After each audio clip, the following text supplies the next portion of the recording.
Hello, hello. Welcome back to the sanctuary, starlings. Sorry about that. Didn't mean to be gone long.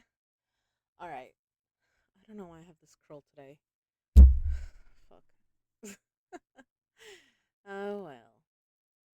I'm gonna continue reading Crooked Kingdom because we haven't gotten to it in a hot minute, and I feel bad about leaving it unfinished.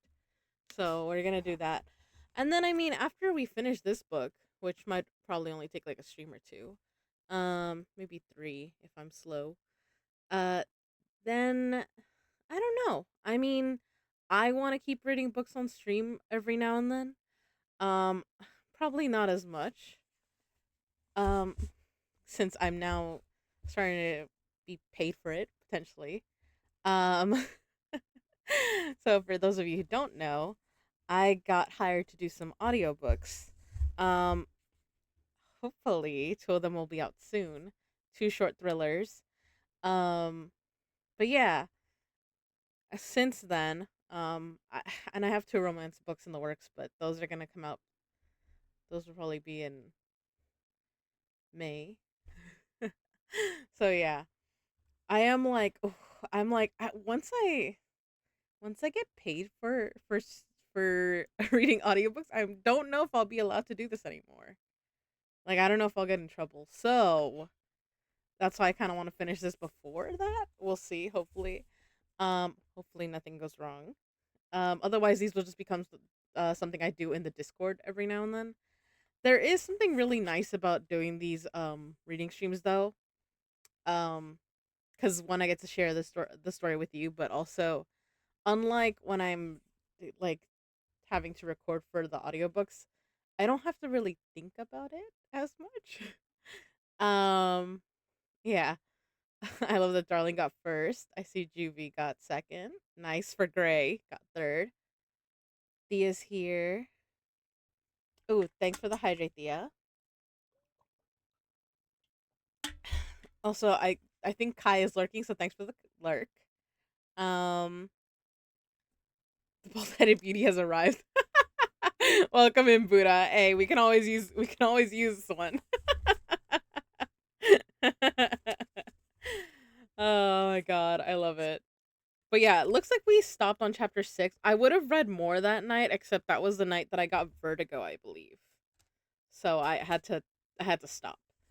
But yeah, hopefully now the books that I'm reading won't have as much of a crunch time since I got like a month to work on them. So I will hopefully get back to streaming more regularly again. I don't know if it'll be the same schedule, but we'll see. It might become a weekend thing. So we'll see. But yeah, all right. We left off chapter 6, Nina. And the last chapter was, I believe, in Neige. Yeah. And this is we got past part 2, A Killing Wind, which was, oh, actually the last one was Jesper. Hmm. Right. All right. I hope y'all are ready. I hope you guys have snacks and stuff. And you're ready to like settle in and listen. All right. Chapter 6, Nina. Nina couldn't stop staring at Colm Fahey. He was a bit shorter than his son, broader in the shoulders, his coloring classically Kalish, vibrant dark red hair and that salt white skin, densely clouded with freckles by the Zmeni sun. And though his eyes were the same clear gray as Jesper's, they had a seriousness to them, a kind of sure warmth that was different from Jesper's crackling energy. It wasn't only the pleasure of trying to find Jesper and his father's features that kept Nina's attention focused on the farmer. There was just something so strange about seeing a person that wholesome, standing in the stone hull of an empty mausoleum surrounded by Ketterdam's worst, herself among them. Nina shivered and drew the old horse blanket she'd been using as a wrap more tightly around her. She'd started tallying her life in good days and bad days, and thanks to the Cornelius Smeet job, this was turning out to be a very bad day. She couldn't afford to let it get the best of her, not when they were this close to rescuing Inej. Be all right, Nina wailed silently, hoping her thoughts could somehow cut through the air, speed over the waters of the Ketterdam harbor, and reach her friend. Stay safe and whole and wait for us. Nina hadn't been on Velgaluk when Van Eck had taken Inej hostage. She'd still been trying to purge the Perem from her body, caught in the haze of suffering that had begun on the voyage from Jerhom. She told herself to be grateful for the memory of that misery, every shaking, aching, vomiting minute of it. The shame of Matthias witnessing it all, holding back her hair, dabbing her brow, restraining her as gently as he could as she argued, cajoled, screamed at him for more Perem. She made herself remember every terrible thing she'd said, every wild pleasure offered, each insult or accusation she hurled at him. You enjoy watching me suffer. You want me to beg, don't you? How long have you been waiting to see me like this? Stop punishing me, Matthias. Help me. Be good to me, and I'll be good to you. He'd absorbed it all in stoic silence. She clutched tight to those memories. She needed them as vivid and bright and cringe inducing as possible to fight her hunger for the drug. She never wanted to be like that again. Now she looked at Matthias, his hair coming in thick and gold, long enough that it was just starting to curl over his ears. She loved the sight of him, and she hated it too, because he wouldn't give her what she wanted, because he knew how badly she needed it. After Cass had settled them on Blackvale, Nina had managed to last 2 days before she'd broken down and gone to Kuwait to ask him for another dose of Parem. A small one, just a taste of it, something to ease the relentless need. The sweats were gone, the bouts of fever. She could walk and talk and listen to Kaz and the others hatching their plans. But even as she went about her business, drank the cups of broth and tea drank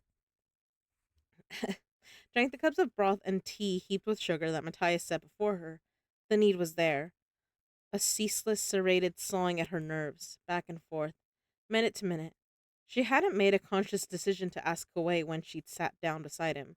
She'd spoken to him softly in Shu, listened to him complain about the dampness of the tomb, and then the words were out of her mouth. Do you have any more? He didn't bother to ask what she meant. I gave it all to Matthias. I see, she'd said. It's probably for the best. She'd smiled. He'd smiled. She'd wanted to claw his face to shreds. Because she couldn't possibly go to Matthias. Ever.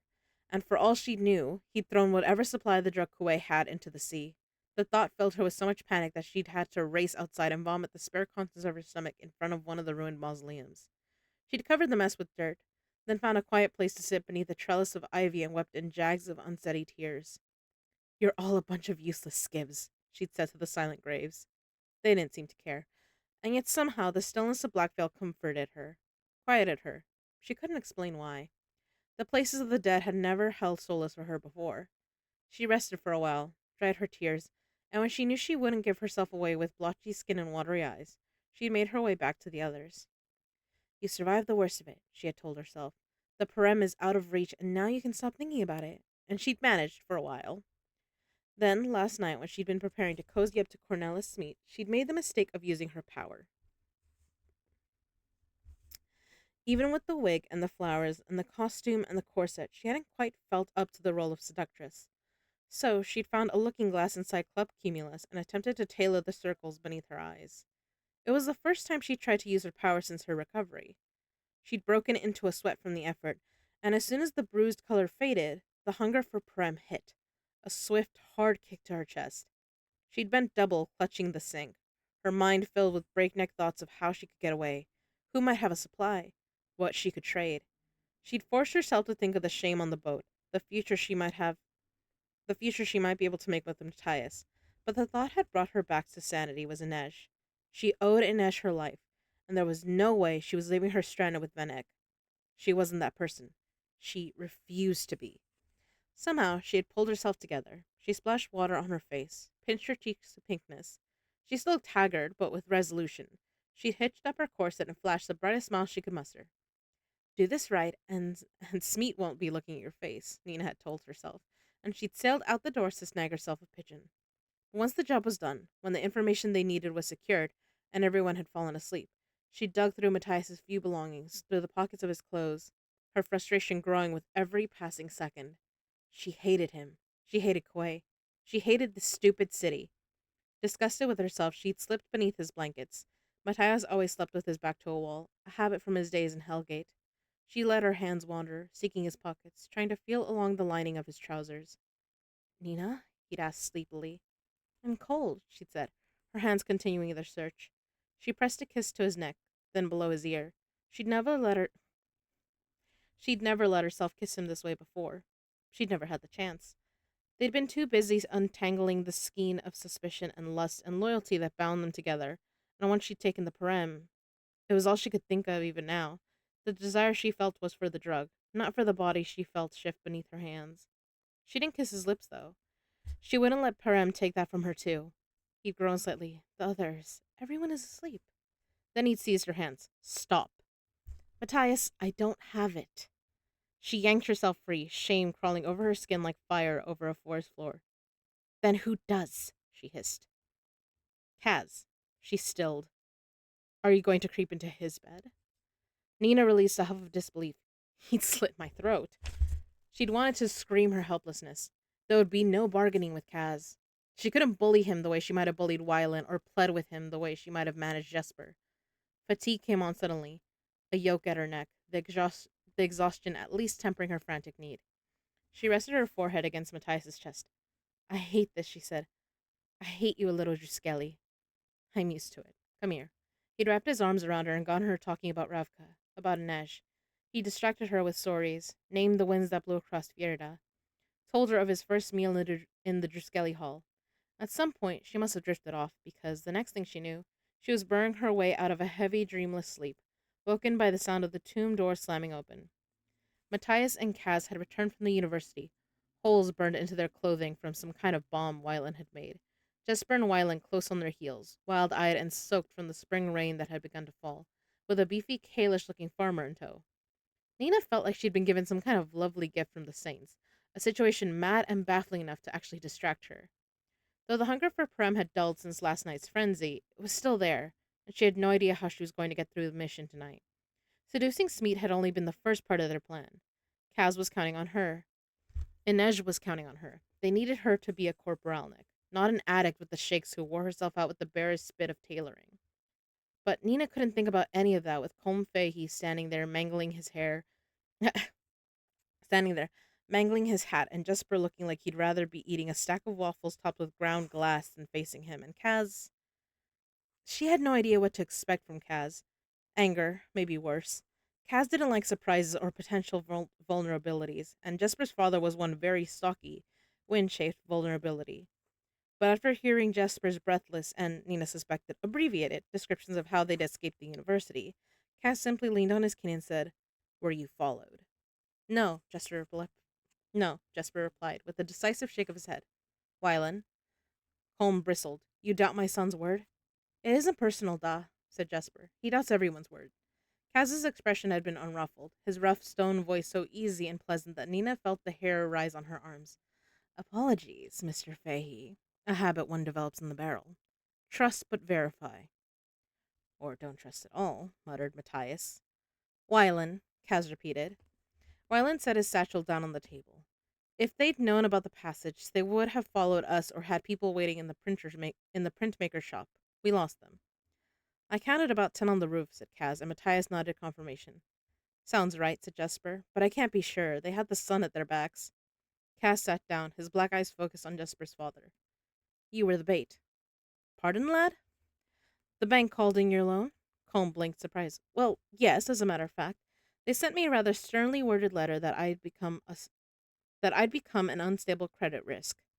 They said that if I didn't pay in full, they would be forced to take legal action. He turned to his son. I wrote to you, Jess. His voice was confused, not accusing. I haven't been able to collect mail. After Jesper had stopped attending university, had he still managed to receive letters there? Nina wondered how he'd maintained this ruse for so long. It would have been made easier by the fact that Colm was an ocean away, and by his desire to believe in his son. An easy mark, Nina thought sadly. No matter his reasons, Jesper had been no matter his reasons, Jesper had been conning his own father. Jasper, said Colm. I was trying to get the money, Da. They're threatening to take the car. They're threatening to take the farm. Jesper's eyes were firmly fixed on the tomb floor. I was close. I am close. To the money? Now Nina heard Colm's frustration. We're sitting in a tomb. We were just shot at. What got you on the ship to Ketterdam? Kaz asked. The bank moved up the collection date, Colm said indignantly. Simply said I'd run out of time. I tried to reach Jesper, but when there was no reply, I thought, you thought you'd see what your brilliant boy was up to here on the dark streets of Ketterdam. I feared the worst. The city does have a reputation. Well deserved, I promise you, said Kaz. And when you arrived? I made inquiries at the university. They said he wasn't enrolled, so I went to the constabulary. Jesper winced. Oh, the stat watch? Holm crushed his hat with a fresh vigor. And where was I supposed to go, Jess? You know how dangerous it is. You know how dangerous it is for someone like you. Duh, Jesper said, looking his father in the eye at last. You didn't tell them I'm. Of course not. Grisha, why won't either of them say it? Holm threw down the lump of felt that had been his hat. I don't understand any of this. Why would you bring me to this horrible place? Why were we shot at? What has become of your studies? What has become of you? Jesper opened his mouth, closed it. I. I. It was my fault, Wyland blurted. Every eye turned to him. He, uh, he was concerned about the bank loan, so he put his studies on hold to work with a local gunsmith, Nina offered. Nina, Matthias rumbled warningly. He needs our help, she whispered, to lie to his father. It's a fib, totally different. She had no idea where Wyland was going with this, but he was clearly in need of assistance. Yes, said Wyland eagerly. A gunsmith, and then I told him about a deal. They were swindled, Cass said. His voice was as cold and steady as ever, but he held himself stiffly, as if walking over uncertain ground. They were offered a business opportunity that seemed too good to be true. Holmes slumped into a chair. If it seems that way, then it probably is, said Kaz. Nina had the strangest sense that for once he was being sincere. Did you and your brother lose everything? Holmes asked Wylan. My brother? Wylan asked blankly. Your twin brother? Kaz said with a glance at Kuwei, who sat quietly observing the proceedings. Yes, they lost everything. Wylan's brother hasn't spoken a word since. Does seem the quiet type, Holmes said. And you are all students? Of a sort, said Kaz. Who's Who spend your free hours in a graveyard? Can we not go to the authorities? Tell them what happened? These swindlers may have other these swindlers may have other victims. Well, Wyland began, but Cass silenced him with a look. A strange hush fell in the tomb. Cass took a seat at the table. The authorities can't help you, he said. Not in this city. Why not? Because the law here is profit. Jesper and Wyland tried to take a shortcut. The Stadwatch won't so much as wipe their tears. Sometimes the only way to get justice is to take it for yourself. And that's where you come in. Kaz nodded. We're going to get your money. You won't lose your farm. But you're going to step outside the law to do it, Holmes said. He shook his head wearily. You barely look old enough to graduate. Ketterdam was my education, and I can tell you this. Jesper never would have turned to me for help if he had had anywhere else to go. You can't be so bad, boy, said Colm gruffly. You haven't been alive long enough to rack up your share of sin. I'm a quick study. Can I trust you? No. Colm took up his crumpled hat again. Can I trust you to help Jesper through this? Yes. Colm sighed. He looked around at all of them. Nina found herself standing up straighter. You lot make me feel very old. Spend a little more time in Ketterdam, said Kaz. You'll feel ancient. Then he tilted his head to one side, and Nina saw that distant, considering look cross his features. You have an You have an honest face, Mr. Fahey. Holmes shot Jesper a puzzled glance. Well, I should hope so, and thank you for marking it. It's not a compliment, said Jesper. And I know that look, Kaz. Don't you dare start. And I know that look, Kaz. Don't you dare start those wheels spinning. Kaz's only response was a slow blink. Whatever scheme had been set in motion had whatever scheme had been set in motion in his diabolical brain. It was too late to stop it now. Where are you staying? The Ostrich. It isn't safe to go back there. We're moving you to the Geldrenner Hotel. We'll register you under a different name. But why? Holmes spluttered. Because some people want Jesper dead, and they already used you to lure him out of hiding once. I have no doubt they'd be willing to take you hostage, and there's too much of that going around already. Cass scribbled a few instructions to Roddy and handed him a very thick stack of Kruger. Feel free to take your meals in the dining room, Mr. Fahey, but I'd ask that you forgo the sights and stay inside the hotel until we contact you. If anyone asks your business, you're here for a bit of rest and relaxation. Colm considered Roddy and then Kaz. He expelled a decisive breath. No, I thank you, but this is a mistake, he turned to Jesper. We'll find another way to pay the debt, or we'll start over somewhere else. You're not giving up the farm, Jesper said. He lowered his voice. She's there. We can't leave her. Jess, please, please let me make this right. I know he swallowed he swallowed, his bony shoulders bunching. I know I let you down. Just give me one more chance. Nina suspected he wasn't only speaking to his father. We don't belong here, Jess. This place is too loud, too lawless. Nothing makes sense. Mr. Fahey, Cass said quietly, you know what they say about walking in a cow pasture? Jesper's brows shot up, and Nina had to stifle a nervous laugh. What did the bastard of the barrel know about cow pastures? Keep your head down and watch your step, Colm replied. Kaz nodded. Just think of Ketterdam as a really big cow pasture.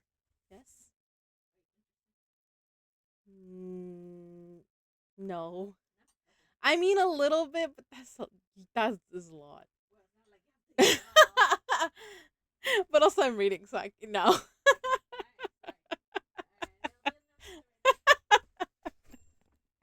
Sorry about that. Mom came in with a bunch of pineapple. Let me catch up on chat now. Hold up. Sorry about that. I just wanted to finish the chapter, but it's fine.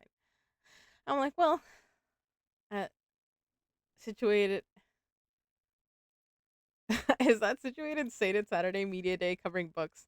Shows another madness we can conjure up. I love that, Eli. Oh no, you have vertigo. Me too. My big sister. Sorry to hear that, babes. Yeah, I get it every now and then. Luckily I can like manage it a little bit, but yeah, that's a big book. It's a good size. It's not. I mean, the nice thing is the print isn't tiny. You know what I mean? Yes, Eli, we caught it. Nice. You guys got the pavilion. The book is not big enough. I can't hide two people in it. I love it. You should apply for storytelling for audiobook. Give the voice for it. She did, and she does. Really, Eli, did she get it? Yes, her voice debut in 2 months. Cool, didn't know. Thanks for letting me know, Eli. Yes, I love reading from a book than reading from an audiobook. Yeah. I'm gonna need you to game up some point. I got 6K points burning a hole in my pocket. So I hope your book's good. It is. Thank you, Buddha. I know I will. If tonight we're gonna find out my uncle's schedule and we'll decide when we're gonna go see him next week because mom has the week off. Um, hopefully it's early in the week. Um, so I'll find out whether I'll have this weekend open or not. So if because for Thursday we have two options. If I'm going to my cousin's on the weekend, then Thursday we are gonna try to watch the finale for Hannibal. If not, um, if we aren't going to like Tuesday next weekend, then next week, then instead I will play a game. I promise. But I have been missing like just reading the book to you guys and like zoning a little bit because when I have to record, it's a bit different because I'm doing voices and stuff and I gotta stop at every. I refuse to use squirrel skipping bug. I'm sorry. Also, thank you, Teddy Bear, for shouting out Buddha and Juvie. Thank you. Thank you for shouting them out. I don't know. Have you shouted out Darling already? She was here first. But yeah, I have several Deadpool redeems lined up to use randomly. Yeah. So either Saturday or I mean when I come back on next Tuesday, probably. Or we'll see. We'll see. I don't know what next week's schedule is, but I will have a more relaxed schedule for my audiobook recording stuff soon. So yeah, not yet. On timer per shout out. Okay. All right. Thank you, Teddy Bear. All right. Let me drink some more water before I continue. Hold on.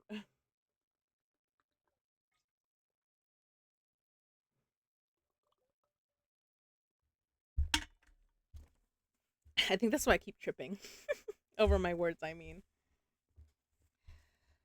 Okay. Let me think. All right. Keep your head down and watch your step, Colm replied. Kaz nodded. Just think of Ketterdam as a really big cow pasture. The bearer's smile tugged at the furrow of Colm's mouth. Give us 3 days to get your money and get you and your son out of Kirch safely. Is that really possible? Anything can happen in this city. That thought doesn't fill me with confidence. He rose and Jesper shot to his feet. Da? 3 days, Jesper. Then we go home. With or without the money.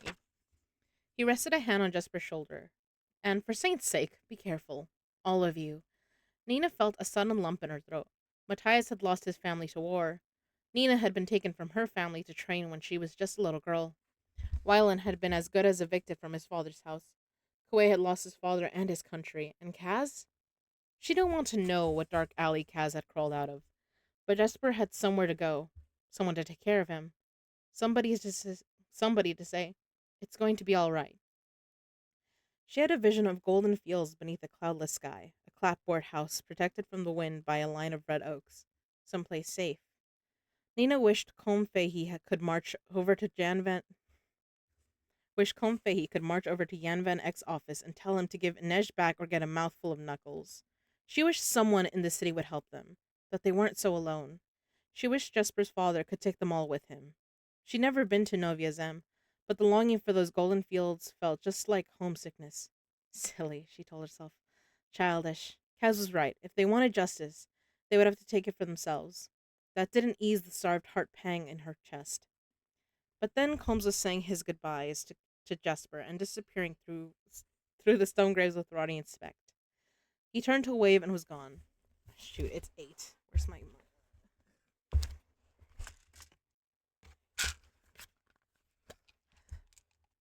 I also sponsor K Anime. Watch the Crochet Madness do it. Yes.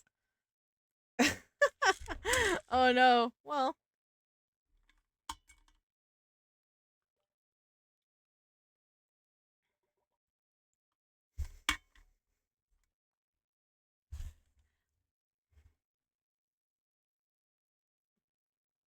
Why does this say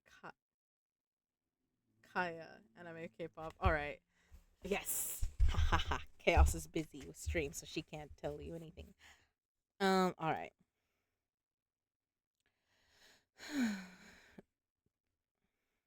I should go with him, Jesper said, hovering in the doorway. You already almost got him killed once, said Kaz. Do we know who set up the ambush at the university? Wylan asked. Jesper's father went to the Stadwatch, said Matthias. I'm sure many of the officers are susceptible to bribes. True, said Nina. But it can't be coincidence that the bank called in his loan when they did. Wyland sat down at the table. If the banks are involved, my father may be behind it. Pekka Rollins has influence at the banks too, Cass said, and Nina saw his gloved hands flex over the crow's head of his cane. Could they be working together? She asked. Jesper rubbed his hands over his face. All the saints in your Aunt Eva, let's hope not. I'm not ruling anything out, said Kaz, but none of this changes what has to happen tonight. Here, he reached inside one of the niches in the wall. My revolvers, Jesper explained, clutching them to his chest. Oh, hello, you gorgeous things. His grin was dazzling. You got them back. The safe at the Cumulus is an easy crack. Thank you, Kaz, thank you. Any hint of the warmth Kaz had shown Jesper's father was gone, as fleeting as the dream of those golden fields. What good is a shooter without his guns? Kaz asked, seemingly oblivious to the way Jesper's smile collapsed. You've been in the red too long. We all have. This is the night we start paying our debts. Now night had fallen, and they were on their way to do just that, a waxing moon glaring down at them like a white and watchful eye. Nina shook out her sleeves. The cold snap had broken, and they were in the middle of a proper late spring, or what passed for that in Kirch. The moist, claustrophobic warmth of an animal's mouth relieved only by brief, unpredictable storms. Matthias and Jesper had left for the docks early to make sure the gondole was in place. Then they'd all headed to the launch point, leaving Kuwei on Blackvale with Roddy and Specht. The boat cut silently through the water. Ahead, Nina could see the gleam of lights guiding them onward. Jesper's revolvers were back at his hips, and both he and Matthias had rifles slung across their shoulders. Kaz had a pistol in his coat, that demonic cane, and Nina saw Wylan rest a hand on his satchel. It was packed with explosives, flash bombs, and who knew what else. We better be right about all this, Wylan said on a sigh. My father is going to be ready. I'm counting on it, Kaz replied. Nina let her fingers brush against the grip of the pistol tucked into the pocket of her light spring coat. She'd never needed a gun before, never wanted to carry one, because I was the weapon. But she didn't trust herself now. Her control over her power felt flimsy, like she kept reaching for something that was just a bit farther away than she thought. She needed to know it would be there tonight. She couldn't make a mistake. Not when Inej's life depended on it. Nina knew that if she'd been on Velgaluk, the battle would have gone differently. Inej never would have been taken if Nina had been strong enough to face Van Eyck's henchmen. And if she'd had Parem, no one could have stood against her. Hold on, I'm getting a phone call.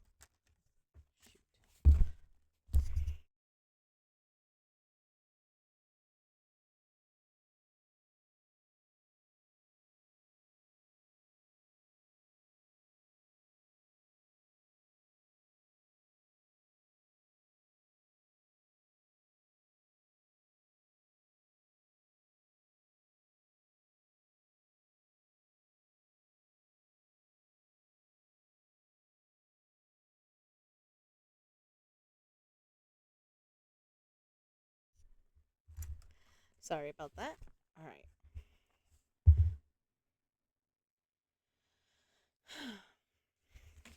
You were not supposed to summon her? I did not. Side loaded ads are peak so glad they implemented them, no stream interruption. Oh my god, Buddha. Is that sarcasm I detect? Alright.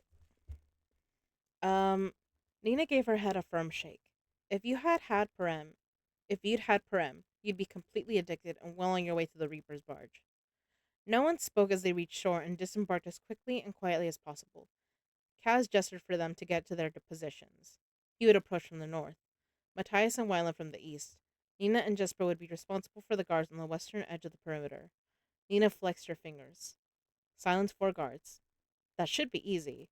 A few weeks ago it would have been. Slow their pulses, send them quietly into unconsciousness without ever letting an alarm sound. But now she wondered if it was the damp or her own nervous perspiration that made her clothes cling so uncomfortably to her skin. Too soon she saw the shapes of the first 2 guards at their post. They leaned against the low stone wall, rifles propped beside them, their conversation rising and falling in a lazy hum. Easy. Take him shut eye, said Jesper. Nina focused on the guards, letting her own body become attuned to theirs, seeking out their heartbeats, the rushing rhythm of their blood. It was like stumbling blind through the dark. There was simply nothing there. Dimly, she was aware of the suggestion of their frames, a trace of knowing, but that was all. She saw them with her eyes, heard them with her ears, but the rest was silence. That other sense inside her, the gift that had been there for as long as she could remember, the heart of the power that had been her constant companion since she was a child, had simply ceased to beat. All she could think of was Parem, the exhilaration, the ease, as if the universe lay at her fingertips. What are you waiting for? Said Jesper. Alerted by some sound or simply their presence, one of the guards glanced in their direction, peering into the shadows.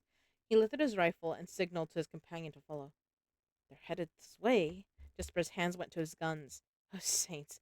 If Jesper had to shoot, the other guards would be alerted. The alarm would be raised, and this whole endeavor might go straight to hell. Nina focused with all her will. The hunger for Parem seized her, quaking through her body, digging into her skull with determined talons. She ignored it. One of the guards faltered, went to his knees. Gillis, said the other guard. What is it? But he was not foolish enough to lower his weapon. Halt! He shouted in their direction, still trying to support his friend. Identify yourselves. Nina, Jesper whispered furiously. Do something. She clenched her fist, trying to squeeze the guard's larynx shut to prevent him from calling for help. Identify yourselves. Jesper drew his gun. No, no, no. She was not going to be the reason this went wrong. Parem was supposed to kill her or leave her alone, not stick her in this miserable, powerless purgatory. Rage swept through Nina. Clean, perfect, focusing anger. Her mind reached out, and suddenly she had hold of something. Not a body, but something. She caught a movement from the corner of her eye, a dim shape emerging from the shadows, a cloud of dust. It shot toward the standing guard. He swatted at it as if trying to drive away a swarm of mosquitoes, but it whirred faster, faster. A nearly invisible blur. The guard opened his mouth to scream, and the cloud vanished. He let out a grunt and toppled backwards. His compatriot was balancing woozily on his knees. Nina and Jesper strode forward, and Jesper gave the kneeling guard a whack to the back of his head with the butt of his revolver. The man slumped to the ground, unconscious. Cautiously, they examined the other guard. He lay with his eyes open, staring up at the starry sky. His mouth and nostrils were choked with a fine white dust. Did you do that? Said Jesper. Had she? Nina felt like she could taste the dust in her own mouth. This shouldn't be possible. A corporalnik could manipulate the human body, not inorganic matter. This was the work of a fabricator, a powerful one. It wasn't you? I appreciate the vote of confidence, but this was all you, gorgeous. I didn't mean to kill him. What had she meant to do? Just keep him quiet. Dust dribbled from the corner of his dust dribbled from the corner of his parted lips in a fine line. There are two more guards, said Jesper, and we're already running late. How about we just knock them over the head? Sophisticated. I like it. Nina felt a strange crawling sensation all over her body, but the need for Perem wasn't screaming through her any longer. I didn't mean to kill him. It didn't matter. It couldn't right now. The guards were down and the guards were down and the plan was in motion. Come on, she said. Let's go get our girl. All right. Got a hold of something, not a body, but something. Yes. Something the snaps.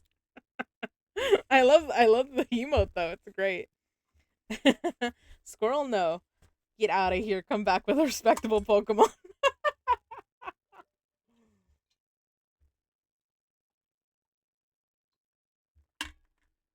Is Pommy or Pomo a squirrel or is that a mouse?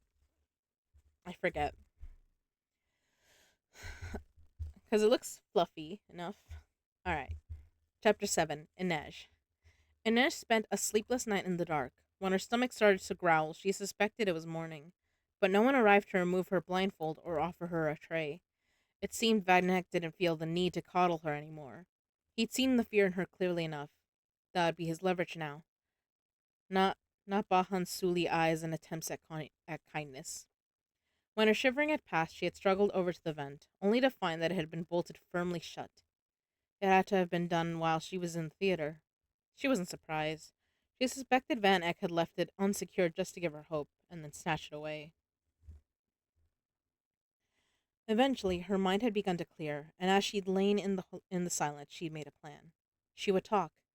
There was plenty of safe houses and hideouts that the dregs had ceased to use because they'd been compromised or simply stopped being convenient. She'd start there. Then there were the supposedly secure places that belonged to some of the other barrel gangs. She knew of a converted shipping container in Third Harbor that the Liddies occasionally used. The Razor Girls liked to hoard. The Razor Girls liked to hole up in a dingy hotel only a few streets over from the slat. They called it Jam Tart House because of its faded raspberry color and the white eaves that looked like they were decorated in icing. It should take Van Eyck the better part of a night to search all the rooms. She would stall. She'd lead Van Eyck and his men all over Ketterdam looking for Cass. She'd never been much of an actress, but she'd been forced to tell her share of lies at the menagerie, and surely she'd spent enough time around Nina to learn a thing or two. When Bahan finally entered and removed her blindfold, he had 6 armed guards with him. She wasn't sure how much time had passed, but she suspected the entire day had gone. Bahan's face looked sallow, and he had trouble meeting her eyes. She hoped he'd lain awake at all night, the weight of her words heavy on his chest. He cut her ankles free, but replaced the ropes with shackles. They clanked heavily as the guards led her down the hall. This time, they took her through the back door of the theater, past flats of scenery and discarded props covered in dust to the stage. The moth-eaten green curtains had been lowered so that the cavernous seating area and balconies were no longer visible. Closed off from the rest of the theater, warmed by the heat radiating from the stage lights, the set had a curious feeling of intimacy.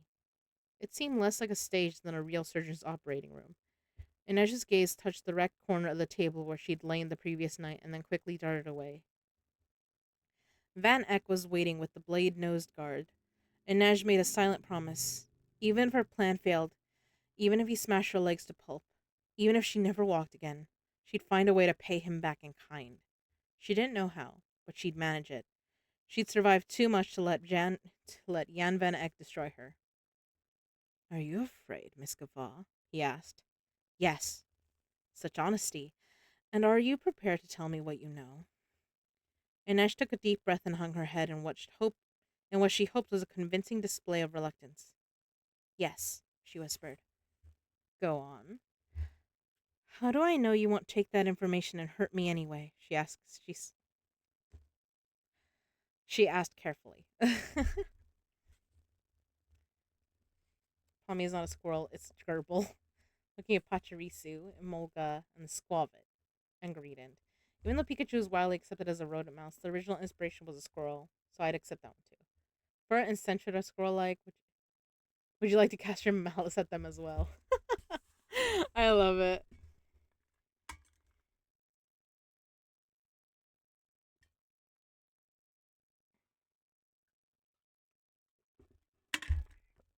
I like Young Goose of those like similar like rodent seeming ones. How do I know you won't take the information and hurt me anyway? She asked carefully. If the information is good, you have nothing to fear from me, Miss Gaffa. I am not a brute. I've employed the methods you are most accustomed to threats, violence. The barrel has trained you to expect such treatment. He sounded like Tante Helene. Why do you make me do these things? You bring these punishments on yourself, girl. I have your word, then, she asked. It was absurd. Van Eyck had made clear exactly what his word was worth when he'd broken their arrangement on Velgaluk and tried to have them all killed. But he nodded solemnly. You do, he said. The deal is the deal. And Kaz must never know. Of course, he said with some impatience. Anesh cleared her throat. The Blue Paradise is a club not far from the Slat. Kaz had used the rooms above it to stow stolen merchandise before. It was true, and the rooms should still be empty. Kaz stopped using the place after he discovered one of the barkeeps was in debt to the Dime Lions. He didn't want anyone reporting on his comings and going. Very good. What else? Inej worried her lower lip. An apartment on Colstrat. I don't remember the number. It has a view of the back entrances to some of the dens on East Stave. We've used it for stakeouts before. Is that so? Please go on.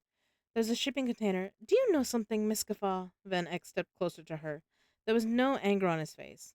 He looked almost gleeful. I don't think any of these places are real leads. I wouldn't. I think you intend to send me off chasing my tail while you wait for rescue, or plan some other misbegotten escape attempt. But Miss Gaffa, you needn't wait.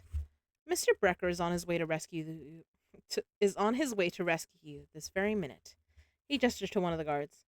Raise the curtain. Inej heard the creak of ropes, and slowly the ragged curtain rose. The theater was packed with guards lining the aisles. 30 at least, maybe more. All heavily armed with rifles and cudgels, an overwhelming display of force. No, she thought, as Van Eyck's work sank in. That's right, Miss Gaffa, said Van Eyck. Your hero is coming. Mr. Brecker likes to believe that he's the smartest person in Ketterdam, so I thought I'd indulge him and let him outsmart himself. I realized that instead of hiding you, I should simply let you be found. Inej frowned. It couldn't be. It couldn't be. Had this merch actually outwitted Kaz? Had he used her to do it? I've been sending Bahan back and forth from Il Comedy every day. I thought a Suli boy would be most conspicuous, and any traffic to a supposedly deserted island was bound to be remarked upon. Until tonight, I wasn't sure Brecker would bite. I was growing most anxious, but he did. Earlier this evening, two of his team were spotted on the docks preparing a gondel to launch. That big Fjordan and the Zemeni boy. I did not have them intercepted. Much like you, they are mere pawns. Kuwait is the prize, and your Mr. Brecker's finally going to give me what I am owed. If you treated fairly, hmm, if you, it says if you treated fairly with us, you'd have Kuwait already. She said. We risked our lives to get him out of the ice court. We risked everything. You should have honored your word. A patriot would have offered to free Kuwait without the promise of reward. A patriot? Your scheme for Durderpuram will bring chaos to Kerch. Markets are resilient. Kerch will endure. It may even be strengthened by the changes to come. But you and your ilk may not fare so well. How do you think the parasites of the barrel will manage when we are at war? When honest men have no coin to squander and put their minds to the toil instead of vice? And I just felt her lip curl. Canal rats have a way of surviving, no matter how hard you try to stamp us out. He smiled. Most of your friends won't survive this night. She thought of Jesper, Nina, and Matthias, sweet Wylan who deserved so much better than this filth for a father. It wasn't just about winning for Van Eck. It was personal. You hate us. Frankly, you are of little interest to me. An acrobat or dancer or whatever you were before you came to us. Fuck. Oh, that's annoying. Hold on.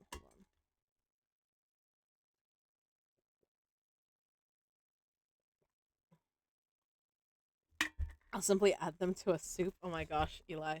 Thank you for the hydrate and the stretch.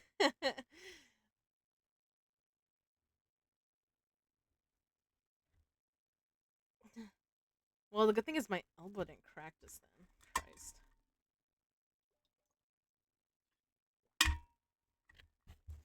All right, all right.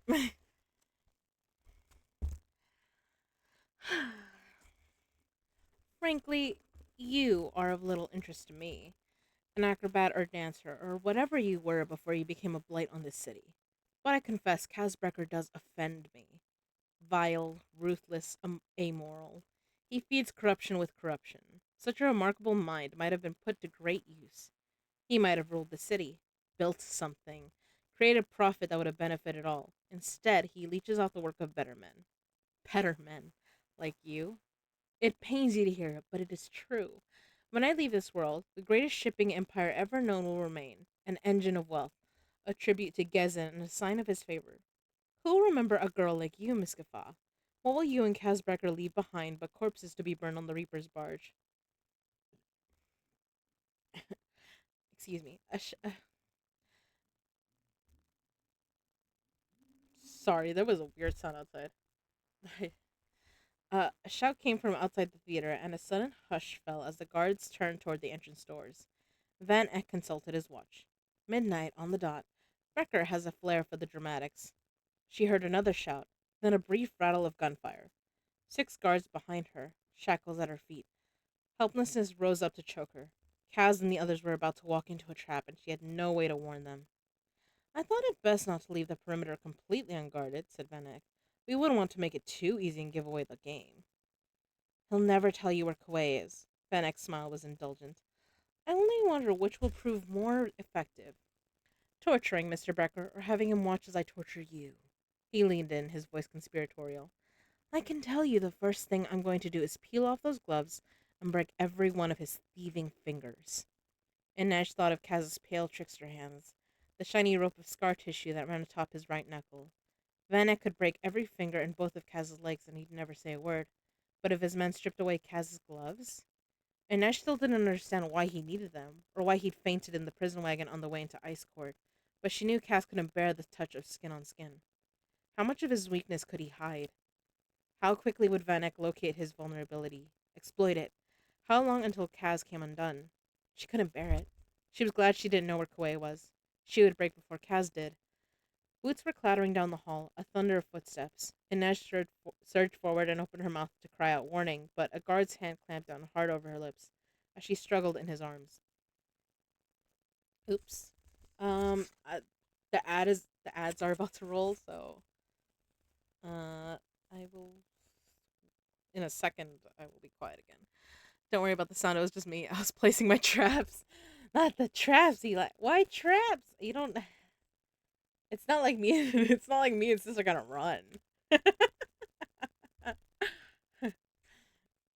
You know, you could just like hold the book out in your from your car, and we would get in. You don't even necessarily need the book. I'm not the kind that runs, Eli. I would just give up.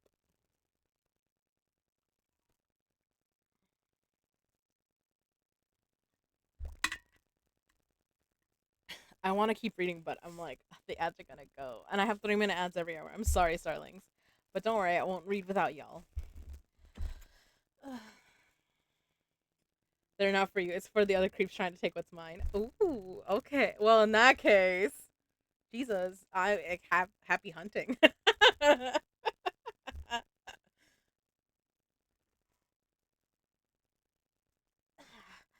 Although I don't think there's as many as you think. There's definitely not as many.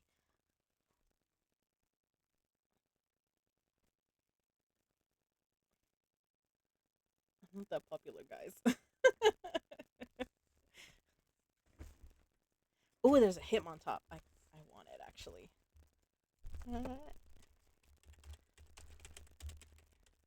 No. Oh my god. I haven't typed in such a hot minute. Like, I like misspelled things like twice. Holy shit. Oh, this reminds me. I should check up on who is streaming. I'm sorry for smacking the mic. That was an accident.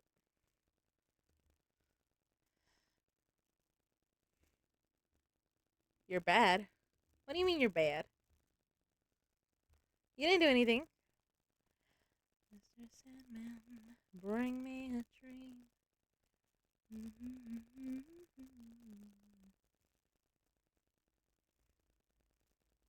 There we go.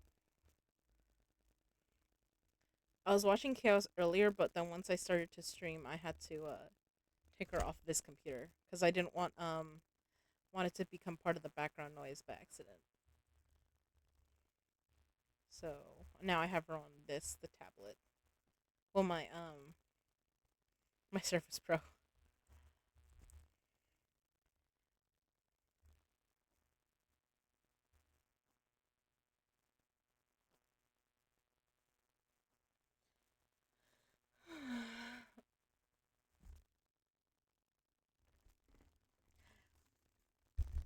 I am excited. I hope that I go to my uncle's early this week, so that way we can get a cat. Cuz mom has all of next week off except for Friday, I think she said, cuz she said she would have to go into the office unfortunately. Um but hopefully sometime next week we can go look for a cat at one of the shelters. I think Sam wants to get an older cat, like a more fluffy one. I still want a black cat, but I'm like, all right, maybe if I see one that I vibe with and is really cute, I will not care. I do think I want a younger cat, like less than a year, but other than that, I don't think I have too much of a preference. I do like I like I prefer male cats, but that's just my bias. uh,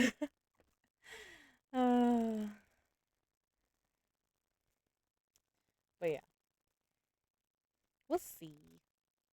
And hopefully by next week, some of those audiobooks will be out.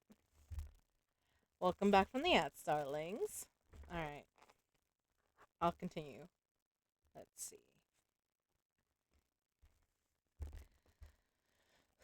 Um, the door flew open. 30 guards raised 30 rifles and 30 triggers cocked. The boy in the doorway flinched backward, his face white, his corkscrew brown curls disarrayed. He wore the Van Eck livery of red and gold. Mr. Van Eck, he panted, hands held up in defense. Stand down, Van Eck commanded the guards. What is it? The boy swallowed. Sir, the lake house. They approached from the water. Van Eck stood, knocking over his chair. Alice. They took her an hour ago. Alice. Jan Van Eck's pretty pregnant wife. Inej felt hope spark, but she tamped it down, afraid to believe. They killed one of the guards and left the rest tied up in the pantry, the boy continued breathlessly. There was a note on the table. Bring it here, Van Eck barked. The boy strode down the aisle, and Van Eck snatched the note from his hand. What does it say? Asked Vahan, his voice tremulous. Maybe Nesh had been right about Alice and the music teacher. Van Eck backhanded him. If I find out you knew anything about this— I didn't, Vahan cried. I knew nothing. I followed your orders to the letter. Van Eck crumpled the note in his fist, but not before Inej made out the words in Kaz's jagged, unmistakable hand. Noon tomorrow. Goimed Bridge. With her knives. The note was weighted down with this. The boy reached into his pocket and drew out a tie pin, a fat ruby surrounded by golden laurel leaves. Remember, in the first book, Kaz snatched it. Kaz had stolen it from Van Eck back when they'd first been hired for the ice court job. Inej hadn't had the chance to fence it before they left Ketterdam. Somehow, Kaz must have gotten hold of it again. Brecker, Van Eck snarled, his voice taut with rage. Inej couldn't help it. She started to laugh. Van Eck slapped her hard. He grabbed her tunic and shook her so that her bones rattled. Brecker thinks we're still playing a game, does he? She is my wife. She carries my heir. Inej laughed even harder, all the horrors of the past week rising from her chest in giddy peals. She wasn't sure she could have stopped if she wanted to. And you were foolish enough to tell Kaz all of that on Velgaluk. Shall I have Frank fetch the mallet and show you just how serious I am? Mr. Van Eck, Van Vahan pleaded, but Inej was done being frightened of this man. Before Van Eck could take another breath, she slammed her forehead upward, shattering his nose. He screamed and released her as blood gushed over his fine mercer suit. Instantly, his guards were on her, pulling her back. You little wretch, Van Eck said, holding a monogrammed handkerchief to his, to his face. Holding a monogrammed handkerchief to his face. You little whore. I'll take a hammer to both your legs myself. Go on, Van Eck. Threaten me. Tell me all the little things I am. You lay a finger on me, and Kazbrek will cut the baby from your pretty wife's stomach and hang its body from a balcony at the exchange. Ugly words, speech that pricked her conscience, but Van Eyck deserved the images she planted in his mind.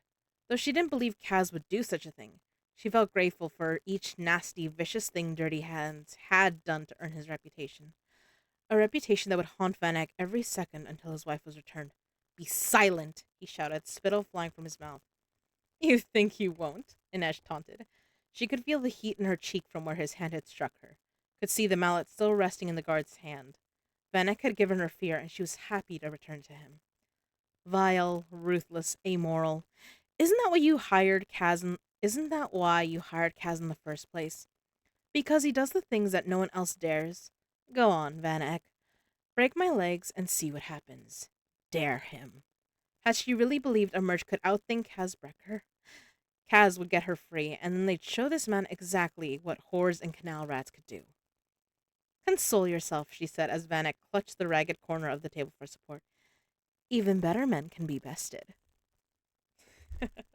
I love Inej. She's so good. She's mwah. She's always been iconic. All right. Chapter 8, Matthias. Matthias would be atoning for the mistakes he'd made in this life long into the next one. But he'd always believed that despite his crimes and failings, there was a core of decency inside him that could never be breached. And yet, he felt sure that if he had to spend another hour with Alice Van Eck, he might murder her just for the sake of a little quiet. The siege on the lake house had gone off with a precision that Matthias couldn't help but admire. Only 3 days after Inej was taken, Roddy had alerted Cass to the lights that had appeared on Eel Comedy and the fact that boats had been seen coming and going there at odd hours, often carrying a young Suli man. He'd quickly been identified as Adam Bahan, a music teacher indentured to Van Eck for the last 6 months. He had apparently joined the Van Eck household after Wyland had left home, but Wyland wasn't surprised his father had secured professional musical instruction for Alice. Is she any good? Asked Jesper. Wyland had hesitated, then said, She's very enthusiastic. It had been easy enough to surmise that Inej was being kept on Eel Comedy, and Nina had wanted to go after her immediately. He didn't take her out of the city, she'd said, cheeks glowing with color for the first time since she'd emerged from her battle with Perem. It's obvious he's keeping her there. But Kaz had simply gazed into middle distance with that odd look on his face and said, Too obvious. Kaz, how would you like 100 Kruge? What's the catch? Exactly. Van Eck's making it too easy. He's treating us like marks, but he isn't barrel-born, and we aren't a bunch of dumb culls ready to jump at the first shiny lure he flashes. Van Eck wants us to think she's on that island. Maybe she is, but but he'll have plenty of firepower waiting for us too. Maybe maybe even a few Grisha using Param. Always hit where the mark isn't looking, Wyland had muttered. Sweet Gazin, said Jesper. You've been thoroughly corrupted. Kaz had tapped it Cass had tapped his crow's head cane on the flagstones of the tomb floor. Do you know what Van Eck's problem is? No honor, said Matthias. Rotten parenting skills, said Nina. Receding hairline, offered Jesper. No, said Kaz. Too much to lose. And he gave us a map to what to steal first. He'd pushed himself to his feet and began laying out the plans for kidnapping Alice. Instead of trying to rescue Annette as Van Eck expected, they would force Van Eck to trade her for his very pregnant wife. The first trick had been finding her. Van Eck was no fool. Casa suspected that he'd gotten Alice out of the city as soon as he'd made his false deal with them, and their initial investigation supported that. Van Eck wouldn't keep his wife in a warehouse, or factory, or industrial building, and she was at neither the hotels he owned, or the Van Eck country house, or his 2 farms near Ellesmere. It was possible he spirited her away to some farm or holding across the true sea, but Kaz doubted he'd put the woman carrying his heir through a grueling sea voyage. Van Eck must be keeping property off the books, Kaz had said. Probably income, too. Jesper frowned. Isn't not paying your taxes, I don't know, sacrilegious? I thought he was all about serving Gezin. Gezin and Kirch aren't the same thing, Wyland said. Of course, uncovering those secret properties had meant gaining access to Cornelis Smeat's office and another series of deceptions. Matthias hated the dishonesty of it all, but he couldn't deny the value of the information they had obtained. Thanks to Smeat's files, Cass had located the lake house, a fine property 10 miles south of the city, easy to defend, comfortably, comfortably appointed and listed under the Hendricks name. Always hit where the mark isn't looking. It was sound thinking, Matthias could admit. Military thinking, in fact. When you were outgunned and outmanned, you sought the less defended targets. Van Eyck had expected a rescue attempt on Inej, so that was where he'd concentrated his forces. And Cass had encouraged that, telling Matthias and Jesper to be as conspicuous as possible when they brought a Gondel down. Okay, hold on. I'm getting a call. I'm sorry. My phone is losing it.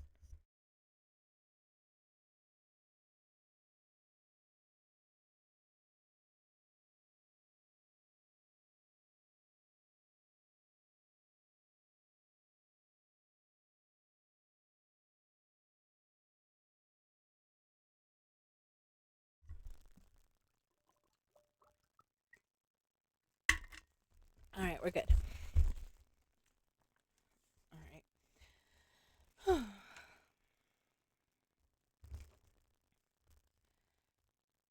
um, and Cass had encouraged that, telling Matthias and Jesper to be as conspicuous as possible when they brought a Gondel down to one of the private berths at Fifth Harbor. At 11 bells, Roddy and Specht had left Kuwait at Blackvale and, dressed in heavy cloaks to hide their faces, launched the boat, making a tremendous show of shouting to supposed compatriots setting out from other berths. Most of them confused tourists who weren't sure why strange men were yelling at them from a gondel. It had taken everything in Matthias not to argue when Cass had paired Nina with Jesper in the assault on the lake house, despite the fact that he knew the partnership made sense. They needed to take out the guards quietly to prevent anyone from raising an alarm or panicking. Matthias's combat training made that possible, as did Nina's Grisha abilities, so they'd been split up. Jesper and Wyland had ha- Jesper and Wyland had noisier talents, so they would enter the fray only as a last resort. Also, Matthias knew if he'd started trailing after Nina on missions like some kind of watchdog, she'd put her hands on those glorious hips and demonstrate her knowledge of profanity in several different languages. Still, he was the only one beside perhaps Kuei who knew how she'd suffered since they'd returned from the ice court. It had been hard to watch her go.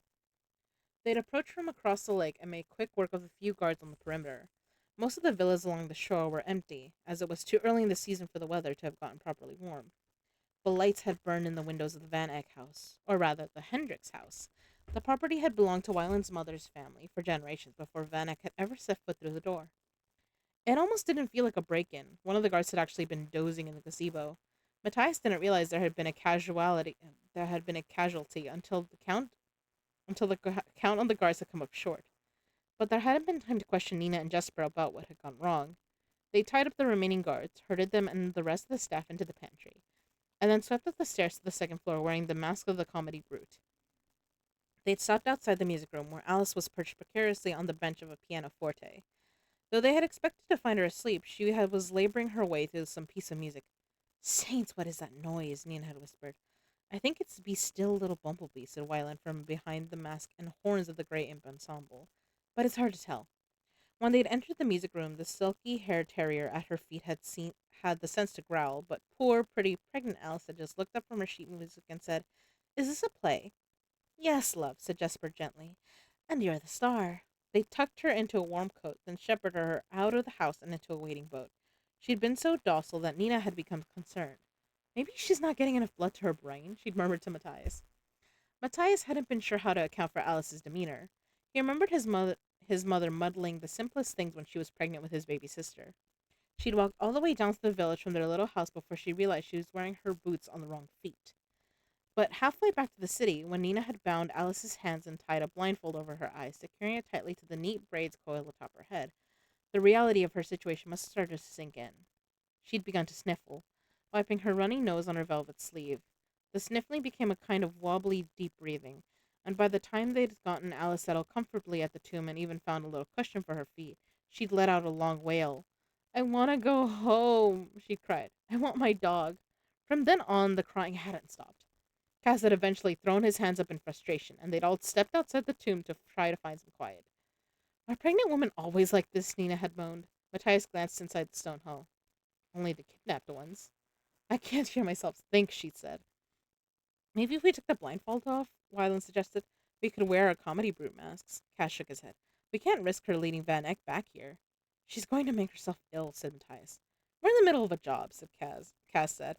There's a lot that has to happen before they exchange tomorrow. Someone find a way to shut her up, or I will. She's a frightened girl, Wyland protested. I didn't ask for a description. But Wyland kept on. Kaz, promise me you won't. Before you finish that sentence, I want you to think about what a promise from me costs and what you're willing to pay for it. It's not her fault her parents shoved her into a marriage with my father. Alice isn't here because she did something wrong. She's here because she's leverage. She's just a pregnant girl. Getting pregnant isn't actually a special talent, and ask any luckless girl in the barrel. And Neige wouldn't want, in the space of Inej wouldn't want. In the space of a breath, Kaz had shoved Wyland against the tomb wall with his forearm, the crow head of his cane wedged beneath Wyland's jaw. Tell me my business again. Wyland swallowed, parted his lips. Do it, said Kaz, and I'll cut the tongue from your head and feed it to the first stray cat I find. Kaz, Jesper said cautiously. Kaz ignored him. Wyland's lips flattened to a thin, stubborn line. The boy really didn't know what was good for him. Matthias wondered if he'd have to try to intercede on Wyland's behalf, but Kaz had released him. Someone stick a cork in the girl before I get back, he said, and strode off into the graveyard.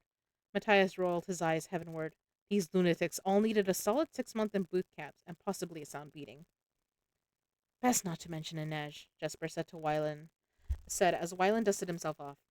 You know, if you feel like continuing to live. Wyland shook his head. But isn't this all about Inej? No, it's all about the grand plan, remember? Nina said with a snort. Getting Inej away from Vanek is just the first phase. They headed back into the tomb. In the lantern light, Matthias could see that Nina's color was good. Maybe the distraction of the break-in at the lake house had been a positive thing, though he couldn't ignore the fact that a guard had died during a mission that wasn't meant to have a body count. Alice had quieted and was sitting with her hands folded on her belly, releasing small, unhappy hiccups. She made a lackluster attempt at removing her blindfold, but Nina had been clever with the knots. Matthias glanced at Kawai, who was perched across from her at the table. The shoe boy just shrugged. Nina sat down next to Alice. Would you, like some tea? With honey? Alice asked. I think we have sugar. I only like tea with honey and lemon. Nina looked like she might tell Alice exactly where she could put her honey and lemon, so Matthias said out hurriedly, How would you like a chocolate biscuit? Oh, I love chocolate. Nina's eyes narrowed. I don't remember saying you could give away my biscuits. It's for a good cause, Matthias said, retrieving the tin. He'd purchased the biscuits in the hope of getting Nina to eat more. Besides, you barely touched them. I'm saving them for later, said Nina with a sniff, and you should not cross me when it comes to sweets. Jesper nodded. She's like a dessert-hoarding dragon. Alice's head had swiveled right and left behind her blindfold. You all sound so young, she said. Where are your parents? Wyland and Jesper burst out laughing. Why is that funny? It's not, Nina said reassuringly. They're just being idiots. Hey now, said Jesper. We're not the ones dipping into your cookie stash. I don't let any I don't let just anyone into my cookie stash, Nina said with a wink. She certainly doesn't, Matthias grumbled, somewhere between delighted to see Nina back to herself and jealous that Jesper was the one making her smile. He needed to dunk his head in a bucket. He was behaving like a besotted ninny. So, Jesper said, throwing an arm around Alice's shoulder, tell us about your stepson. Why? Alice said. Are you going to kidnap him too? Jesper scoffed. I doubt it. I hear he's 12 kinds of trouble to keep around. Wyland crossed his arms. I hear he's talented and misunderstood. Alice frowned. I can understand him perfectly well. He doesn't mumble or anything. In fact, he sounds a bit like you. Wyland flinched as Jesper doubled over with laughter. And yes, he's very talented. He's studying music in Blent. What is he like? Jesper asked. Any secret fears? He confided. Bad habits, ill-conceived fatuations. Wyland shoved the tin of biscuits at Alice. Have another cookie. She's had 3, protested Nina. Wyland was always nice to my birds. I miss my birds. And Rufus. I want to go home. And then she was blubbering again. Nina plunked her head down on the table in defeat. Well done. I thought we might actually get a moment of silence. I've sacrificed my biscuits for nothing. Have none of you people ever encountered a pregnant woman before? Matthias grumbled. He remembered his mother's discomfort and moods well, though he suspected Alice's behavior might owe nothing to the child she was carrying. He tore a strip from one of the ragged blankets in the corner. Here, he said to Jesper. Dip this in water so we can make a cool compress. He squatted down and said to Alice, I'm going to take off your shoes. Why? She said. Because your feet are swollen and it will soothe you to have them rubbed. Oh, now this is interesting, Nina said. Don't get any ideas. Too late, she said, wiggling her toes. Matthias slid off Alice's shoes and said, You haven't been kidnapped. You're just being held for a brief time. By tomorrow afternoon, you'll be home with your dog and your birds. You know that no one is going to hurt you, yes? I'm not sure. Well, you can't see me, but I'm the biggest person here, and I promise that no one will hurt you. Even as he spoke the words, Matthias knew he might be lying. Alice was currently having her feet rubbed and a cool towel placed on her forehead in a pit full of some of the deadliest vipers slithering the streets of this misbegotten city. Now, he said, it's very important that you stay calm so that you don't make yourself ill. What helps to cheer you? I like to go for walks by the lake. All right, maybe we can go for a walk later. What else? I like doing my hair. Matthias gave Nina a meaningful look. She scowled. Why do you assume I know how to arrange hair? Because yours always looks so nice. Uh, because yours always looks so nice. Wait, said Jesper. Is he being charming? He peered at Matthias. How do we know this isn't an impostor? Perhaps someone could do your hair, said Nina grudgingly. Anything else? Asked Matthias. I like singing, said Alice. Wyland shook his head frantically, mouthing, No, no, no. Shall I sing? Alice asked hopefully. But Hans says that I'm good enough to be on the stage. Maybe we save that for later, suggested Jesper. Alice's lower lip began to wobble like a plate about to break. Sing, Matthias blurred. By all means, sing. And then the real nightmare began. Oh, hi Barton. How you doing? Yep. Yeah, Frosty Tools has great introductions for people. Oh my god. Welcome in. I'm messing about. This is one of my favorite books. But this is remembering some of the stuff that's happening in this is really funny.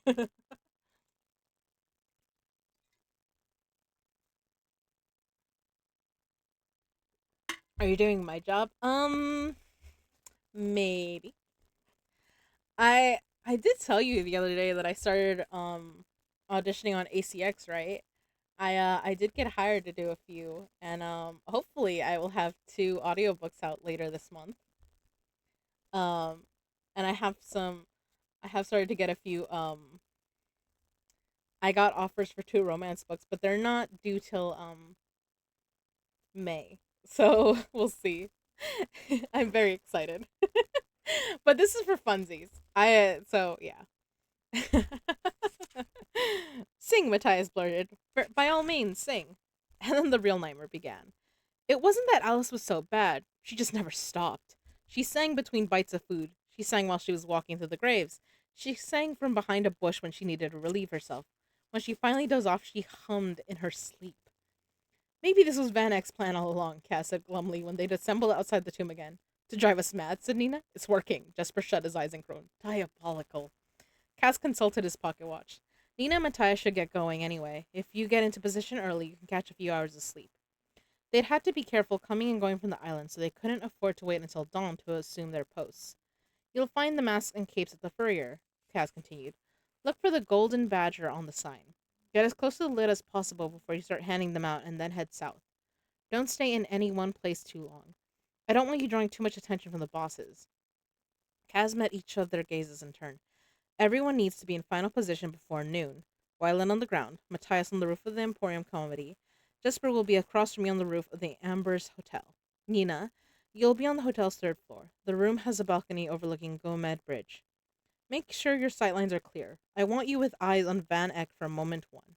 He'll be planning something, and we need to be ready. Matthias saw Nina cast a furtive glance at Jesper, but all she said was, No mourners. No funerals, they replied. Nina headed toward where the rowboat was moored. Kaz and Wyland stepped back into the tomb, but before Jesper could vanish inside, Matthias blocked his path. What happened at the lake house? What do you mean? I saw the look she just gave you. Jesper shifted uneasily. Why don't you ask her? Because Nina will claim she's fine until she's suffering too much to form the words. Jesper touched his hands to his revolvers. All I'm going to say is, be careful. She's not quite herself. What does that mean? What happened at the Hendricks house? We ran into some trouble, admitted Jesper. A man died. Men die all the time and cut her down. Just stay alert. She may need backup. Jesper darted through the door, and Matthias released a growl of frustration. He hurried to catch up to Nina, turning Jesper's warnings over in his mind, but said nothing as she stepped into the boat and he launched them into the canal. The smartest thing he'd done since they returned from the ice court was to give Kaz the remaining parem. It hadn't been an easy decision. He was never sure how deep the well inside Kaz was, where to locate the limits of what he would or would not do. But Nina had no hold on Kaz, and when she'd crept into Matthias's bed the night of the Smeet job, he'd been certain he'd made the right choice because Jel knew Matthias had been ready to give her anything she wanted if she would just keep kissing him. She'd woken him from the dream that had been plaguing him since the ice court. One moment he had been wandering in the cold, blind from the snow, wolves howling in the distance, and in the next he'd been awake, Nina beside him, all warmth and softness. He thought again of what she'd said to him on the ship, when she'd been in the worst grips of the Prem. Can you even think for yourself? I'm just another cause for you to follow. I'm just another cause for you to follow. First it was Jarl Brum, and now it's me. I don't want your cursed oath. He didn't think she had meant it, but the words haunted him. As a Driskelly, he'd served a corrupt cause. He could see that now. But he'd had a path, a nation. He'd known who he was and what the world would ask of him. Now he was sure of nothing but his faith in Jill and the vow he'd made, and the vow, and the vow he'd made to Nina. I have been made to protect you. Only in death will I be kept from this oath. Had he simply substituted one cause for another? Was he taking shelter in his feelings for Nina because he was afraid of choosing a future for himself? Matthias put his mind to rowing. Their fates would not be settled this night, and they had much to do before dawn came. Besides, he liked the rhythm of the canals at night, the street lamps reflected off the water, the silence, the feeling of passing unseen through the sleeping world, glimpsing a light in a window, someone rising restless from his bed to close the curtain or look out at the city. They tried to come and go from Blackvale as little as possible during the day, so this was the way he'd gotten to know Ketterdam. One night he'd glimpsed a woman in a bejeweled evening gown at her dressing table, unpinning her hair. A man, her husband, Matthias assumed, had stepped behind her and taken over the task, and she turned her face up to him and smiled. Matthias couldn't name the ache he felt in that moment. He was a soldier, so was Nina. They weren't meant for such domestic scenes, but he'd envied those people and their ease, their comfortable home, their comfort with each other.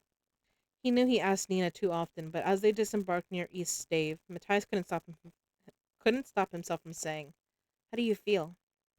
"Quite well," she said dismissively, adjusting her veil. She was dressed in the glittering blue finery of the lost bride, the same costume she'd been wearing the night she and the other members of the Dregs had appeared in his cell. "Tell me, Driskelly, have you ever actually been to this part of the barrel?" "I didn't have much opportunity for sightseeing when I was in Hellgate," Matthias said, "and I wouldn't have come here anyway." "Of course not.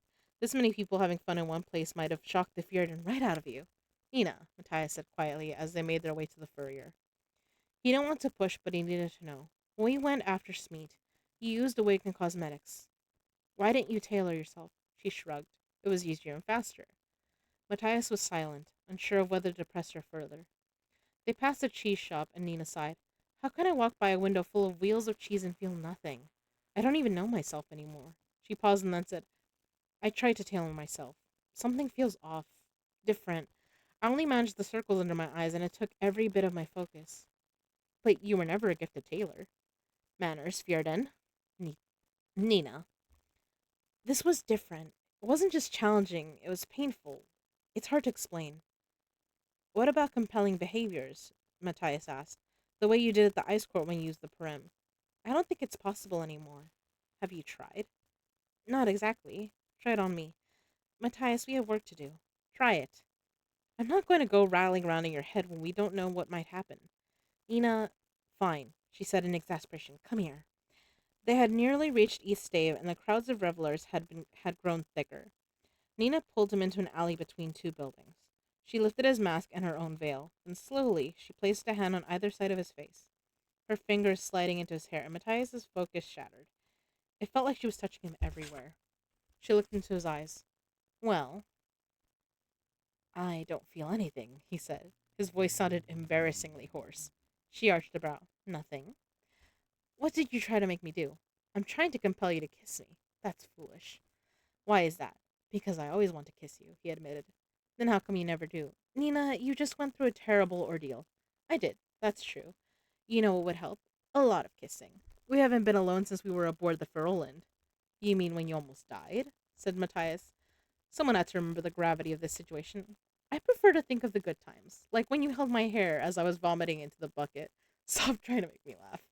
"But I like your laugh." "Nina, this is not the time to flirt. I need to catch you off your guard. Otherwise, you're too busy protecting me and asking me if I'm okay." "Is it wrong to worry?" "No, it's wrong to treat me like I might break apart at any moment. I'm not that fine or that fragile." She shoved his mask down none too gently, yanked her veil back into place, and strode past him out of the alley. Across the street to a shop with a golden badger over the door. He followed. He knew he'd said the wrong thing, but he had no idea what the right thing was. A little bell rang as they entered the shop. How can this place be open at such hours? He murmured. Who wants to buy a coat in the dead of night? Tourists. And in fact, a few people were browsing the stacks of furs and pelts. Matthias followed Nina to the counter. We're picking up an order, Nina said to the bespectacled clerk. The name? Judith Cohen. Ah, the clerk said, consulting a ledger. Golden Lynx and Black Bear. Paid in full. Just a moment.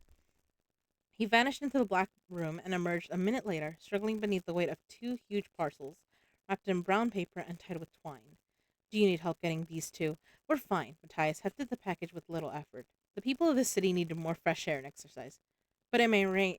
But it may rain. At least let me. We're fine, Matthias growled. And the clerk took a step backward.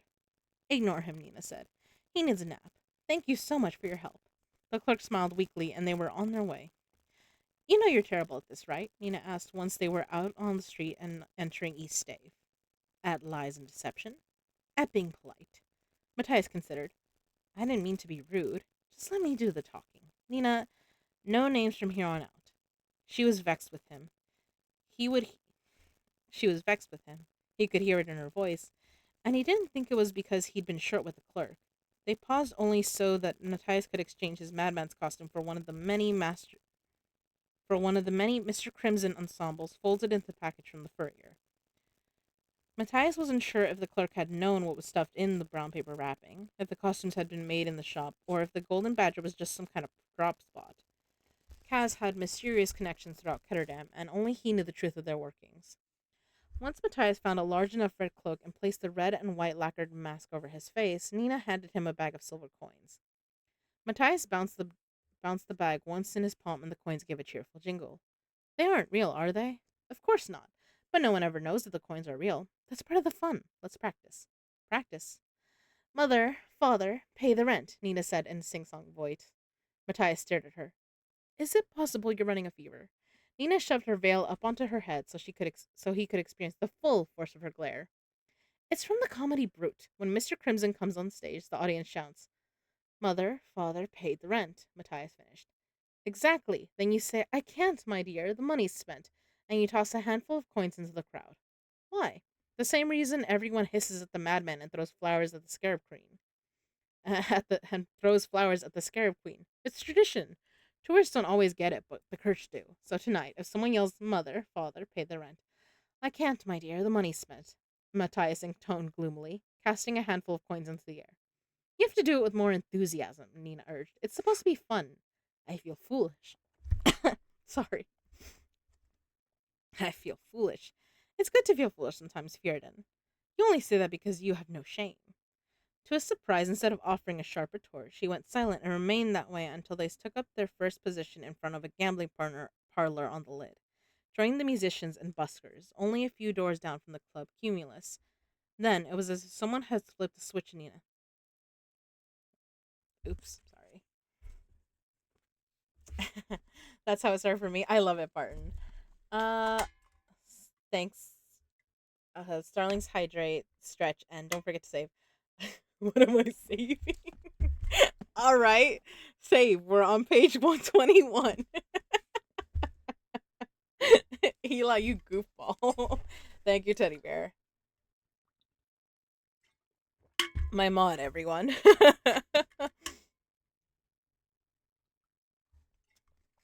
And a stretch. Okay. Great. Your streamer hydrate is closed. Is it? I haven't touched anything, so I don't. It wasn't me. I don't think I have a timer on it, but maybe I do. Uh, it's possibly on a timer, Eli. So I don't remember putting it on one, but maybe. Or unless or Darling or Chaos turned it off somehow. But yeah, I promise I haven't touched anything. um. Then it was as if someone had flipped a switch in Nina. Come one, come all to the Crimson Cutlass, she declared. You there, sir, you're too skinny for your own good. What would you think of a little free food and a flagon of wine? And you, miss, now you look like you know how to have a bit of fun. Now you look like you know how to have a bit of fun. Nina lured tourists to them one by one as if she'd been born to it. offering free food and drinks and handing out costumes and flyers.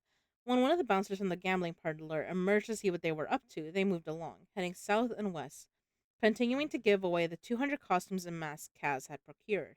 When people asked what it was all about, Nina claimed it was a promotion for a new gambling hall called the Crimson Cutlass. As Nina had predicted, occasionally someone would spot Matthias's costume and shriek, "Mother, father, pay the rent." Dutifully, Matthias replied, doing his best to sound jolly. If the tourists and revelers found his performance lacking, no one said so, possibly distracted by the showers of the silver coins. By the time they reached West Stave, the stacks of costumes were gone and the sun was rising. He caught a brief flash from the roof of the Ambers Hotel, Jesper signaling with his mirror. Matthias escorted Nina up to the room reserved for Judith Conan on the third floor of the hotel. Just as Cass had said, the balcony had a perfect view of the wide expanse of the Goedmed Bridge and the waters of West Stave, bordered on both sides by hotels and pleasure houses. "What does that mean?" Matthias asked. "Goedmed Bridge. Good Maiden Bridge. Why is it called that?" Nina leaned against the doorway and said, "Well, the story is that when a woman found out her husband had fallen in love with a girl from West Stave and planned to leave her, she came to the bridge and, rather than live without him, hurled herself into the canal. Over a man with so little honor? You'd never be tempted. All the fruits and flesh of West Stave before you. Would you throw yourself off a bridge for a man who was?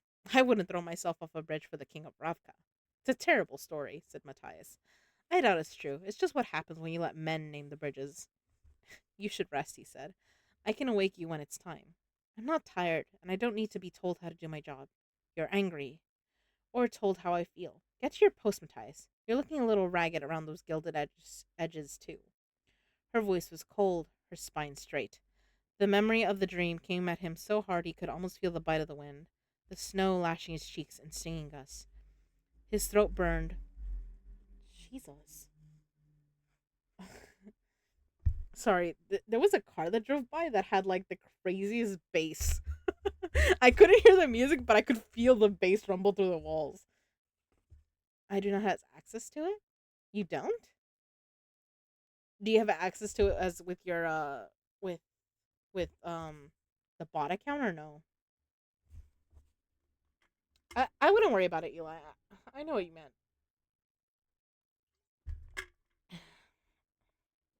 Although I believe both of your accounts have are mods, so I don't know why. Okay. The snow lashing his cheeks in stinging gusts. His throat burned, scraped raw as he shouted Nina's name. He wanted to tell her to be careful. He wanted to ask her what was wrong. "No mourners," he murmured. "No funerals," she replied, her eyes trained on the bridge. Matthias left quietly, descended the stairs, and crossed over the canal via the wide expanse of the Goad Med Bridge. He looked up at the balcony of the Ambers Hotel, but saw no sign of Nina. That was good. If he couldn't see her from the bridge, then Van Eyck wouldn't be able to either. A few stone steps took him down to a dock where a flower seller was pulling his barge full of blossoms into place in the rosy wash of morning light. Matthias exchanged a brief word with the man as he tended to his tulips and daffodils, noting the marks Wyland had chalked above the waterline on both sides of the canal. They were ready. He made his way up the stairs of the Emporium Comedy, surrounded on all sides by masks and veils and glittering capes. Every floor had a different theme, offering fantasies of all kinds. He was horrified to see a rack of Druskeli costumes. Still, it was a good place to avoid notice. He hurried to the roof and signaled to Jesper with his mirror. They were all in position now. Just before noon, Wyland would ascend to the wait in the canal side cafe that always drew a noisy collection of street performers, musicians, mimes, jugglers, busking for tourist money. From now, the boy lay on his side, tucked, tucked beneath the stone ledge of the roof and dozing lightly. Matthias's rifle lay bundled in oilcloth beside Wyland, and he'd set out a whole string of fireworks, their fuses curled like mice tails. Matthias settled his back against the ledge and shut his eyes, floating in and out of consciousness. He was used to these long stretches with little sleep from his time with the Druskeli. He would wake. He would wake when he needed to, but now he marched across the ice, the wind howling in his ears. Even the Ravkans had a name for the wind. Gruziburia, the brute, a killing wind. It came from the north, a storm that engulfed everything in its path. Soldiers died mere steps from their tent, lost in the whiteness. their cries for help eaten by the faceless cold. Nina was out there. He knew it, and he had no way to reach her. He screamed her name again and again, feeling his feet going numb in his boots, the ice seeping through his clothes. He strained to hear an answer, but his ears were full of the roar of the storm, and somewhere in the distance, the howl of wolves. She would die on the ice. She would die alone, and it would be his fault. He woke, gasping. The sun was high in the sky. Wyland stood above him, shaking him gently. It's almost time. Matthias nodded and rose, rolling his shoulders, feeling the warm spring air of Ketterdam around him. It felt it felt alien in his lungs. Are you all right? Wyland asked tentatively, but apparently Matthias's glower was answer enough. You're great, Wyland said, and hurried down the steps. Matthias consulted the cheap brass watch Cass had acquired for him. Almost 12 bells. He hoped Nina had rested more easily than he had. He flashed his mirror once at her balcony and felt a surge of relief when a bright light flashed back to him. He signaled to Jesper, then leaned over the roof sledge to wait. Matthias knew Kaz had chosen Westday for its anonymity and its crowds. Already, its denizens had started to come awake again after the previous evening's revels. The servants who tended to the needs of their various houses were doing their shopping, accepting shipments of wine and fruit for the next night's activities. Tourists who had just arrived in the city were strolling down both sides of the canal, pointing to the elaborately decorated signs that marked each house. Some famous, some notorious. You could see a many-petaled rose fashioned in white wrought iron and gilded with silver. The House of the White Rose. Nina had worked there for nearly a year. He'd never questioned her about her time there. He had no right to. She had stayed in the city to help him, and she could do as she wished. And yet he'd been unable to keep from imagining her there, the curves of her body laid bare, green eyes heavy-lidded, cream-colored petals caught in the dark waves of her hair. There were nights when he imagined her beckoning him closer, others when it was someone else she welcomed in the dark, and he'd lie awake wondering if it would be jealousy or desire that drove him mad first. He tore his eyes from the sign and pulled a long glass from his pocket, forcing himself to scan the rest of the stave. Just a few minutes before noon, Matthias caught sight of Kaz advancing from the west, his dark shape a blot moving through the crowd, his cane keeping time with his uneven gait. The crowd seemed to part around him, perhaps sensing the purpose that drove him off. It reminded Matthias of villagers making signs in the air to ward off evil spirits. Alice Van Eck waddled along beside him. Her blindfold had been removed, and through his long glass, Matthias could see her lips moving. Sweet jealous, she's still singing. Judging from the sour expression on Kaz's face, it was a distinct possibility. Beyond the other side of the bridge, Matthias saw Van Eck approach. He held himself rigidly, his posture erect, arms kept tight arms kept tight to his body as if he feared the sin-rich air of the barrel would stain his suit. Kaz had been clear. Taking out Van Eck was the last resort. They didn't want to kill a member of the Merchant Council, not in broad daylight in front of witnesses. Wouldn't it be cleaner? Jesper asked, a heart attack, a brain fever. Matthias would have preferred an honest kill, an open battle, but that was not the way things were done in Ketterdam. He can't suffer if he's dead, Kaz had said, and that had been the end of it. The gem, the Demjin brooked no argument. It was close by you, so I don't get to touch it. Something to do off stream. Okay. I don't think I did anything, but I'll have to check it later. I'm sorry, Eli. But yeah, you can just tell me when.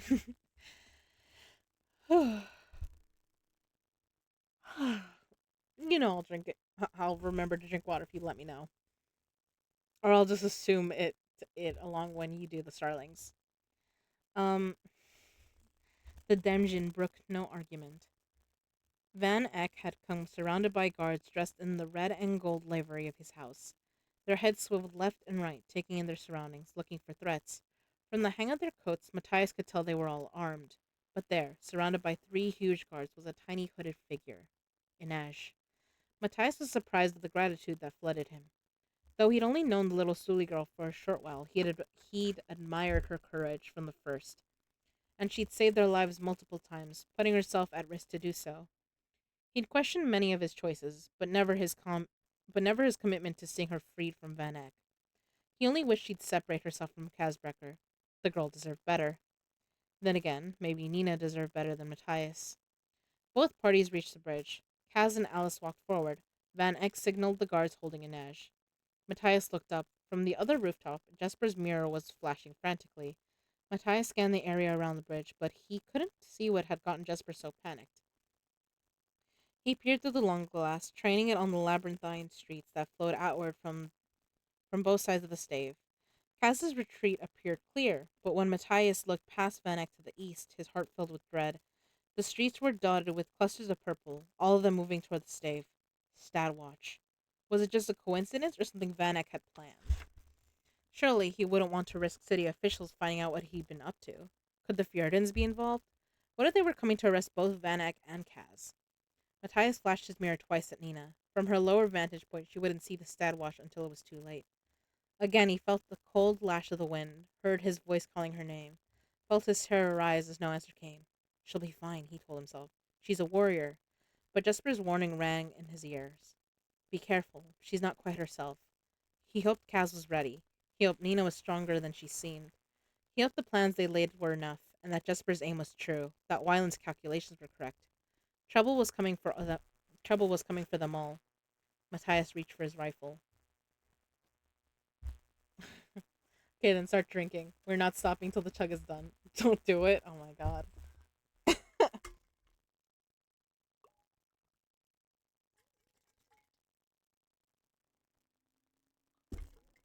I have a little bit more. We'll be fine. All right. All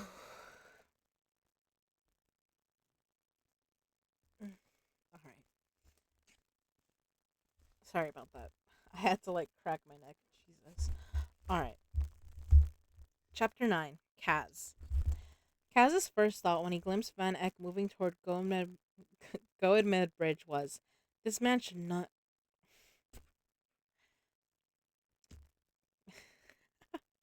All right. Chapter 9. Kaz. Kaz's first thought when he glimpsed Van Eck moving toward Goedmed Bridge was, this man should never play cards. His second was thus. His second was that someone had broken. His second was that someone had broken the merchant's nose. It was crooked and swollen, a dark circle of bruising forming beneath one eye. Cass suspected a university medic had treated the worst of the damage, but without a Grisha healer, there was only so much you could do to hide a break like that. Van Eck was trying to keep his expression neutral, but he was working so hard to look impassive that his high forehead was shiny with sweat. His shoulders were fixed stiffly, and his chest jutted forward as if someone had attached a string to his sternum and yanked him upward. He walked onto Goedmid Bridge at a stately pace, surrounded by livered guards in red and gold. Now that surprised Kaz. He thought Vanek would prefer to enter the barrel with as little pomp as possible. He turned this new information over in his mind. It was dangerous to ignore the details. No man liked to be shown up, and for all his attempts at a dignified promenade, Vanek's vanity had to be wounded. Let me read that again. No man liked to be shown up, and for all the attempts at a dignified promenade, Van Eck's vanity had to be wounded. A merch prided himself on his business sense, his ability to strategize, to manipulate men and markets. He'd be looking he'd be looking to get a bit of his own back after having his hand forced by a lowly barrel thug. Kaz let his eyes pass over the guards once, briefly searching for Inej. She was hooded, barely visible between the men Venek had brought, but he would recognize that knife-edge posture anywhere. And if the temptation that was there to crane his neck to look closer, to make sure she was unharmed, he could acknowledge it, set it aside. Hey, hey! Oh, Jesus Christ, that scared the fuck out of me. He would not break his focus. Was the next line, and then I jumped. Welcome in, hauntlings. Hello, hello. Welcome back to the sanctuary.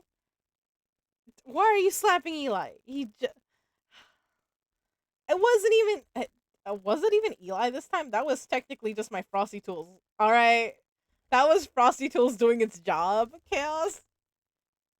It's automatic when you raid. Oh my god, chaos! Don't be harassing. I, yeah, you do. Don't be harassing Teddy Bear. He's a lurk and he never came back from lurk. He ditched me because I'm boring. I mean, listen, he ditched you for his wife, right? Okay, he came to listen to me to listen to me read. Can't get mad at Teddy Bear for that. Besides, I think Darling was with you, so it's fair. I don't know. I don't know. 4 hours ago, Violet. Oops. I mean, okay. I can't take credit for 4 hours ago, but still, you probably got busy, Chaos. To relax. I was lurking on yours for a bit, but yeah, no, I was with Mama Dyer and then went to eat. Kay was there for like 10 minutes. All right. Well, I thought I saw Darling in a chat, but maybe it was not yours. I have a few open on my thingy. You ditched me, Eli. Well, he had to go with Mama Dyer. Okay, so I mean that's fair. We listen. We know why Eli had to go. He gets busy. Not his fault. He ditches friends. My bad. My bad. I know, but Eli's ditching friends for family. I mean, I can't. We can't hate on that. Listen, family's important too. I mean, you gotta respect that he's a family man. All right, as because I am as well. I will also. I will sometimes get sidetracked by family stuff. I'm sorry. It just happens. All right. Uncle says hi. Hi. Hi, Theo. All right. I have lost my spot. We're reading Crooked Kingdom. We're on chapter 9. We got Kaz talking. Also, Violet, why are you dumping water on me? Excuse you. That's a site only for my spouses.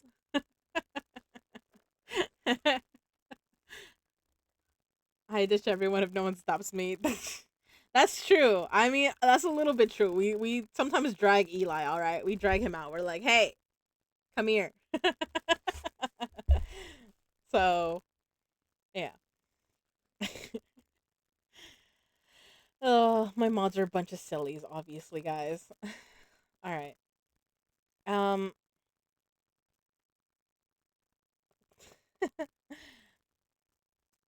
and if the temptation was there to crane his neck to look closer to make sure she wasn't harmed, he could acknowledge it, set it aside. He would not break his focus.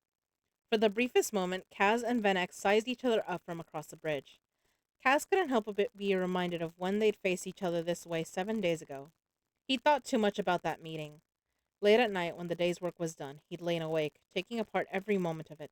Again and again, Kaz thought of those few crucial seconds when he'd let his attention shift to Nej instead of keeping his eyes on Venek. It wasn't a mistake he could afford to make again. That boy had betrayed his weakness in a single glance, had ceded the war for the sake of a single battle and put Nej, all of them, in danger.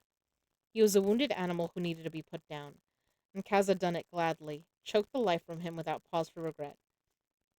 The Kaz that remained saw only the job: free Inej, make Vanek pay. The rest was useless noise. He thought about Vanek's mistake on Velguk too. The merchant had been stupid enough to trumpet the fact that his precious heir was cooking in the womb of his new wife, young Alice Van Eck, with her milk-white hair and dumpling hands. He'd been goaded by pride, but also by his hatred for Wylan, his desire to clear his son from the books like a failed business venture. Kaz and Vanek exchanged the shortest of nods. Kaz kept a gloved hand on Alice's shoulder. He doubted she would try to run off, but who knew what ideas were pinging around in the girl's head. Then Vanek signaled to his men to bring Inej forward, and Kaz and Alice started across the bridge. In the blink of an eye, in the blink of an eye, Kaz took in Inej's odd gait, the way she held her arms behind her back.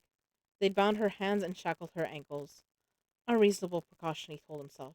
I'd have done the same thing, but he felt that flint inside him scraping against the hollow places, ready to ignite his rage. He thought again about simply killing Vanek. Patience, he reminded himself. He'd practiced it early and often. Patience would bring all his enemies to their knees in time. Patience and the money he intended to take off this merch scum. Do you think he's handsome? Alice asked. What? Kaz said, unsure he had heard her correctly. She had been humming and singing all the way from the market where Kaz had removed her blindfold, and he'd been doing his best to tune her out. Something has happened to Jan's nose, Alice said. I suspect he caught a bad case of the wraith. Alice wrinkled her own small nose, considering. I think Jan would be handsome if he were not quite so old. Lucky for you, we live in a world where men can make up for being old by being rich. It would be nice if he were both young and rich. Why stop there? How about young, rich, and royal? Why sell foreign merch when you could have a prince? I suppose, said Alice. But it's the money that's important. I've never really seen the point in princes. Well, no one would ever doubt this girl was Kirch born and raised. Alice, I'm shocked to find you and I are in agreement. Kaz monitored the periphery of the bridge as they drew closer to the center, keeping a careful eye on Van Eyck's guards, noting the open doors of the third floor balcony of the Amber's Hotel. The flower barge parked below the west side of the bridge as it was every morning. He, he assumed Van Eyck would have people positioned in the surrounding buildings just as he did, but none of them would be permitted to land a skill. But none of them would be permitted to land a kill shot. No doubt, Van Eyck would love to see him floating face down in a canal. But Cass could lead Van Eyck to Kauai, and that knowledge should keep him from taking a bullet to the skull. They stopped a good 10 paces apart. Alice tried to step forward, but Cass held her firmly in place. You said you were bringing me to Yan, she objected. And here you are, Cass said. Now be still. Yan, she yelled sharply. It's me. I know, my dear, Van Eyck said calmly, his gaze locked on Kaz. He lowered his voice. This isn't over, Brecker. I want Kuei Yulbo. Are we here to repeat ourselves? You want the secret to Jurda Parem, and I want my money. The deal is a deal. I don't have 30 million Kruger to part with. Isn't that a shame? I'm sure someone else does. And have you had any luck securing a new buyer? Don't trouble yourself on my account, Murch. The market will provide. Do you want your wife back, or did I drag poor Alice here for nothing? Just a moment, said Van Eyck. Alice, what are we naming the child? Very good, said Kaz. His team had passed off Violin as Koei Yulbo and Velgaluk, and Van Eyck had been well fooled. Now the merch wanted a confirmation he was actually getting his wife and not some girl with a radically tailored face and a false belly. Seems an old dog can learn a new trick, besides rolling over. Van Eyck ignored him. Alice, he repeated. What name are we giving the child? The baby, replied Alice in confusion. Yan, if it's a boy. Plumje, if it's a girl. We agree Plumje is what you're naming your new parakeet. Alice's lip jutted out.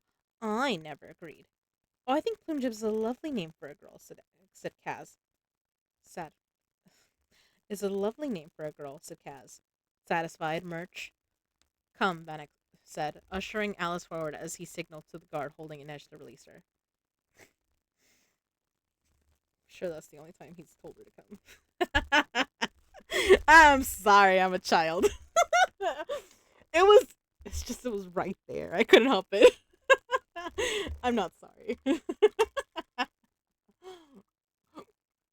Oh shit, the ads. All right, thank you, Eli. Oh, actually, that's Jess. Thank you, Jess. I will. So the ads are gonna start in like a few seconds. I'm sorry. I have 3-minute ads every hour. Sorry about that, starlings. Unless they just got muted. What the heck? Um, when the ads go, I will go get more water because my water bottle's almost out. Good to see Ghost is talking here. We've been trying to call her phone. Oof. Actually, no, Juvie isn't streaming.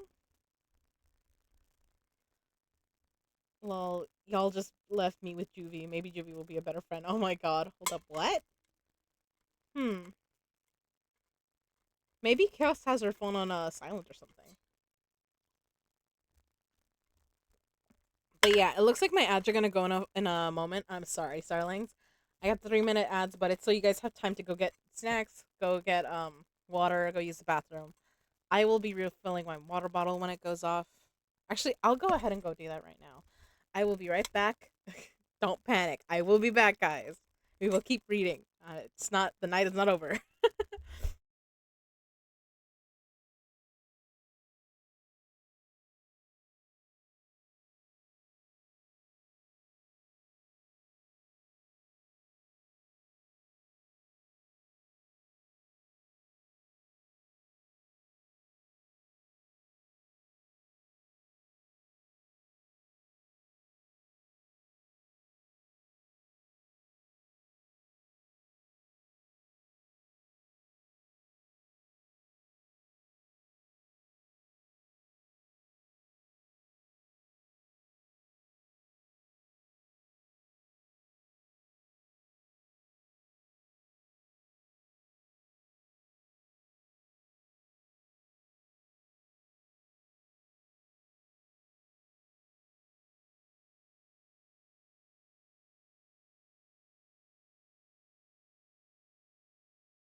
I'm back. Sorry about that. Welcome back from the ad, starlings. Call me. Ooh, a cast Beetlejuice flip. Are you trying to flip my doll, Eli? What? Leave him alone. He's happy where he is. Oh, that's another thing. Okay, so hopefully in like the next like 2 weeks or something, we're gonna get two cats. I'm kind of like, what kind of name suggestions do you guys have?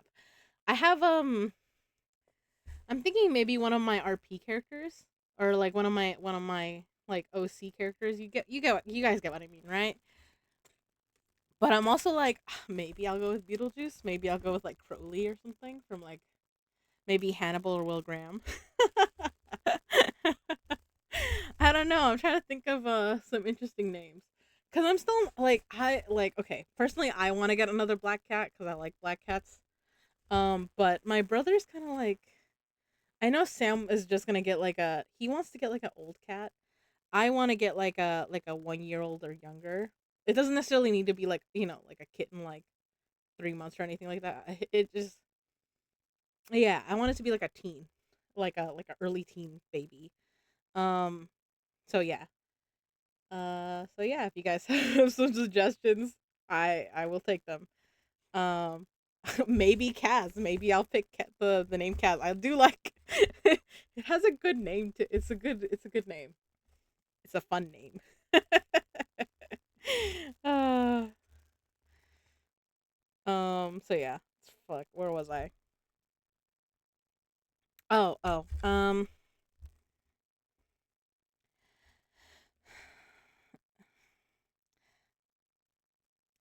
Favorite show, least favorite character. So from Hannibal, my least favorite character. Fuck no. I would be angry. Cause that would be Jack or like Chilton or maybe Alana or Freddy. They're not. No. I would get annoyed. Oh my god. I'm also thinking I might just decide it on whatever cat I end up getting. Cause I want, like I said, I want a black cat, but I'm also like, I might be open to other ones, just whatever we find. Cause we are looking for two, so and they have to get along, so that's the thing too. But yeah, all right. Come, Van Eyck said, ushering Alice forward as he signaled to the guard holding Inesh to release her. As Inesh passed Van Eyck, she turned to her face to him and murmured something. Van Eyck's lips pinched. Inesh shuffled forward, somehow graceful even with her arms bound behind her and shackles around her ankles. 10 feet, 5 feet.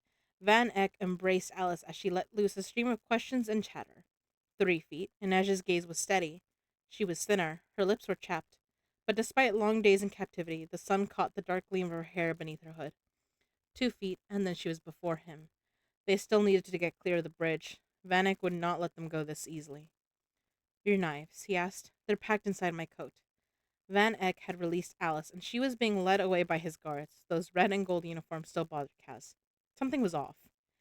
Let's get out of here, he said, an oyster knife in his hands to see to her ropes. Mr. Brecker, Van Eyck said.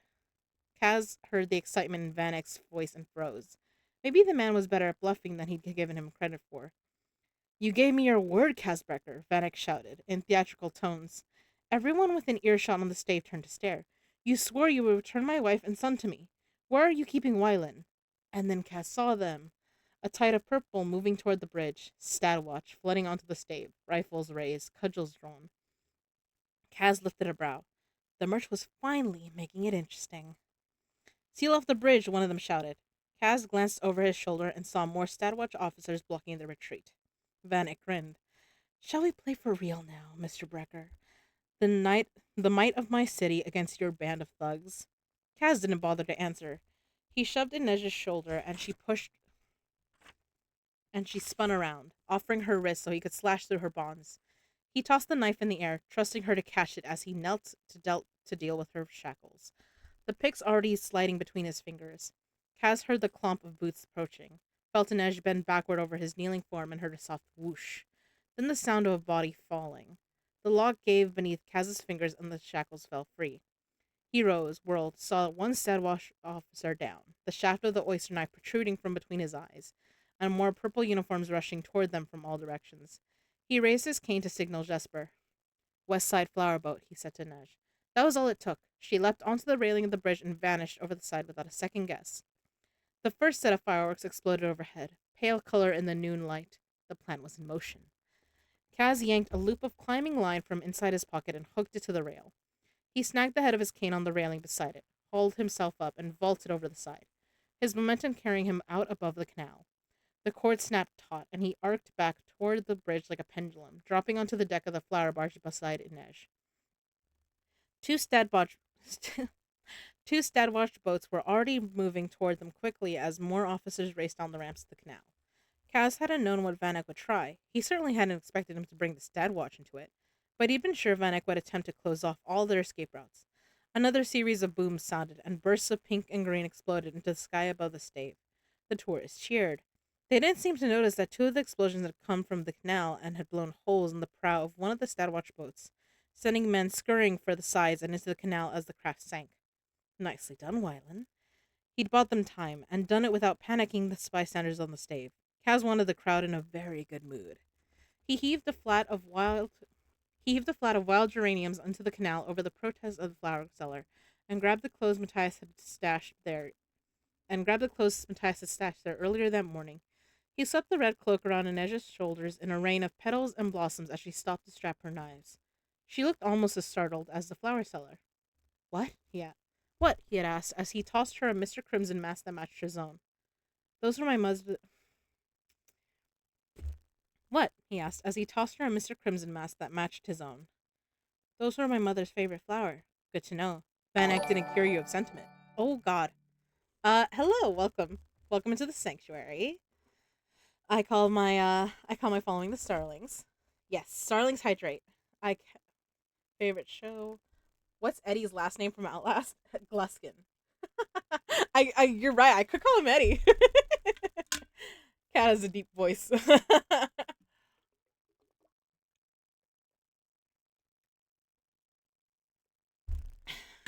Redeemed hydrate streamer. Thank you. I am hydrating. No, what, darling? I was saying we're gonna get a cat soon, and I know all about you from Chaos. Nice. Hello, Mace. Mace the snack. I like that. Oh, I get it. You're Mace. I suddenly realized. All right, this is Mace. I don't want to hydrate. Sorry, darling. It seems like Eli wants us hydrated and limber for later. Uh-huh. I couldn't help it. I was telling a dirty joke earlier too. I couldn't. It happens. I'm sorry. Well, all right. No, I'm not sorry because this is an 18 plus stream. All right, you guys are just gonna have to get over it. Besides, this book has some slight dirty jokes in it. It's great. They're great. Eli didn't hydrate you. I know he didn't, but he also can't apparently. For whatever reason, my hydrate isn't working for him.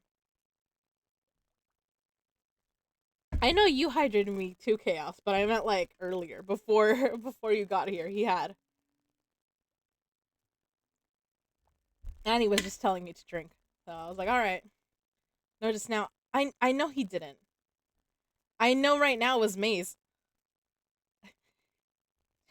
Proof that Chaos doesn't listen. All right. um, I've been banned from the hydrate apparently. Yeah,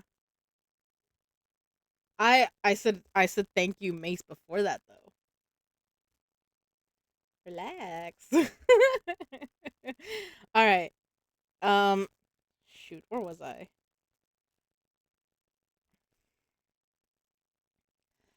Good to know Van Eck didn't cure you of sentiment. Nice to be back, Kaz. Good to have you back, Wraith. Ready? Wait, he said, listening. The fireworks had ceased, and a moment later he heard the sounds he'd been waiting for. The musical tinkle of coins hitting the pavement, followed by shrieks of delight from the crowd. Now, he said. They grabbed the cord and he gave a sharp tug. With a high-pitched whir, the cord retracted, yanking them upward in a burst of speed. They were back on the bridge in moments, but the scene awaiting them was decidedly different from the one they'd escaped less than 2 minutes before. West Stave was in chaos. Mr. Crimsons were everywhere 50, 60, 70 of them in red mask and cloak, tossing coins into the air as tourists and locals alike pushed and shoved, laughing and shouting, crawling on hands and knees, completely oblivious to the Sadwatch officers trying to get past them. Mother, father, pay the rent, shouted a crowd of girls from the doorway of the Blue Iris. I can't, my dear, the money's spent, the Mr. Crimson's chorused back, and tossed another cloud of coins into the air, sending the crowd into freshly delirious shrieks of joy. Clear the way, shouted the captain of the guard. One of the officers tried to unmask a Mr. Crimson standing by a lamppost, and the crowd began booing. Kaz and Inej plunged into the swirl of red capes and people scrambling for coins. To his left, he heard Inej laugh behind her mask. He'd never heard her laugh like that, giddy and wild. Suddenly, a deep, thunderous boom shook the stave. People toppled, grabbed at one another, at walls, at whatever was closest. Kaz almost lost his footing, righted himself with his cane. When he looked up, it was like trying to peer through a thick veil. Smoke hung heavy in the air. Kaz's ears were ringing, as if from a great distance. He heard frightened screams, cries of terror. A woman ran past him, face and hair coated in dust and plaster like a pantomime ghost. Hands clapped over her ears.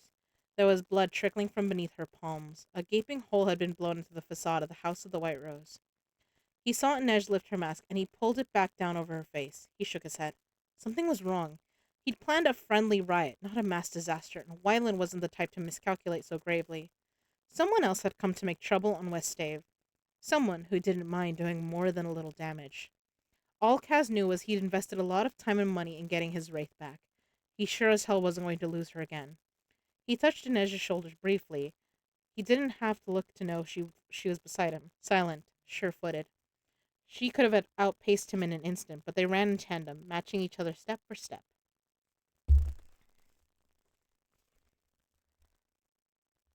I just said thank you, Eli, but it was for something else. I don't remember.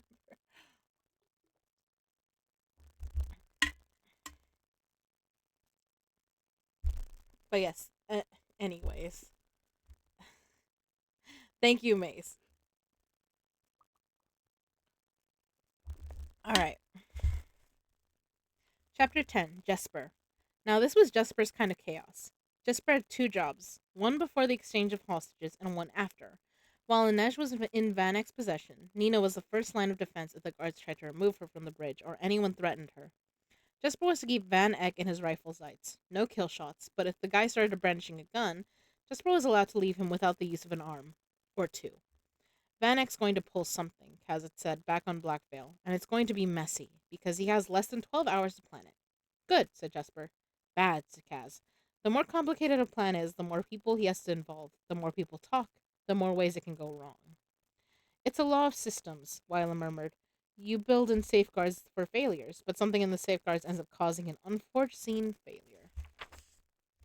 Van Eck's move won't be elegant, but it will be unpredictable, so we need to be prepared. I'm not even worried about credit. I know. I may have said the wrong name. I don't know. I'm reading too much. um how do we prepare for the unpredictable? Wylan asked. We broaden our options. We keep every possible avenue of escape open. Rooftops, streets and alleys, waterways. There's no chance Van Eck is going to let us just stroll off that bridge. Jesper had seen trouble coming a ways off when he spotted the groups of Stadwatch headed for the bridge. It could just be a rousting. That happened once or twice a year in the Staves, the Merchant Council's way of showing the gamblers, procurers, and performers that no matter how much money they poured into the city's coffers, the government was still in charge. He had signaled Matthias and waited. Kaz had been clear. Van Eck won't act until he has Alice back and out of harm's way. That's when we need to keep sharp. And sure enough, once Alice and Inej had traded places, some kind of ruckus had started on the bridge.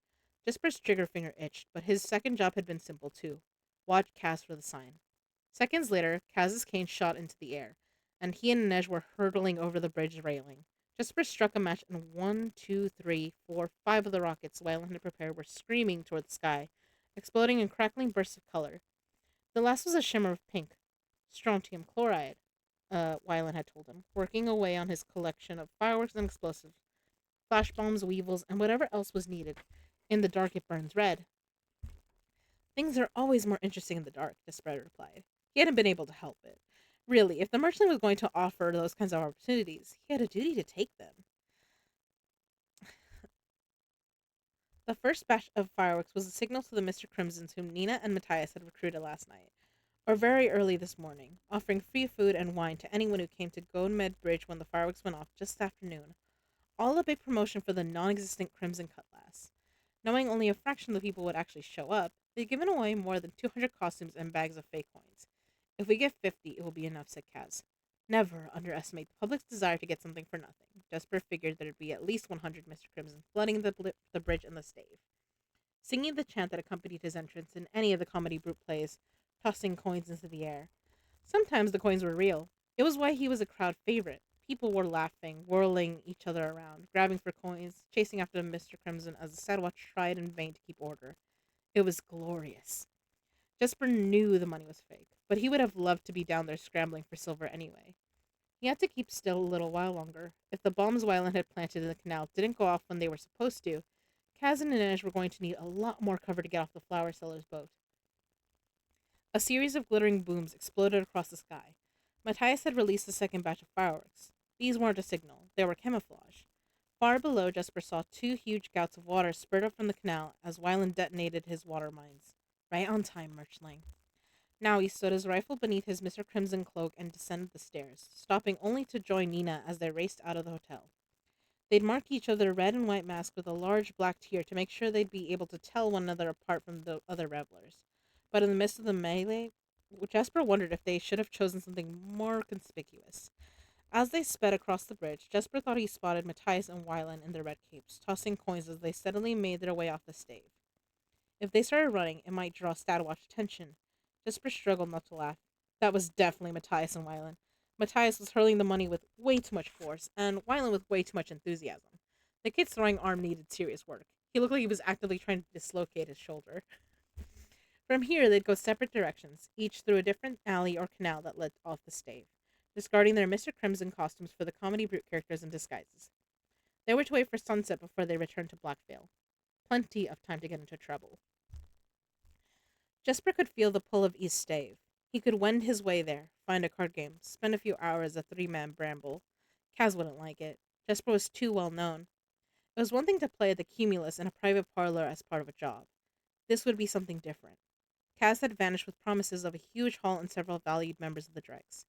People were speculating wildly about where he'd gone, and Roddy had said Prohaska was looking for all of them. Sadwatch officers would probably be visiting the slat tonight to ask a lot of uncomfortable questions, and there was Pekka Rollins to worry about too. Just a couple of hands, Jesper promised himself. Enough to scratch the itch. Then I'll go visit Da. Jesper's stomach churned at that. He wasn't ready to face his father alone just yet, to tell him the truth of all this madness. Suddenly, the need to be at the table was overwhelming. To hell with not running. Since Kaz hadn't obliged him with something to shoot at, Jesper needed a pair of dice and long odds to clear his mind. That was when the world went white. The sound was something between a thunderbolt and a lightning crack. It lifted Jesper off his feet, sent him sprawling as a roaring whoosh filled his ears. He was suddenly lost in a storm of white smoke and dust that clogged his lungs. He coughed, and whatever he'd inhaled grated against the lining of his throat as if the air had turned to finely powdered glass. His eyelids were coated in grit, and he fought not to rub at them, blinking rapidly, trying to dislodge bits of debris. He pushed himself up to his hands and knees, gasping for air, head ringing. Another Mr. Crimson lay on the ground beside him, a black tear painted on his red lacquered cheek. Jesper dislodged the mask. Nina's eyes were closed and blood ran from her temple. He shook her shoulder. Nina! He shouted above the screams and wailing around him. Her eyelids fluttered and she drew a sharp breath, then started coughing as she sat up. What was that? What happened? I don't know, said Jesper, but someone other than Wyland is setting off bombs. Look. A huge black hole gaped in front of the House of the White Rose. A bed hung precariously from the second floor, ready to collapse into the lobby. The rose vines that climbed the front of the house had caught fire, and a heavy perfume had arisen in the air. From somewhere inside, they could hear shouting. Oh, saints, I have to help them, Nina said, and Jesper's addled mind remembered that she'd worked at the White Rose for the better part of a year. Where's Matthias? She asked, eyes searching the crowd. Where's Wyland? If this is one of Kaz's surprises, I don't think, Jesper began. Then another boom shook the cobblestones. They flattened themselves on the ground, arms thrown over their heads. What in the name of every saint who suffered is going on? Nina yelled in fear and exasperation. People were shrieking and running all around them, trying to find some kind of shelter. She pulled herself to her feet and peered south down the canal toward the plume of smoke, rising from another of the pleasure houses. Is it the willow switch? No, said Nina, an expression of horror dawning on her face as she came to some realizations Jesper didn't understand. It's the anvil. As she said it, a shape shot skyward from the hole in the side of what had been the anvil. It soared toward them in a blur. Grisha, said Jesper. They must have Peren. But as the shape zoomed overhead and they twisted their necks to follow its progress, Jesper saw he was very wrong, or he'd completely lost his mind. It wasn't a squaller flying above them. It was a man with wings. Huge metallic things that moved in a hummingbird whir. He had someone clutched in his arms, a boy screaming in what sounded like Ravkan. Did you just see that? Tell me you saw that, said Jesper. It's Markov, Nina said, the fear and anger clear on her face. That's why they targeted the anvil. Nina! Matthias was striding across the bridge. Violin at his heels. Both of them had their masks shoved atop their heads, but the Sadwatch had to have bigger concerns right now. We have to get out of here, Matthias said. If Van Eck, but Nina grabbed his arm. That was Daniil Markov. He worked at the anvil. The guy with wings? Asked Jesper. No, Nina said, shaking her head frantically. The captive. Markov is an infernee. She pointed down the canal. They hit the anvil, the house of the White Rose. They're hunting Grisha. They're looking for me. At that moment, a second wing finger burst from the White Rose. Another boom sounded, and as the lower wall caved in, a huge man and woman strode forward. They had black hair and bronze skin, just like the men with wings. Shoo, said Jesper. What are they doing here? And since when do they fly? Masks down, said Matthias. We need to get to safety. They slid, they slid their masks into place. Jesper felt grateful for the uproar surrounding them. But even as he had the thought, one of the shoe men sniffed the air, a deep inhale. In horror, Jesper watched him turn slowly and lock eyes on them. He barked something to his companions, and then the shoe were headed straight for them. Too late, said Jesper. He tore off his mask and cape and shouldered his rifle. If they came looking for fun, let's give them some. I'll take the flyer. Jesper had no intention of getting swept up by some kind of shoe bird boy. He didn't know where the second flyer had gone and could only hope he was occupied with his infernal captive. The winged man darted left, right, swooping and zooming like a drunken honeybee. Stay still, you big bug, Jesper grunted, then squeezed off 3 shots that struck the flyer's chest dead center, flinging him backward. But the flyer righted himself in a graceful somersault and sped toward Jesper. Matthias was blasting away at the 2 huge shoe. Every shot was a direct hit, but though the shoe stumbled, they just kept coming. Wylan, Nina, said Jesper, anytime you want to jump in, feel free. Jesus, I flinched. Did it's huh. Sorry. Alright, stab Eli, now bedtime. It's almost 1. Get some sleep, Chaos. Thank you for the hydrate mace. The stretch? Okay. Bye, Chaos. Have a good night. Get some rest. You need it. Also, I'm glad you streamed today. It looked like you were having fun.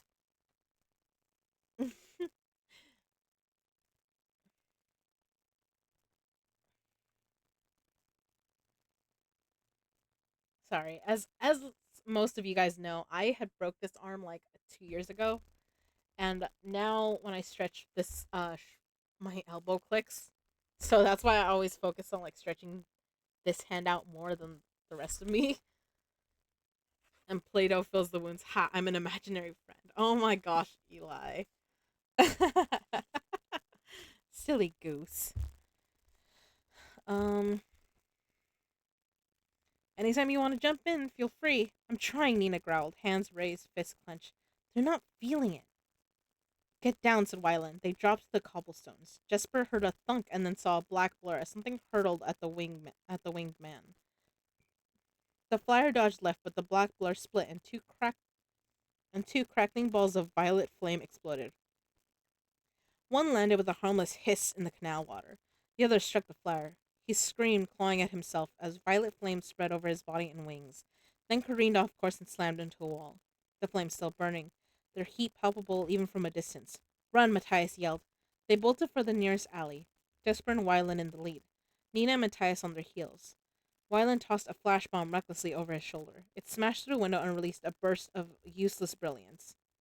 You probably just scared the hell out of some hapless working girl, Jesper said. Gimme that.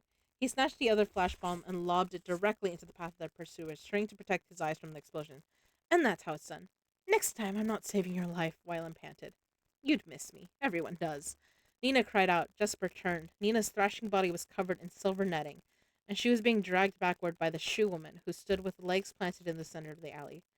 Matthias opened fire, but she didn't budge. Bullets don't work, Wyland said. I think there's metal beneath their skin. Now that he said it, Jesper could see metal glinting from under the bloody bullet wounds. What did that mean? Were they mechanicals of some sort? How is it possible? The net, Matthias roared. They all grabbed hold of the metal net, trying to pull Nina to safety. But the shoe woman kept yanking her backward, hand over hand with impossible strength. We need something to cut the cord, Jesper shouted. To hell with the cord, Nina snarled between gritted teeth. She snatched a revolver from Jesper's holster. Let go, she commanded. Nina, protested Matthias. Do it. They let go, and Nina zipped down the alley in a sudden burst of momentum. The shoe woman took an awkward step back, then seized the edge of the net, yanking Nina up.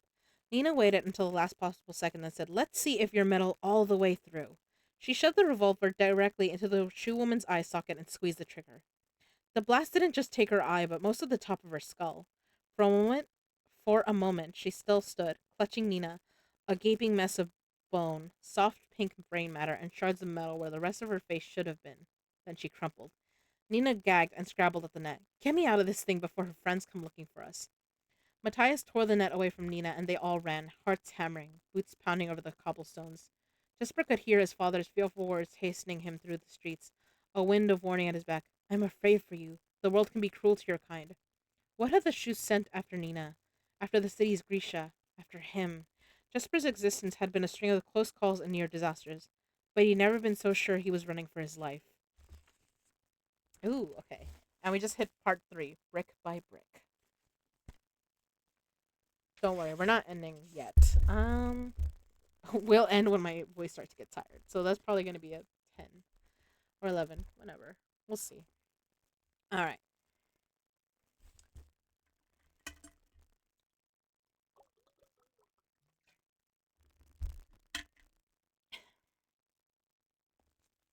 Nice. You caught the Togedemaru. Is that one a squirrel or is that a mouse? All right. Chapter 11, Inej. Till 3, please. I can't stay up till 3. I will lose my voice, Eli. And I do have to I do have to read for a audiobook later this week. I have to finish before Friday. At least 15 minutes. And I do want to try to get some work done before I go on the weekend and stuff.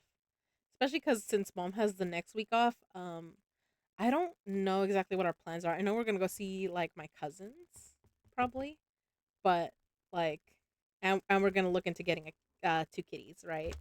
Um but yeah, I'm like it's a fat ass mouse. I love it. It's a cute one. It's a squishy. But yeah, it uh since the next week will be busy, I don't want to leave all my work, you know, behind. All right. Chapter 11, Inej. As Inej and Kaz moved farther from Westave, the silence between them spread like a stain. They'd abandoned their capes and masks in a rubbish heap behind a run-down little brothel called the Velvet Room, where Kaz had apparently stashed another change of clothes for them. It was as if the whole city had become their wardrobe, and Inej couldn't help but think of the conjurers who drew miles of scars from their sleeves, and vanished girls from boxes that always reminded her uncomfortably of coffins. Dressed in the bulky coats and rough spun trousers of dock workers, they made their way into the warehouse district, hair covered by hats, collars pulled up despite the warm weather. The eastern edge of the district was like a city within a city, populated mostly by immigrants who lived in cheap hotels and Hey, rooming hey! houses, or in shanty. Hello! Welcome in! Oh my gosh, another raid. It's it's a portable taser pillow. Oh my gosh, Eli. A taser whoopee cushion. It is adorable, Togedemaru. Welcome in. Hello, hello. Welcome to the sanctuary. I call my followers the starlings. Hello, Celine. How you doing? Let's see. They were last. Okay, you were doing in the writing and reading. Is a voice actress and VTuber who loves reading aloud. They're currently writing in from a writing and reading stream where they were reading The House at Pooh Corner. Cozy Vibes and Literature, count me in. That sounds cute. Like, is it a Winnie the Pooh book or something else? Welcome in. I'm reading Cricket Kingdom. We just got to chapter 11 in Edge. This is a sequel to Six of Crows by Leigh Bardugo. Um, I was looking for her name. There we go. Bardugo. She's great. Hello, please do not drink soda with a mouthful of mints. We learned this today. What do you mean you learned this today? Did someone try this? Is it in fact the Winnie the Pooh book, the second full novel? And really, oh my god, I love that. I You know what? I used to love watching Winnie the Pooh. Like I think I had like one of the movies, and I had like I want to say the show or like I ha- I just remember it was a collection of different little shorts, and I'm like, wait, that sounds lovely. Welcome in. What kind of mints? I love crickets. Following crickets. Crickets. What did I say something about crickets? One of my redeems is Chubby Bunny, which has me fill my mouth with something, usually marshmallow. But tonight I had only a tin of mints or a basket of wasabi peas. Oh God. Oh no. I see where this is going. Were you drinking soda then? Oh my God, I love that. That's amazing. Also, hello, Necromancer. But yeah, I will. Don't worry, I won't do that. It is 9 p.m. at night. I'm not eating candy. Altoids even. I'm drinking water. We've done the peas before, and it's not too remarkable. And someone follow my chubby bunny with a hydrate. With a high, I love it. Oh my god. So welcome in. Like I said, we're on chapter 11 of this book. It's a sequel. I know it's kind of confusing, but hopefully you'll still like it. If you guys haven't heard of it and stuff like that. I love this series, Crooked Kingdom. It's a duology.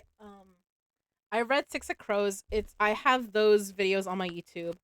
Um I have up to chapter 6 of this book on my YouTube, and today we've gone from chapter 6 to 11 now. So yes, I gotta find out what happens when one takes a sip of cherry balls with a mouthful of Altai wintergreen mints. Oh my god. Oh, I love that. That's crazy. Gotta head back to work, but I hope everyone here has a great night. You too, Necromancer. Good luck. Have a nice time. Be safe. The answer is an uncomfortable amount of gases in some very unusual places.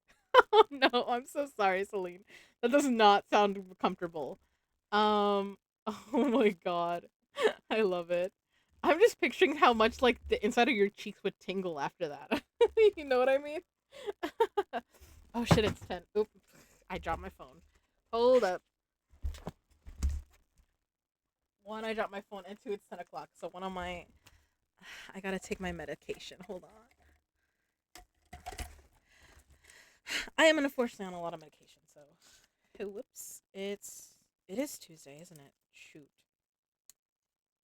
Like this week is passing so quickly.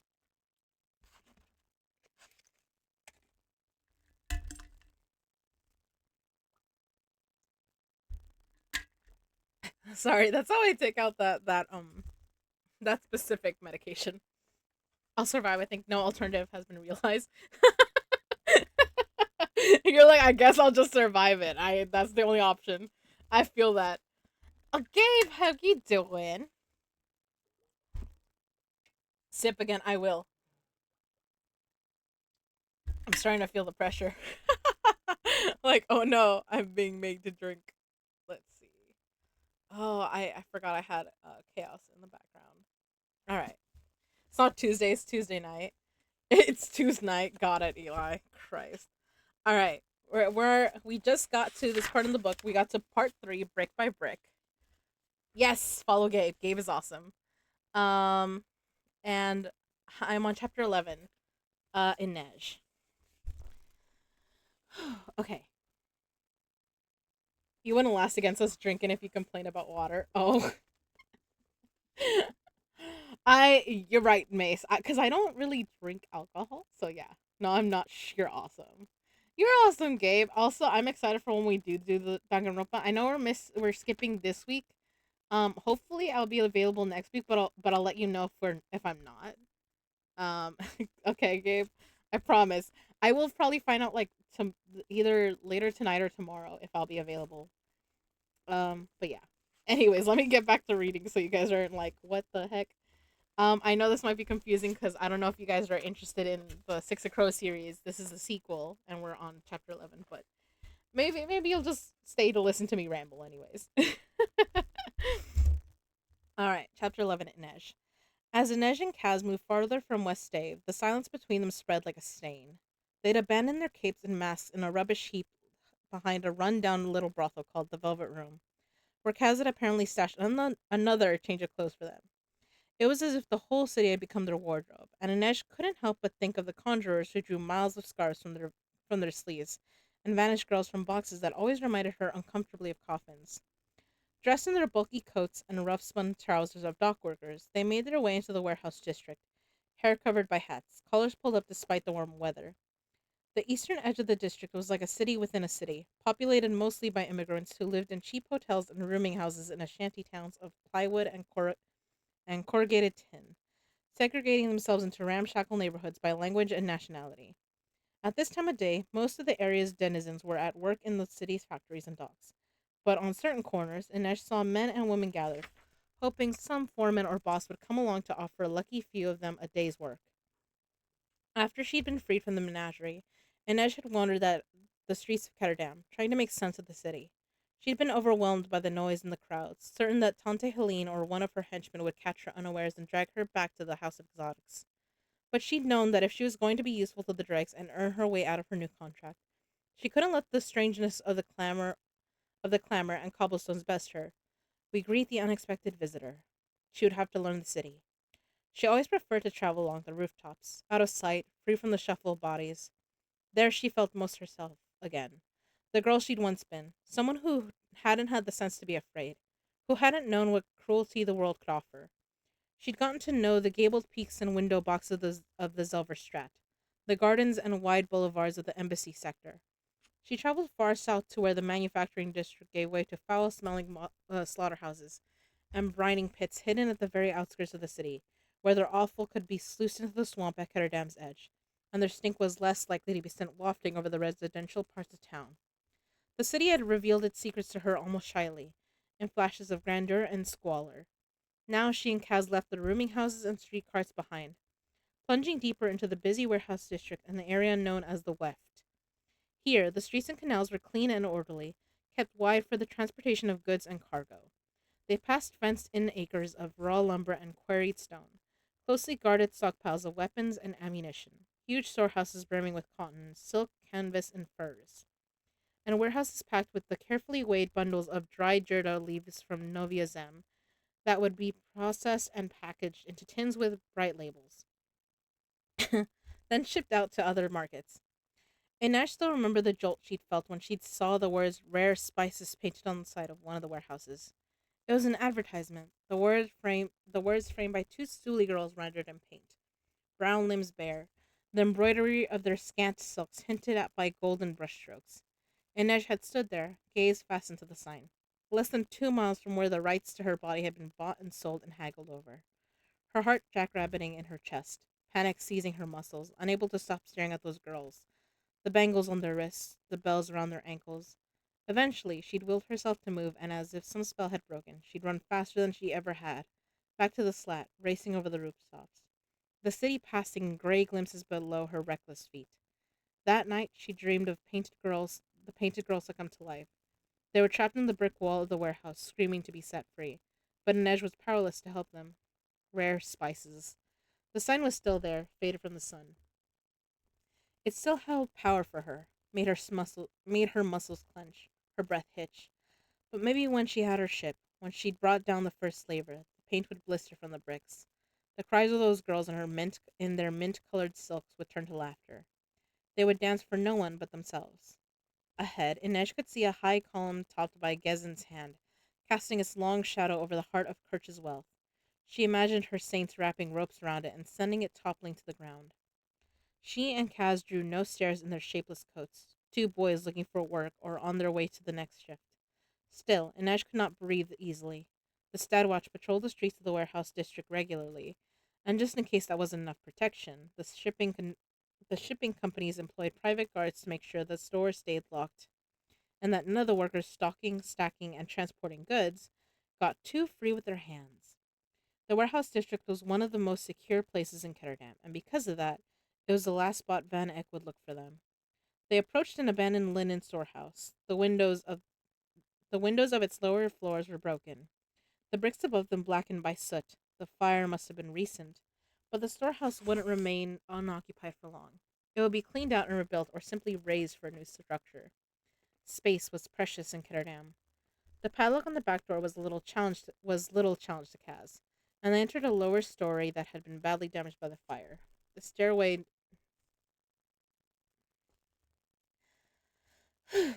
Sorry. It's okay, Lola. Take your time. All right, I'm out. Just got off the phone with Ghost. Nice. Good night, Jess. You all are awesome. Just make sure you can for you care for yourself so we can share your awesomes and make life brighter. Exactly, Eli. Starlings, hydrate. Everyone take a drink if you can. If it's not too late for you. I take oop and Mace is getting called away. And there's a Stoutland in chat. Sorry about that. Um Alright. The stairway near the front of the building seemed largely intact. They climbed, Inaj moving lightly over the boards, Kaz's tread punctuated by the rhythmic thunk of his cane. When they reached the third floor, Kaz directed them to a stockroom where bolts of linen were still piled high in giant pyramids. They were largely undamaged, but those on the bottom were stained with soot and the fabric had a burnt, unpleasant smell. They were comfortable, though. Inaj found a perch by a window that let her rest her feet on one bolt and her back on the other. She was grateful to simply sit, to look out of the window into the watery afternoon light. There wasn't much to see, just the bare bricks walls of the warehouses and the grove of huge sugar silos that loomed over the harbor. Cass took a tin from beneath one of the old sewing machines and passed it to her. She popped it open, revealing hazelnuts, crackers wrapped in wax paper, and a stoppered flask. So this was one of the safe houses Vanek had been so eager to learn about. Inej uncorked the flask and sniffed. Water, he said. She drank deeply and ate a few of the stale crackers. She was famished, and she doubted she'd be getting a hot meal any time soon. Kaz had warned her that they couldn't return to Blackvale until nightfall, and even then she didn't think they'd be doing much cooking. She watched him push himself up onto the stack of bolts across from her, resting his cane beside him, but she forced her eyes back to the window, away from the precision of his movements, the taut line of his jaw. Looking at Kaz felt dangerous in a way it hadn't before. She could see the mallet rise, glinting in the stage lights of on eel comedy. He'll never trade if you break me. She was grateful for the weight of her knives. She touched her hands to them as if greeting old friends, felt some of the tension inside her ease. What did you say to Van Eck on the bridge? Kaz asked at last, when we were making the trade. Kaz asked at last, when we were making the trade. You will see me once more, but only once. More Sully proverbs. A promise to myself. And Van Eck. Careful, Ray. You're ill-suited to the revenge game. I'm not sure your Sully saints would approve. My saints don't like bullies. She rubbed her sleeve over the dirty window. Those explosions, she said. Will the others be all right? None of them were stationed near where the bombs went off. At least, not the ones we saw. We'll know more when we get back on Blackvale. Inej didn't like that. What if someone had been hurt? What if all of them didn't make it back to the island? After days of fear and waiting, sitting still while her friends might be in trouble was a new kind of frustration. She realized Kaz was studying her and turned her gaze to his. Sunlight slanted through the windows, turning his eyes the color of strong tea. He'll never trade if you break me. She could feel the memory of the words, as if they'd burned her throat in the speaking. Kaz didn't look away when he said, Did he hurt you? She wrapped her arms around her knees. Why do you want to know? So that you can be sure I'm capable of taking on some new danger? So that you can add to the list of wrongs for which Vanek must be held to account. Kaz had been clear about his arrangement with her from the beginning. Inej was an investment, an asset worthy of protection. She had wanted to believe they'd become more to each other. Jan van Eyck had robbed her of that illusion. Inej was whole, unharmed. She bore no scars or trauma from her ordeal on eel comedy that food and sleep would not ease, but Van Eyck had taken something from her nonetheless. I'll be no mo- I'll be no use to him anymore. Words torn from some hidden place inside her, a truth she could not unknow. She should be glad of it. Better terrible truths than kind lies. She let her fingers drift to the place where the mallet had brushed her leg. Saw Kaz's eyes track the movement. Stopped. She folded her hands in her lap, shook her head. No, he didn't hurt me. Kaz leaned back, his gaze dismantling her slowly. He didn't believe her, but she could not bring herself to try and convince him of this lie. He propped his cane on the floor and used it to brace himself as he slid off the fabric pile. Uh, uh, Slid off the fabric pile. Rest, he said. Where are you going? I have business near the silos, and I want to see what information I can pick up. He left his cane leaning against one of the bolts. You're not taking it? Too conspicuous, especially if Van Eck has gotten the Stadwash involved. Rest, he repeated. You'll be safe here. Inej closed her eyes. She could trust him enough for that. When Kaz woke her, the sun was setting, gilding the tower of Gezin in the distance. They left the storehouses. They left the storehouse, locking it behind them, and joined the workers walking home for the night. They continued south and east, dodging the busier parts of the barrel, where no doubt the Stadwatch would be prowling, and headed toward a more residential area. In a narrow canal, they boarded a small boat that they piloted down Graf Canal, and into the mist shrouding Blackvale Island. Inej felt her excitement increasing as they picked their way through the mausoleums toward the center of the island. Let them be okay, she prayed. Let them all be okay. Finally, she glimpsed a dim light and heard the faint murmur of voices. She broke into a run, not caring when her cap slipped from her head to the vine-covered ground. She tore open the door to the tomb. The 5 people inside rose, guns and fists raised, and Inej skidded to a halt. Nina shrieked, Inej! She flew across the room and crushed Inej in a tight hug. Then they were all around her at once, hugging her, clapping her on the back. Nina would not let go of her. Jesper threw his arms around both of them and crowed, The Wraith returns! As Matthias stood back, formal as ever but smiling. She looked from the shoe boy seated at the table in the center of the tomb to the identical shoe boy hovering in front of her. Wylan, she asked of the one closest to her. He broke into a grin, but it slipped sideways when he said, Sorry about my father. And Ash pulled him into the hug and whispered, We are not our fathers. Kaz wrapped his cane on the stone floor. He was standing in the doorway to the tomb. If everyone is done cuddling, we have a job to do. Hold up, said Jesper, arm still slung around Inej. We're not talking about the job until we figure out what those things were on the stave. What things? Asked Inej. Did you miss half the stave blowing out? We saw the bomb at the White Rose go off, said Inej, and then we were heard another explosion. At the anvil, said Nina. After that, Inej said, we ran. Jesper nodded sagely. That was your big mistake. If you'd stuck around, you could have nearly been killed by a shoe guy with wings. 2 of them, said Wylan. Inej frowned. 2 wings? 2 guys, said Jesper. With wings, Inej probed. Like a bird? Nina dragged her toward the cluttered table where a map of Ketterdam had been spread. No, more like a moth. A deadly mechanical moth. Are you hungry? We have chocolate biscuits. Oh, sure, said Jesper. She gets the cookie horde. Nina planted Inej in a chair and plunked the tin down in front of her. Eat, she commanded. There were 2 shoe with wings and a man and a woman who were not normal. Nina's power had no effect on them, said Wylan. Nina said noncommittally, nibbling daintily at the edge of a biscuit. Inej had never seen Nina nibble daintily on anything. Her appetite clearly hadn't returned, but Inej wondered if there was more to it. Matthias joined them at the table.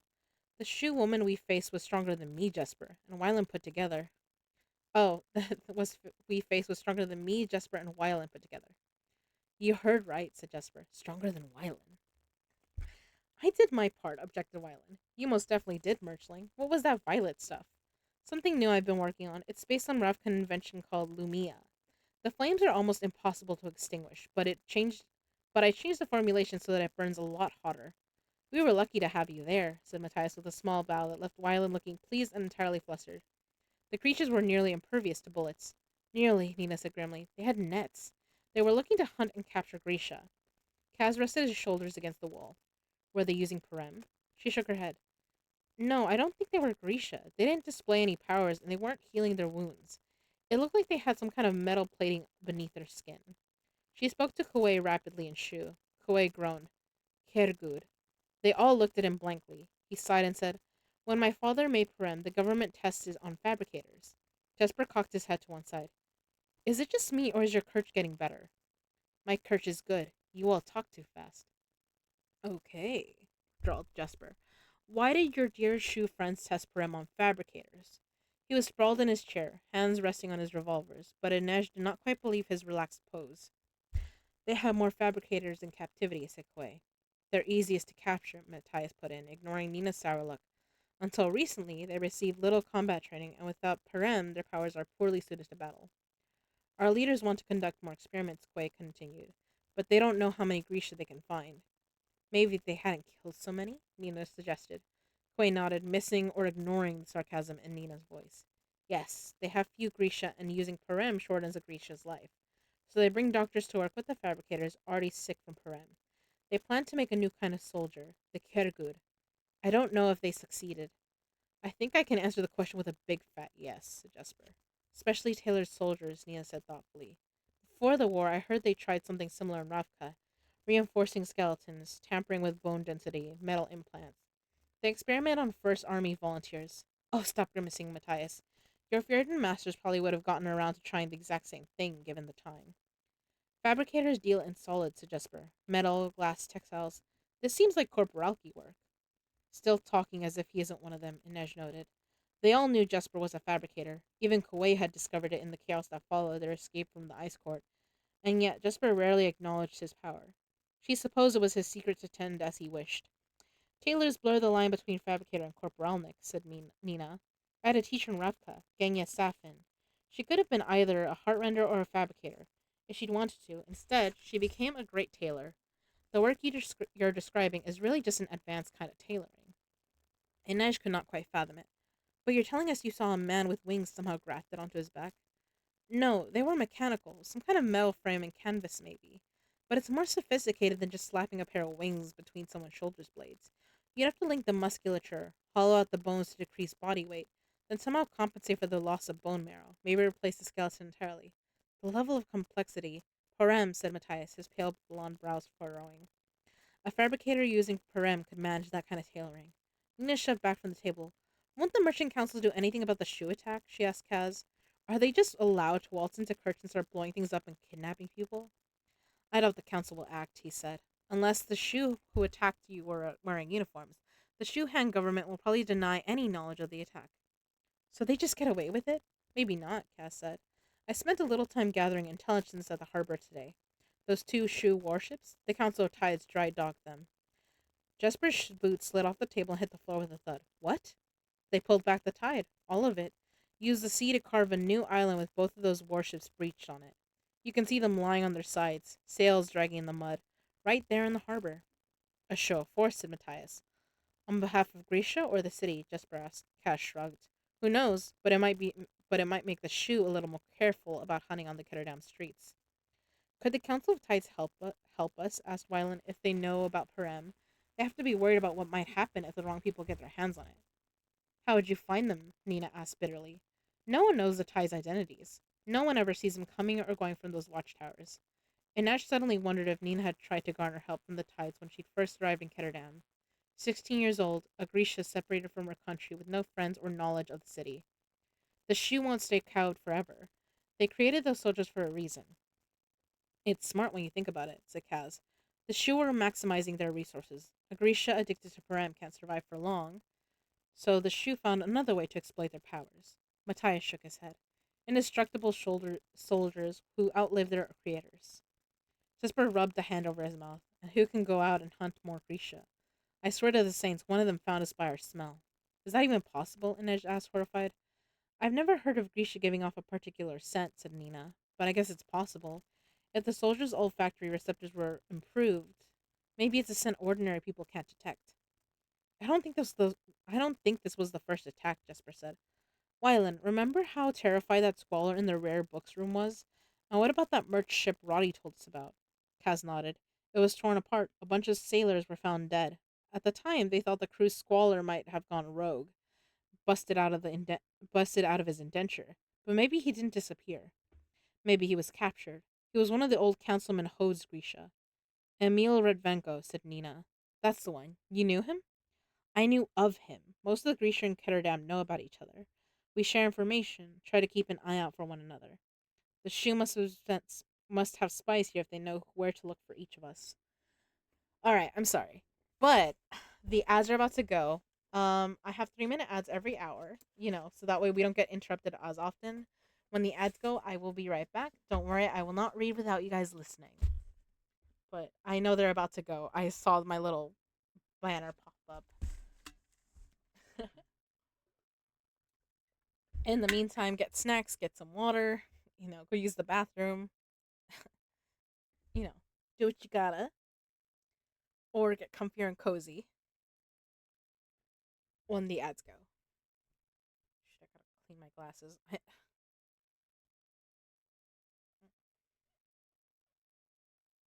There they go. All right, I will be right back.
I didn't abandon you.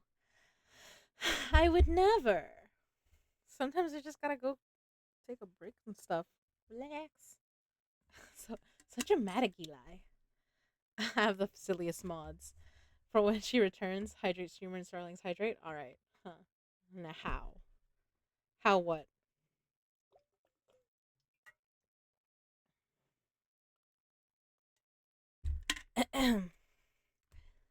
Also, if you guys are enjoying my reading voice, I recently have started to get hired to do audiobooks, so hopefully I will be able to let y'all know about those soon. I'm hoping one of them comes out by later this week. Or well, More like maybe next week, but yeah. Hopefully. Now it wanna work? Oh, the hydrate? I don't know why, Eli. I'm telling you, I didn't touch it, so I don't know what the heck happened. Maybe it just needed a refresh. Okay, let me see. Um, okay. We share information. Try to keep an eye out for one another. The shoe must have spies here if they knew where to look for each of us. The other Grisha. Nina stood up, then grabbed the back of her chair, as if the sudden movement had made her woozy. Inej and Matthias were on their feet instantly. Are you all right? Inej asked. Splendid, Nina said with an unconvincing smile. But if the other Grisha and Ketterdam are in danger, you're going to do what? Jesper said, and Inej was surprised by the harsh edge to his voice. You're lucky to be alive after what happened today. Those shoe soldiers can smell us, Nina. He turned away. Your father made that possible. Hey, said Wyland, go easy. Go easy? Like things weren't bad enough for the Grisha before? What if they track us to Blackvale? There are three of us here. Kaz rapped his knuckles against the table. Wyland's right. Go easy. The city wasn't safe before, and it isn't safe now. So let's all get rich enough to relocate. Nina placed her hands on her hips. Are we really talking about money? We're talking about the job and making Vanek pay up. Inej looped her arm through Nina's. I want to know what we can do to help the Grisha who are still in Ketterdam. She saw the mallet glint as it reached the top of its arc. And I'd also like to know how we're going to make Van X suffer. There are bigger issues here, said Matthias. Not for me, Jesper said. I have 2 days left to get right with my father. Inej wasn't sure she'd heard correctly. Your father? Yup. Family reunion. Yup. Family reunion in Ketterdam, said Jesper. Everyone's invited. Inej wasn't fooled by Jesper's airy tone. The loan? His hands returned to his revolvers. Yeah. So I'd really like to know just how we intend to settle this score. Cash shifted his weight on his cane. Have any of you wondered what I did with all the cash Pekka Rollins gave us? Inej's gut clenched. You went to Pekka Rollins for a loan? I would never go into debt with Rollins. I sold him my shares in Fifth Harbor and the Crow Club. No. Kaz had built those places from nothing. They were testaments to what he'd done for the dregs. Kaz, where do you think the money went? He repeated. Guns? Asked Jesper. Ships? Queried Inej. Bombs? Suggested Wyland. Political bribes? Offered Nina. They all looked at Matthias. This is where you tell us how awful we are, she whispered. He shrugged. They all seem like practical choices. Sugar, said Kaz. Jesper nudged the sugar bowl down the table to him. Kaz rolled his eyes. Not for my coffee, you podge.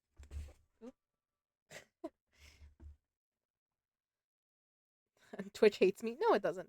Well, isn't it on a timer, Eli? I guess it is. I think it's on a timer. I think that's all it was.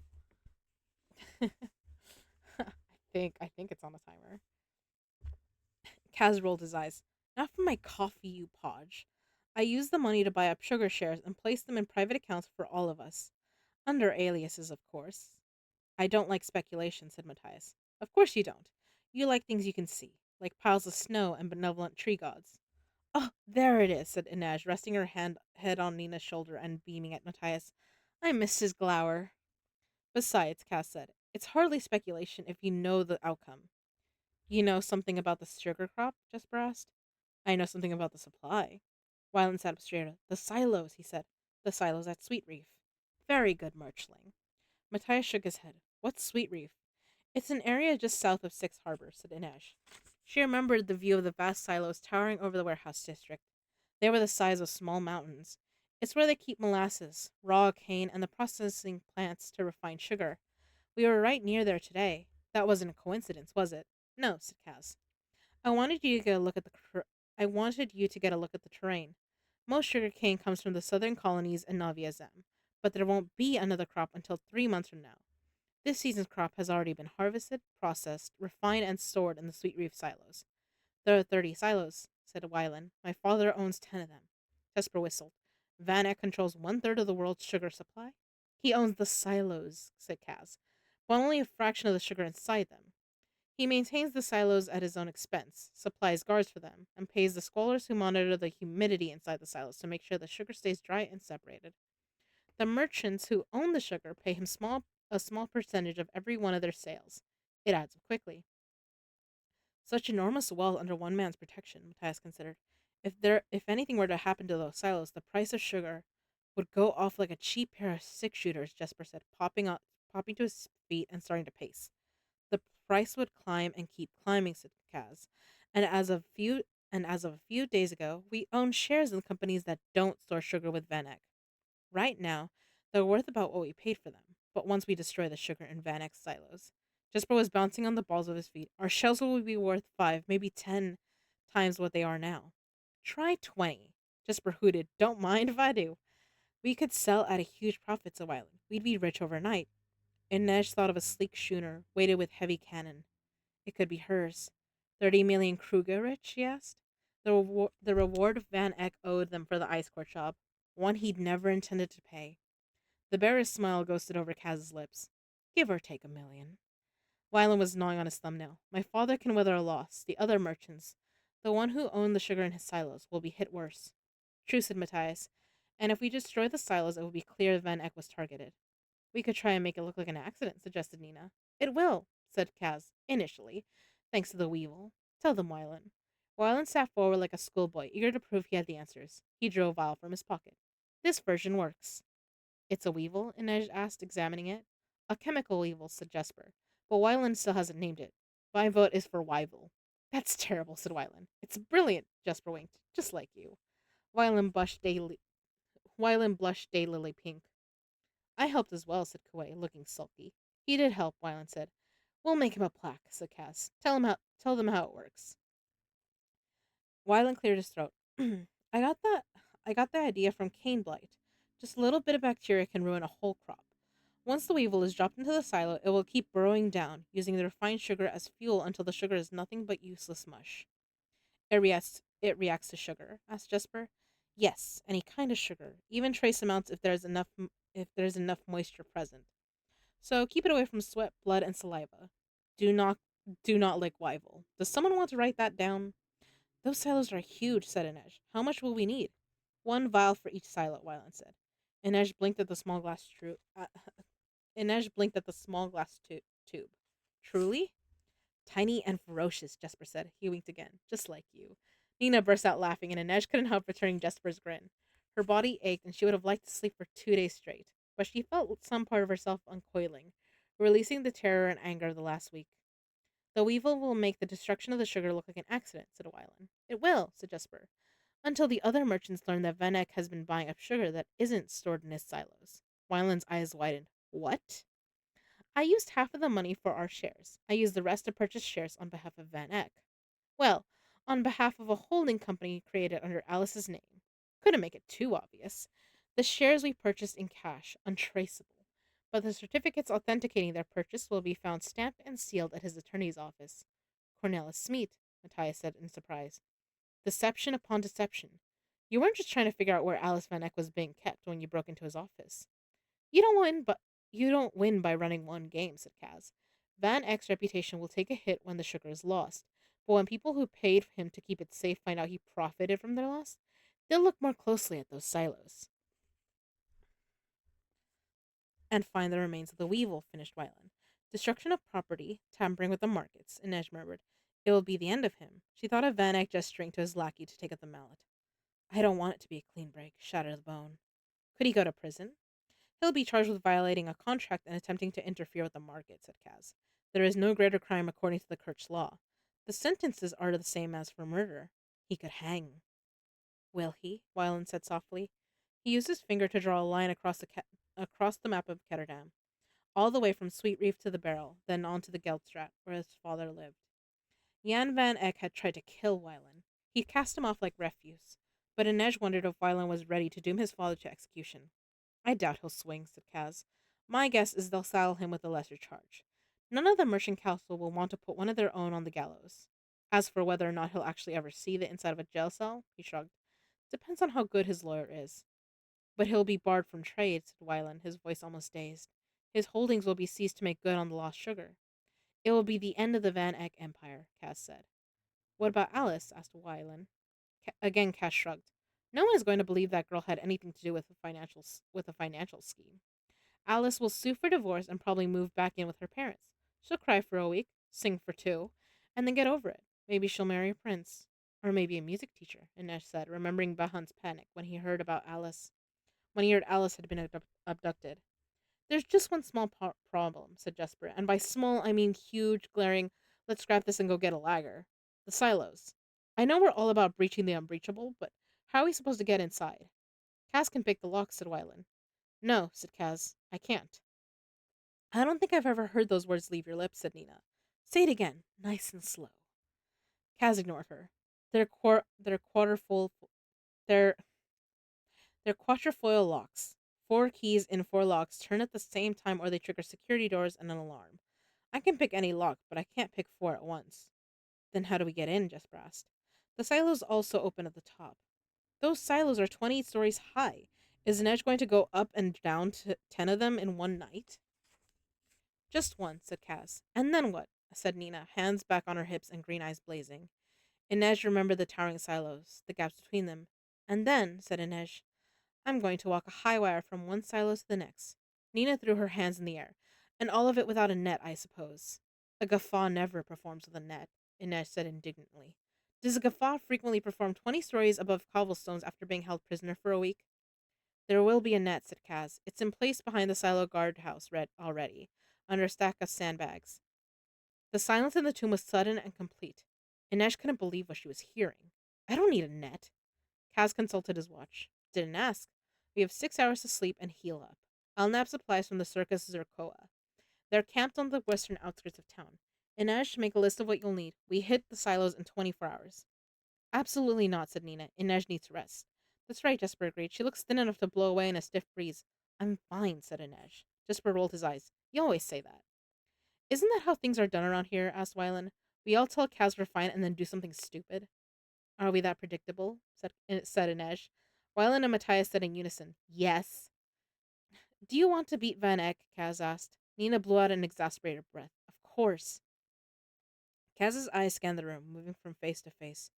Do you? Do you want your money? The money we fought and bled and nearly drowned for? Or do you want Van Eck to be glad he picked a bunch of nobodies from the barrel to scam? Because no one else is going to get him for us. No one else is going to care that he cheated us, or that we risked our lives for nothing. No one else is going to make this right. So I'm asking, do you want to beat Van Eck? Yes, said Inej. She wanted some kind of justice. Soundly, said Nina. Around the ears with Wyland's flute, said Jesper. One by one they nodded. The stakes have changed, said Kaz. Based on Van Eck's little demonstration today, wanted posters with our faces on them are probably already going up all over Ketterdam. And I suspect he'll be offering a handsome reward. He's he's trading on his credibility, and the sooner we destroy it, the better. We're going to take his money, his reputation, and his freedom all in one night. But that means we don't stop. Angry as he is, tonight Van Eck is going to eat a fine dinner and fall off to a fitful sleep in his soft merch bed. Those Stadwatch grunts will rest their weary heads until they get their next shift, wondering if maybe they'll earn a little overtime. But we don't stop. The clock is ticking. We can rest when we're rich. Agreed? Another round of nods. Nina, there are guards who walk the perimeter of the silos. You'll be the distraction, a distressed Rafkin, new to the city, looking for work in the warehouse district. You need to keep them occupied long enough for the rest of us to get inside and for Anesh to scale the first silo. Then, on one condition, said Nina, arms crossed. This is not a negotiation. Everything is a negotiation with you, Brecker. You probably bartered your way out of the womb. If I'm going to do this, I want us to get the rest of the Grisha out of the city. Forget it. I'm not running a charity for refugees. Then I'm out. Fine, you're out. You still get your share of the money for your work on the ice court job, but I don't need you on this crew. No, said Inesh quietly, but you need me. Kaz rested his cane across his legs. It seems everyone is forming alliances. Inej remembered the way the sun had caught the brown in his eyes only hours before. Now they were the color of coffee gone bitter in the brewing. But she was not going to back down. They're called friendships, Kaz. His gaze shifted to Nina. I don't like being held hostage. And I don't like shoes that pinch at the toes, but we must all suffer. Think of it as a challenge for your monstrous brain. After a long pause, Kaz said, How many people are we talking about? There are less than 30 Grisha in the city that I know of, other than the Council of Tides. And how would you like to corral them? Hand out pamphlets directing them to a giant raft? There's a tavern near the Rafkan embassy. We use it to leave we use it to leave messages and exchange information. I can get the word out from there. Then we just need a ship. Van Eck can't watch all the harbors. Inej didn't want to disagree, but it had to be said. I think he can. Van Eck has the full power of the city government behind him. And you didn't see his reaction when he discovered Kaz had dared to take Alice. Please tell me please tell me he actually frothed at the mouth, said Jesper. It was a close thing. Kaz limped to the tomb door, staring out into the darkness. Van Eck won't have made the choice to involve the city lightly. It's a risk, and he wouldn't take that risk if he didn't intend to capitalize on it to the fullest. He'll have every harbor and watchtower on the coast on full alert, with orders to question anyone trying to leave Ketterdam. He'll just claim that he knows Wyland's captors may plan to take him from Kerch. Trying to get all the Grisha out will be extremely dangerous, said Matthias. The last thing we need is for a group of them to fall into Van Eck's hands when he may still have a store of Peren. Jesper tapped his fingers on the grips of his revolvers. We need a miracle, and possibly a bottle of whiskey. Helps lubricate the brain pan. No, said Kaz slowly. We need a ship. A ship that couldn't possibly be suspect. That Van Eck and the Stadwatch would never have caused to stop. We need one of his ships. Nina wriggled to the edge of her chair. Van Eck's trading company must have plenty of ships heading to Ravka. Matthias folded his huge arms, considering. Get the get the Grisha refugees out on one of Van Eck's own vessels? We need a forged manifest and papers of transit, said Inej. Why do you think they kicked Specht out of the Navy? Kaz asked. He was forging leave documents and supply orders. Wyland pulled on his lip. But it's not just a question of a few documents. Let's say there are 30 Grisha refugees. A ship captain is going to want to know why 30 people— 31, Kuwei said. Are you actually following all of this? said Are you actually following all of this? Said Jesper incredulously. A ship to Ravka, said Quay. I understand that very well.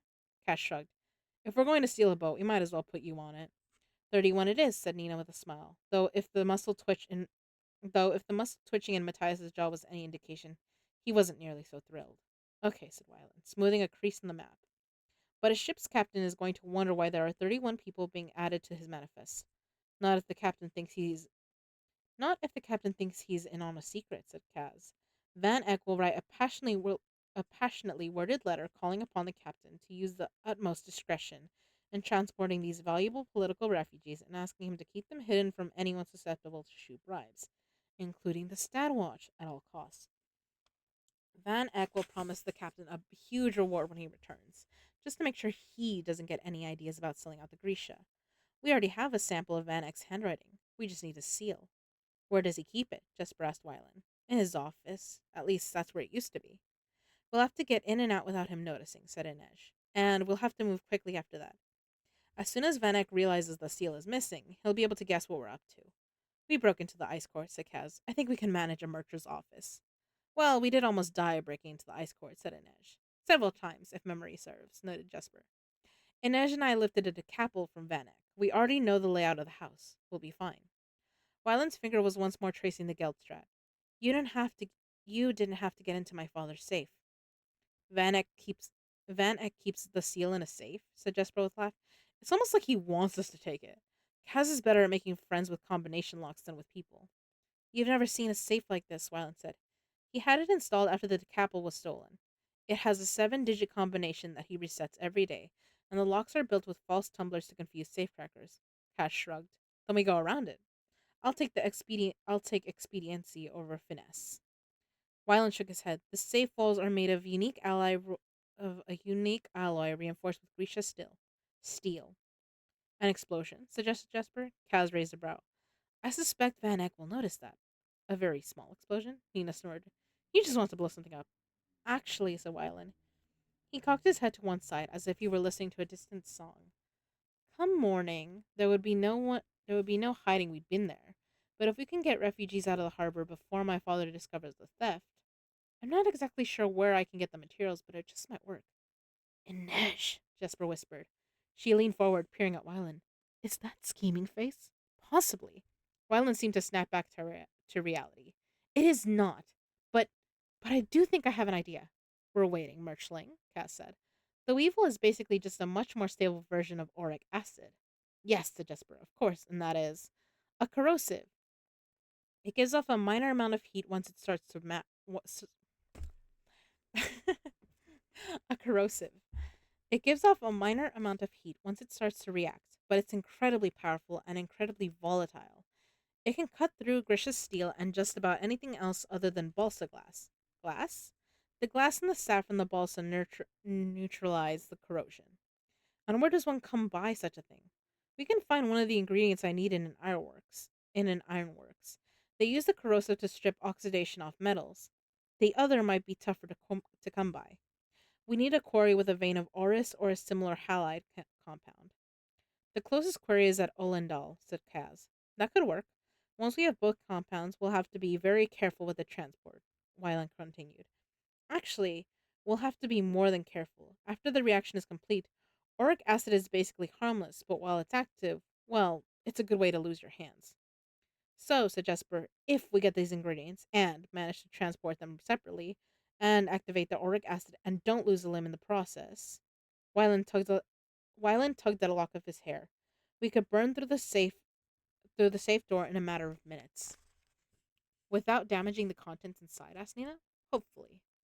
Hopefully, repeated Kaz. I've worked with worse. We'll need to find out which ships are departing from Ravka tomorrow night and get specs started on the manifest and papers of transit. Nina, once we've got a cho- once we've got a vessel chosen, can your little band of refugees make it to the docks on their own, or will they need their hands held for that too? I'm not sure how well they know the city, admitted Nina. Kaz drummed his fingers over the head of his cane.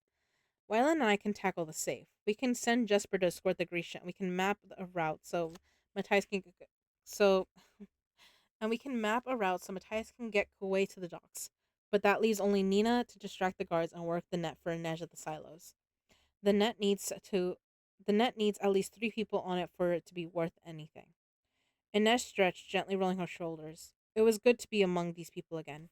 She'd been gone for only a few days, and they were sitting in a damp mausoleum, but it still felt like a homecoming. I told you, she said. I don't work with a net. All right. I think we could probably got like one more chapter in us.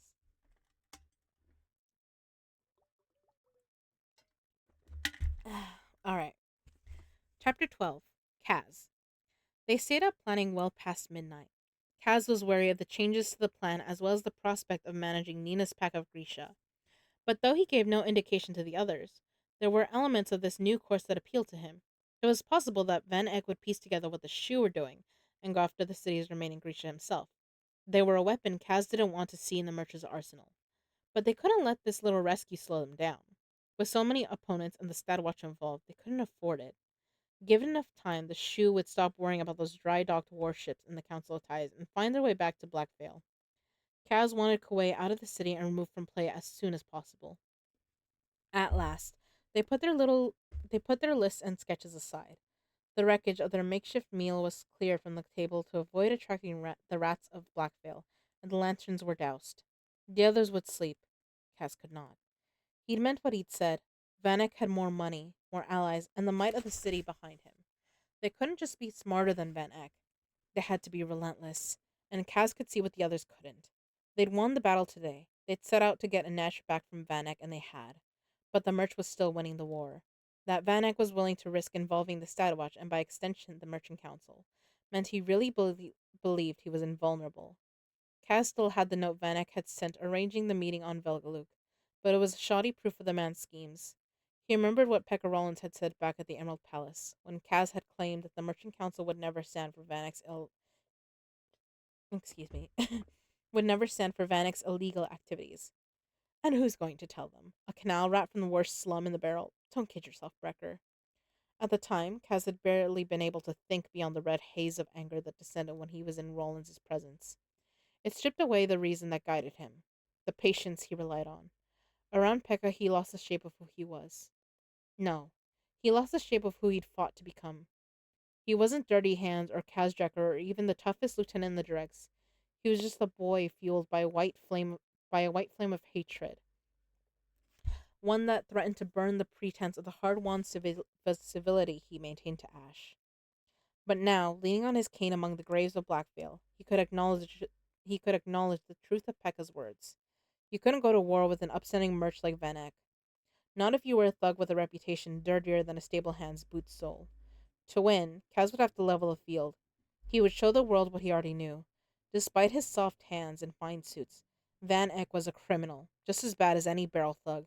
Worse, because his word worse because his word was worth nothing. Kaz didn't hear Inej approach. He just knew she was there, standing beside the broken columns of a white marble mausoleum. She'd found soap to wash with somewhere, and the scent of the dank rooms of Il Comedy, that faint hint of hay and grease paint, was gone. Her black hair shone in the moonlight, already tucked tidily away in a coil at her neck, and her stillness was so complete she might have been mistaken for one of the cemetery's stone guardians. Why the net, Kaz? Yes, why the net? Why something that would complicate the assault he'd planned on the silos and leave them twice as open to exposure? I couldn't bear to watch you fall. I just went to a lot of trouble to get my spider back. I didn't do it so you could crack your head open so you could crack your skull open the next day. You protect your investments. Her voice sounded almost resigned. That's right. And you're going off island. He should be more concerned that she could guess his next move. Roddy says the old man's getting restless. I need to go smooth his feathers. Per Haskell was still the leader of the dregs, and Kaz knew he liked the perks of that position, but not the work that went with it. With with Kaz gone for so long, things would be starting to unravel. Besides, when Haskell got antsy, he liked to do something stupid just to remind people he was in charge. We should get eyes on Van Eck's house too, said Ninesh. I'll take care of it. He'll have strengthened his security. The rest went unspoken. There was no one better equipped to slip past Van Eck's defenses than the Wraith. He should tell her to rest, tell her he would handle the surveillance on his own. Instead, he nodded and set out for one of the gondolas hidden in the willows, ignoring the relief he felt when she followed. After the raucous din of the afternoon, the canal seemed more silent than usual, the water unnaturally still. Do you think West Dave will be back to itself tonight? Inej asked, voice low. She'd learned a canal rat's caution when it came to traveling the waterways of Ketterdam. I doubt it. The Stadwatch will be the Stadwatch will be investigating, and tourists don't come to Ketterdam for the thrill of being blown to bits. A lot of businesses were going to lose money. Come tomorrow morning, Cass suspected the front steps of the Stat Hall would be crowded with the owners of pleasure houses and hotels demanding answers. Could be quite a scene. Good. Let the members of the Merchant Council concern themselves with problems other than Jan Van Eck and his missing son. Van Eck will have changed things up since we lifted the decapel. And now that he knows Wyland is with us, agreed Dinesh, where are we going to meet the old man? The Knuckle. They couldn't intercept Haskell at the slat. Van Eck would have been keeping the drugs' headquarters under surveillance, and now there was probably Stadwatch swarming over it too. The thought of Stadwatch grunts searching his rooms, digging through his few belongings, sent fury pricking over Kaz's skin. The slat wasn't much, but Kaz had converted it from a leaky squat to a place you could sleep off a bender or lie low from the law, without freezing your ass off in the winter or being bled by fleas in the summer. The slat was his, no matter what Per Haskell thought. Kaz steered the gondel into Zover Canal at the eastern edge of the barrel. Per Haskell liked to hold court at the Fairweather Inn on the same night every week, meeting up with his cronies to play cards and gossip. There was no way he'd miss it tonight. Not when his missing favorite lieutenant, had fallen out with a member of the Merchant Council and brought so much trouble to the dregs. Not when he'd be the center of attention. No windows faced onto the knuckle, a crooked passage that bent between a tenement and a factory that manufactured cut-rate souvenirs. It was quiet, dimly lit, and so narrow it could barely call itself an alley. The perfect place for a jump. Though it wasn't the safest route from the slat to the Fairweather. It was the most direct, and Haskell never could resist a shortcut. Kaz moored the boat near a small footbridge, and he and Inej took up their places in the shadows to wait. The need for silence understood. Less than 20 minutes later, a man's silhouette appeared in the lamplight in the mouth of the alley, an absurd feather jutting from the crown of his hat. Kaz waited until the figure was almost level with him before he stepped forward. Haskell. For Haskell whirled, pulling a pistol from his coat. He moved quickly despite his age, but Kaz had known he would be packing iron and was ready. He gave Haskell's shoulder a quick jab with the tip of his cane, just enough to send a jolt of numbness to his hand. Haskell grunted and the gun slipped from his grasp. Inej caught it before it could hit the ground and tossed it to Kaz. Brecker, Haskell said angrily, trying to wiggle his numb arm. Where the hell have you been? And what kind of skiv rolls his own boss in an alley? I'm not robbing you. I just didn't want you to shoot anyone before we had a chance to talk. Cass handed the gun back to Haskell by its grip. The old man snatched it from his palm, grizzled chin jutting out stubbornly. Always overstepping, he grumbled, tucking the weapon into a pocket of his nubbly plaid jacket, unable to reach his holster with his incapacitated arm. You know what trouble you brought down on me today, boy? I do. That's why I'm here. There was Stadwatch crawling all over the slat in the Crow Club. We had to shut the whole place down, and who knows where we'll be to start up again. And who knows when we'll be able to start up again. What were you thinking, kidnapping a merchant's son?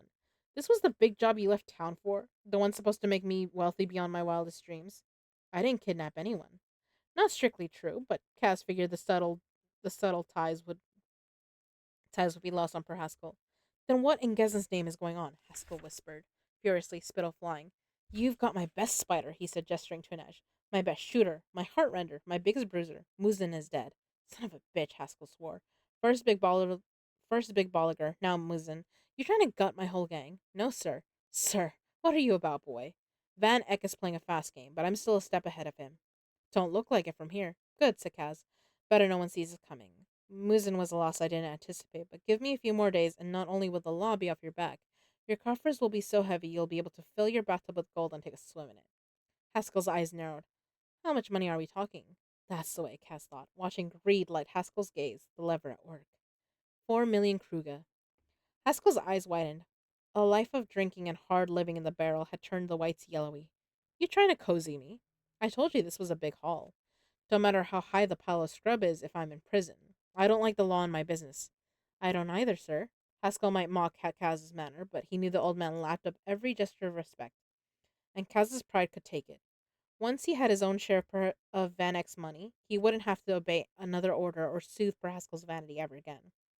I wouldn't have gotten us into this if I didn't know we'd come out of it clean as choir boys and rich as saints.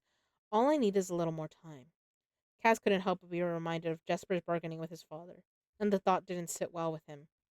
Brascal had never cared for anyone other than himself and the next glass of lager, but he liked to think of himself as the patriarch of a big, criminally inclined family. Kaz could admit he had a fondness for the old man. He'd given Kaz a place to begin and a roof over his head, even if Kaz had been the one to make sure it didn't leak. The old man hooked his thumbs into the pockets of his waistcoat, making a great show of considering Kaz's offer. But Askel's greed was more reliable than a faithfully wound clock. Kaz knew he'd already started thinking of ways to spend the Kruga. All right, boy, said Haskell. I can portion you a little more rope to hang yourself, but I find out you're running a game on me, and you'll regret it. Kaz schooled his features to seriousness. Haskell's threats were almost as empty as his boasts. Of course, sir. Haskell snorted. The deal is a deal, he said. And the race stays with me. Kaz felt Inej stiffen by his side. I need her for the job. Use Rotor, he's spry enough. Not for this. Now Haskell bristled, puffing his chest out, the false sapphire of his tie pin glinting in the dim light. You see what Rebecca Rollins is up to? He just opened a new gambling hall right across the Crow Club. Kaz had seen it. The Kalish Prince. Another jewel in Rollins's empire. A massive betting palace decked out in garish green and gold as some ridiculous homage to Becca Rollins's homeland. He's muscling in on our holdings, said Haskell. I need a spider and she's the best. It can wait. I say it can't. Head on down to the Gemmen's Bank. You'll see my name at the top of her contract, and that means I say where she goes. Understood, sir, said Kaz. And as soon as I find her, I'll let her know. She's right. Haskell broke off, his jaw dropping in disbelief. She was right here. Kaz forced himself not to smile. While Per Haskell had been blustering, Inej had simply melted into the shadows and silently scaled the wall. Haskell searched the length of the alley and peered up at the rooftops, but Inej was long gone. You bring her back here, Haskell said furiously. Right now. Kaz shrugged. You think I can climb these walls? This is my gang, Brecker. She doesn't belong to you. She doesn't belong to anyone, Kaz said, feeling the singe of that angry white flame. But we'll all be back at the slat soon enough. Actually, Jesper would be headed out of the city with his father. Nina would be off to Ravka. Inej would be on a ship under her own command, and Kaz would be getting ready to split from Haskell forever. But the old man would have his Kruga to comfort him. Cocky little bastard, growled Haskell. Cocky little bastard who's about to make you one of the richest bosses in the barrel. Get out of my way, boy. I'm late for my gang. Hope the cards are hot. Kaz moved aside. But you may want these. He held out his hand. 6 bullets lay in his gloved palm. In case of a tussle. Haskell whisked the pistol from his pocket and flipped open the barrel. It was empty. You little. Then Haskell barked a laugh and plucked the bullets from Kaz's hand, shaking his head. You've got the devil's own blood in you, boy. Go get my money. And then some, murmured Kaz as he tipped his hat and limped back down the alley to the gondole. Kaz kept sharp, relaxing only slightly when the boat slid past the boundaries of the barrel into the quieter waters that border the financial district. Here, the streets were nearly empty and the Stanwatch presence was thinner. As the gondole passed beneath Ledge Bridge, he glimpsed a shadow separating itself from the railing. A moment later, Inej joined him in the narrow boat. He was tempted to steer them back to Blackvale. He'd barely slept in days, and his leg had never fully recovered from what he put through at the ice court. Eventually, his body was going to stop taking orders. As if she could read his mind, Inej said, I can handle the surveillance. I'll meet you back on the island. Like hell. She wasn't going to be rid of him that easily. What direction do you want to approach Van Eck's house from? Let's start at the Church of Barter. We can get eyes on Van Eck's house from the roof. Kaz wasn't thrilled to hear it, but he took them up Burrs Canal, past the exchange and the grand facade of the Geldrenner Hotel, where Jesper's father was probably snoring soundly in his suite. They docked the gondole near the church. The glow of candlelight spilled from the doors of the main cathedral, left open and unlocked at all hours, welcoming those who wished to offer prayers to Gezin. Inej could have climbed the outer walls with little effort, and Kaz might have managed it, but he wasn't going to test himself on a night when his leg was screaming with every step. He needed access to one of the chapels. You don't have to come up, Inej said, as they crept along the perimeter and located one of the chapel doors. Kaz ignored her and swiftly picked the lock. They slipped inside the darkened chamber, then took the stairs up 2 flights, the chapels stacked one on top of of another like a layered cake, each commissioned by a separate merchant family of Kirch. One more lock to pick, and they were scaling another damned staircase. This one curled in a tight spiral up to a hatch in the roof. The Church of Bardo was built on the plan of Gezin's hand. The vast cathedral located in the palm, with 5 stubbly naves radiating along the four fingers and thumb, each fingertip each fingertip terminating in a stack of chapels. They'd climbed the chapels at the tip of the pinky and now cut down to the roof of the main cathedral, and then up the length of Gezin's ring finger, picking their way along a jagged mountain range of slippery gables and narrow stone spines. Why do gods always like to be worshipped in high places? Kaz muttered. It's men who seek grandeur, Hinesh said, springing nimbly along as if her feet knew some secret topography. The saints hear prayers wherever they're spoken, and answer them according to their moods. What you want and what the world needs are not always in accord, Kaz. Praying and wishing are not the same thing, but they're equally useless. Kaz bit back the reply. He was too focused on not plummeting to his death to properly engage in an argument. At the tip of the ring finger, they stopped and took in the view. To the southwest, they could see the high spires of the cathedral, the exchange, the glittering clock tower of the Geldrenner Hotel, and the long ribbon of the Burrs Canal following beneath Zant's bridge. But if they looked east, this particular rooftop gave them a direct view of the Geldstraat, the Geld Canal beyond, and Van Eck's stately home. It was a good vantage point to observe the security Van Eck had put in place around the house and on the canal, but it wouldn't give them all the information they needed. We're going to have to get closer, said Kaz. I know, said Inej, drawing a length of rope from her tunic and looping it over one of the roof's finials. It'll be faster and safer for me to case Van Eck's house on my own. Give me half an hour. By the time you make it back to the gondel, I'll have all the information we need. He was going to kill her. You dragged me up here for nothing. Your pride dragged you up here. If Van Eck senses anything amiss tonight, it's all over. This isn't a two-person job, and you know it. Inej, my future is riding on this too, Kaz. I don't tell you how to pick locks or put together a plan. This is what I'm good at, so let me do my job. She yanked the rope taut. And just think of all the time you'll have for prayer and quiet contemplation on the way down. She vanished over the side of the chapel. Kaz stood there, staring at the place she'd been only seconds before. She tricked him. The decent, honest, pious Wraith had outsmarted him. He turned to look back at the long, expansive roof he was going to have to traverse to get back to the boat. Curse you and all your saints, he said to no one at all, and then realized he was smiling. Adorable. I love it. He's like, this bitch tricked me, but he's also like, I'm kind of proud. Fucking Kaz. And Kaz rarely smiles. This is like one of the few times in the books that he's like, he's actually smiling. Amazing. Sorry. I'm just so pleased. This makes me laugh.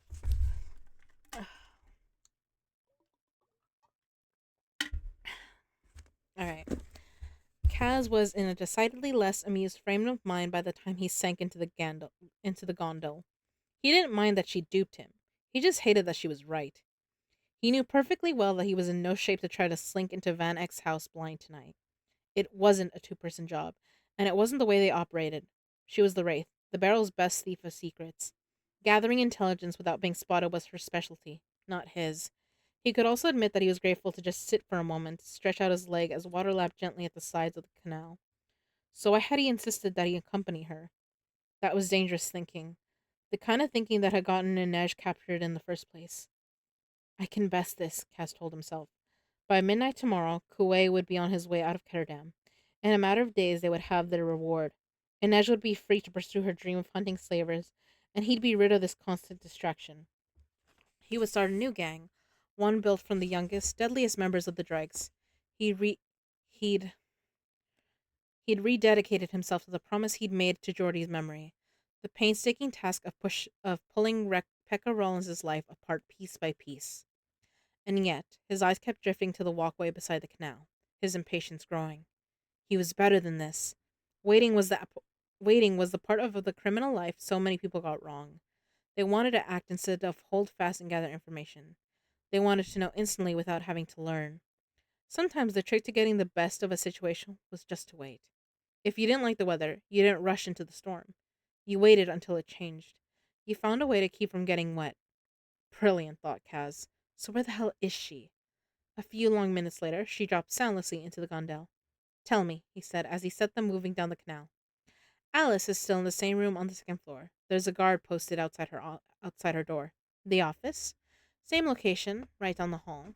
He's had s- he's had Skylar he's had s- Sky Skylar locks installed on all of the house's exterior windows. Kaz blew out an annoyed breath. Is that a problem? She asked. No, a Skylar lock won't stop any pick worth his stones, but they're time consuming. I couldn't make sense of them, so I had to wait for one of the kitchen staff to open the back door. He'd done a shoddy job of teaching her to pick locks. She could master Skylar if she put her mind to it. They were taking deliveries, Dinesh continued. From the little from the little bit I was able to hear, they're preparing for a meeting tomorrow night with the merchant council. Makes sense makes sense, said Kaz. He'll act the role of distraught father and get them to add more watch to the search. Will they oblige? They have no reason to deny him, and they're all getting fair warning to sweep their mistresses or whatever else they don't want discovered in a raid under the rug. The barrel won't go easy. No, said Kaz as the gondole slid past the shallow sandbar that abutted the Black Veil and into the island's mist. No one wants the merchants poking around in our business. Any notion of what time this little meeting of the council will take place? The cooks were making noise about setting a full table for dinner. Could make for a good distraction. Exactly. This was them at their best, with nothing but the job between them, working together free of complications. He should leave it at that, but he needed to know. You said Van Eck didn't hurt you. Tell me the truth. They'd reached the shelter of the willows. Inej kept her eyes on the droop of their white branches. He didn't. They climbed out of the gondole, made sure it was thoroughly camouflaged, and picked their way up the shore. Cass followed Inej, waiting, letting her weather change. The moon was starting to set, limning the graves of Black Veil, a miniature skyline etched in silver. Her braid had come uncoiled down her back. He imagined wrapping it around his hand, rubbing his thumb over the pattern of its plates. And then what? He shoved the thought away. When they were only a few yards from the stone hull, Inej halted and watched the mist wreathing the branches. He was going to break my legs, she said. Smash them with a mallet so they'd never heal. Thoughts of moonlight and silken hair evaporated in a black bolt of fury. Cass saw Inej tug on the sleeve of her left forearm, where the menagerie tattoo had once been. He had the barest inkling of what she'd be- he had the barest inkling of what she'd endured there, but he knew what it was to feel helpless, and Van Eyck had managed to make her feel that way again. Kaz was going to have to find a new language of suffering to teach that smug merch son of a bitch. Jesper and Nina were right.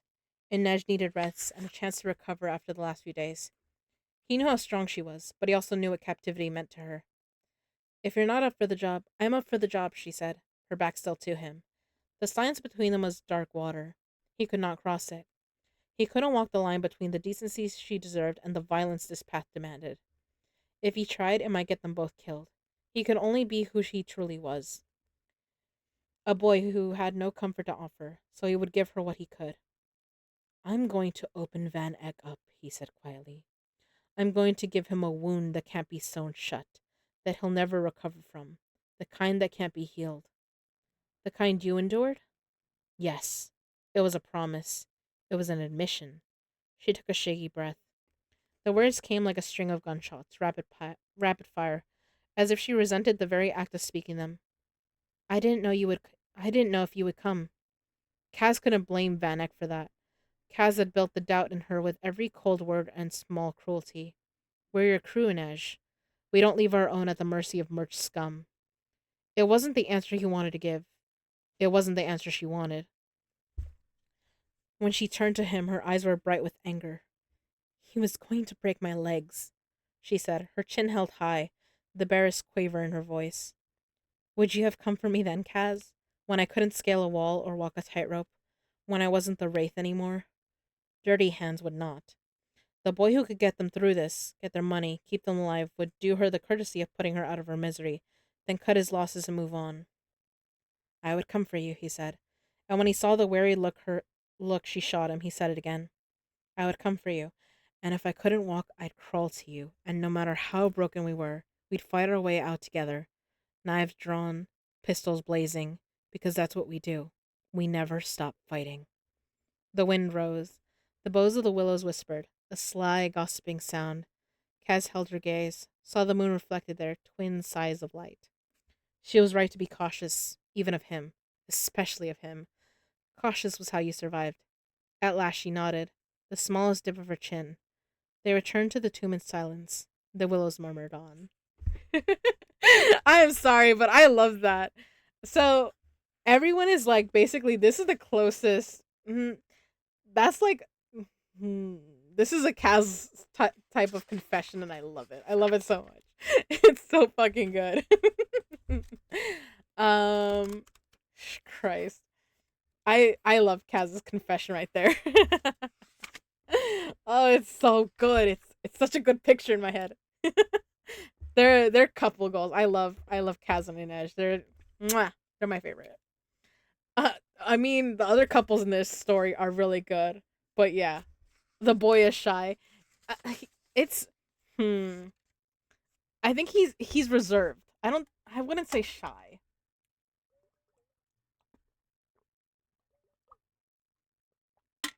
Shove him into her. Yeah, I know. They need a hug. Honestly, I I love them so much.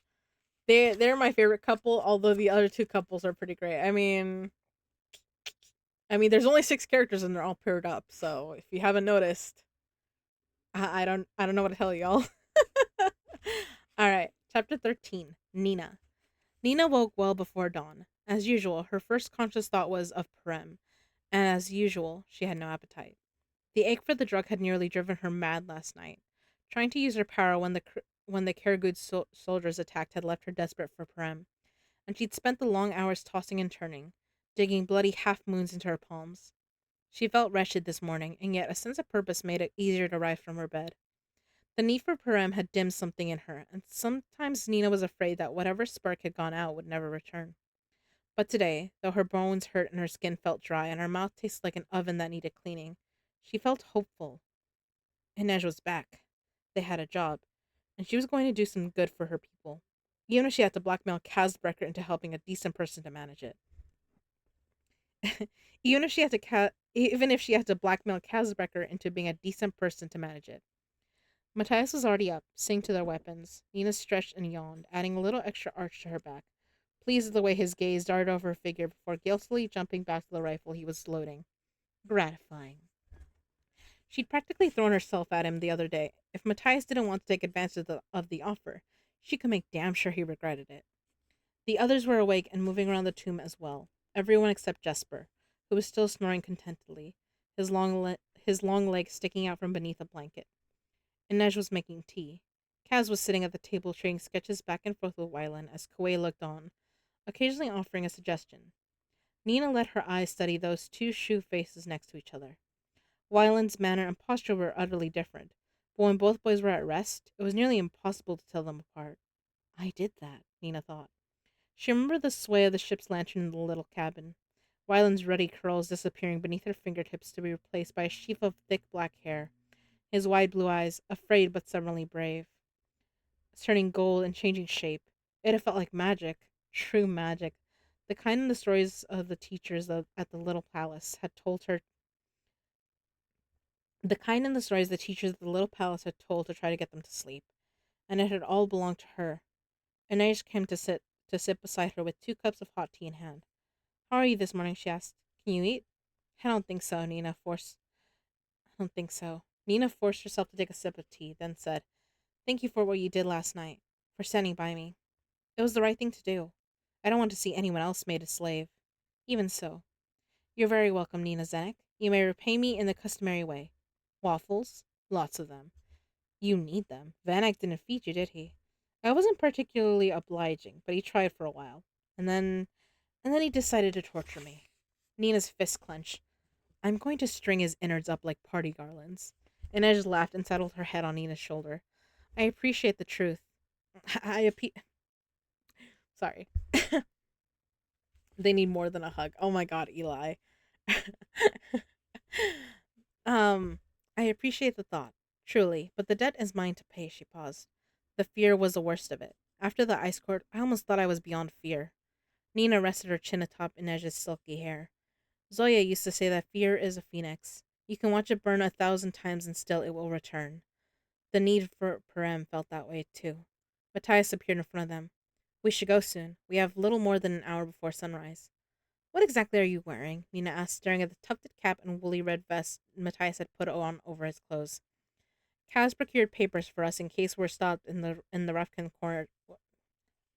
In case we're stopped in the Rafkin quarter, where Sven and Katrine Alfson, Fjordan defectors seeking asylum at the Rafkin embassy. It made sense. If they were stopped, there was no way Matthias could pass himself off as Rafkin, but Nina could easily manage Fjordan. Are we married, Matthias? She asked, batting her lashes. He consulted the papers and frowned. I believe we're brother and sister. Jesper ambled over, rubbing the sleep from his eyes. Not creepy at all. Nina scowled. Why did you have to make us siblings, Brecker? Kaz didn't look up from whatever document he was examining. Because it was easier for Speck to forge the papers that way, Zenek. Same parents' names and birthplace. And he was working to accommodate your noble impulse on short notice. We don't look anything alike. You're both tall, Inej offered. And neither of us have gills, said Nina. That doesn't mean we look related. Then tailor him, Kaz said coldly. The challenge in Kaz's eye was clear. So he knew she'd been struggling. Of course he did. Dirty hands never missed a trick. I don't want to be tailored, said Matthias. She had no doubt it was true, but she suspected he was also trying to solve her pride. You'll be fine, said Jesper, breaking the tension. Just keep the soulful glances to a minimum and try not to grope each other in public. She should be so lucky. Here, Matthias said, handing her the blonde wig she'd used for the Smeat job and a pile of clothes. These better be in my size, Nina said grumpily. She was tempted to strip down in the middle of the tomb, but she thought Matthias might keel over from the sheer impropriety of it all. She grabbed a lantern and marched into one of the side catacombs to change. She didn't have a mirror, but she could tell the dress was spectacularly dowdy, and she had no words for the little knitted vest. When she emerged from the passage, Jesper doubled over, laughing. Kaz's brow shut up, and even Inez's lips twitched. Saints, Nina said sourly. How bad is it? Inez cleared her throat. You do look a bit enchanting, said Matthias. Nina was about to snap that she didn't appreciate the sarcasm when she saw the expression on his face. He looked like someone had just given him a tuba full of a tuba full of puppies. You could be a maiden on the first day of Roningsgel. What is Roningsgel? Asked Kuei. Some festival, replied Nina. I can't remember, but I'm pretty sure it involves eating a lot of elk. Let's go, you big goon. And I'm supposed to be your sister. Stop looking at me like that. Like what? Like I'm made of ice cream. I don't care for ice cream. Matthias, Nina said. I'm not sure we can continue to spend time together. But she couldn't quite keep the satisfaction from her voice. Apparently, she was going to have to stock up on ugly knitwear. Once they were clear of Blackvale, they followed the canals northwest. Actually, I will be back. It looks like the ads are gonna go in like 15 seconds. Um, and I think someone knocked on my door, but I didn't want to stop. But we're at a spot in the chapter where there's like a lull. So I will be back.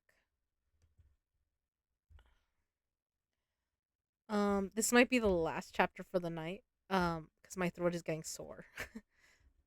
Like I'm starting to finally get tired. So yeah, I will be back.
Sorry about that.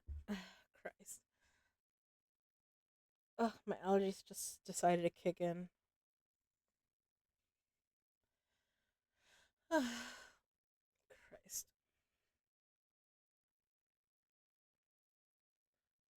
Ugh, I'm sorry. I cast dancing on the Beetlejuice doll. No. Eli would cry.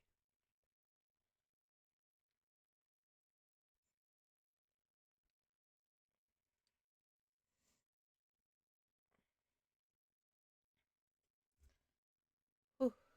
All right. All right. Sorry about that. I'm back. Welcome back from the starlings. All right.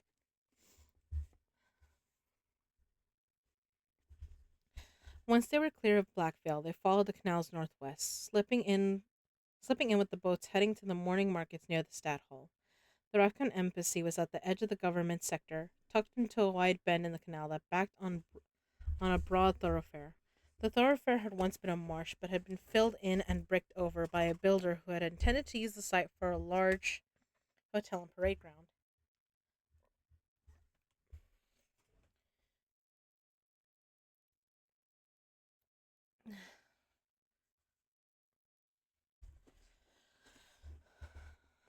And parade ground. He had run out of funds before construction could start. Now it was home to a teeming marketplace of wooden stalls and rolling carts that appeared every morning and vanished every evening when the Sawatch patrolled. It was where refugees and visitors, new immigrants and old expatriates, came to find familiar faces and customs. The few cafes nearby served pelmeni and salted herring, and old men sat at the outdoor tables, sipping kvass and reading their Rafkan news sheets, a week out of date. When Nina had first been stranded in Ketterdam, she thought of seeking sanctuary at the embassy, but she was afraid that she'd be sent back home to where she was supposed to be serving in the Second Army. How could she possibly explain that she couldn't return to Rafka until she'd freed Afjord and Druskeli? She'd helped to imprison on false charges. After that, she'd rarely visited Little Rafka. It was just too painful to walk these streets that were so much like home and so unlike home at the same time. Still, when she glimpsed the golden lance of double eagle flying on its pale blue field, her heart leapt like a horse clearing a jump. The market reminded her of Oskervo, the bustling town that had served as the capital to West Ravka before the unification. The embroidered shawls, the embroidered shawls and the gleaming samovars, the scent of fresh lamb being cooked on a spit, the woven wool hats and battered tin icons glinting in the early morning sun. If she ignored the narrow church building with the gabled roofs, she could almost pretend she was home. A dangerous illusion. There was no safety to be had on these streets. Homesick as she was, as Nina and Matthias passed peddlers and merchants, some small shameful thing inside of her cringed at how old fashioned everything looked. Even the people, clinging to traditional Rafkan dress, looked like relics of another time, objects salvaged from pages of a folk tale. Had the year she'd spent in Ketterdam done this to her? Somehow changed the way she saw her own people and customs? She didn't want to believe that. As Nina emerged from her thoughts, she realized that she and Matthias were attracting some very unfriendly glances. No doubt there was quite a bit of prejudice against Fiordans among Ravkans, but this was something different. Then she glanced up at Matthias and sighed. His expression was troubled, and when he looked troubled, he looked terrifying. The fact that he was built like the tank they'd driven out of the ice court didn't help either. Matthias, she murmured in Fierdan, giving his arm what she hoped was a friendly, sibling like nudge. Must you glower at everything? I'm not glowering. We're Fiordans in the Rafkan sector. We already stand out. Let's not give every, let's not give everyone another reason to think you're about to lay siege to the market. We need to get this task done without drawing unwanted attention. Think of yourself as a spy. His frown deepened. Such work is beneath an honest soldier. Then pretend to be an actor. He made a disgusted sound. Have you ever even been to the theater? There are plays every season in Gerholm. Let me guess. Sober affairs that last several hours and tell epic tales of the heroes of yore. They're actually very entertaining, but I've never seen an actor who knows how to properly hold his sword. Nina snorted a laugh.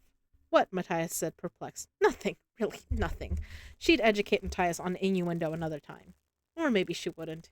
He was so much more fun when he was completely oblivious. What are those? He said, gesturing to one of the vendor's blankets. It was laden with tiny rows of what looks like sticks and chips of rock. Bones, she said. Fingers, knuckles, vertebrae, broken bits of wrists. Saints' bones, for protection. Matthias recoiled. Ravkans carry around human bones? You talk to trees. It's superstition. Are they really meant to come from saints? She shrugged. They're bones sifted from graveyards and battlegrounds. There are plenty of those in Ravka.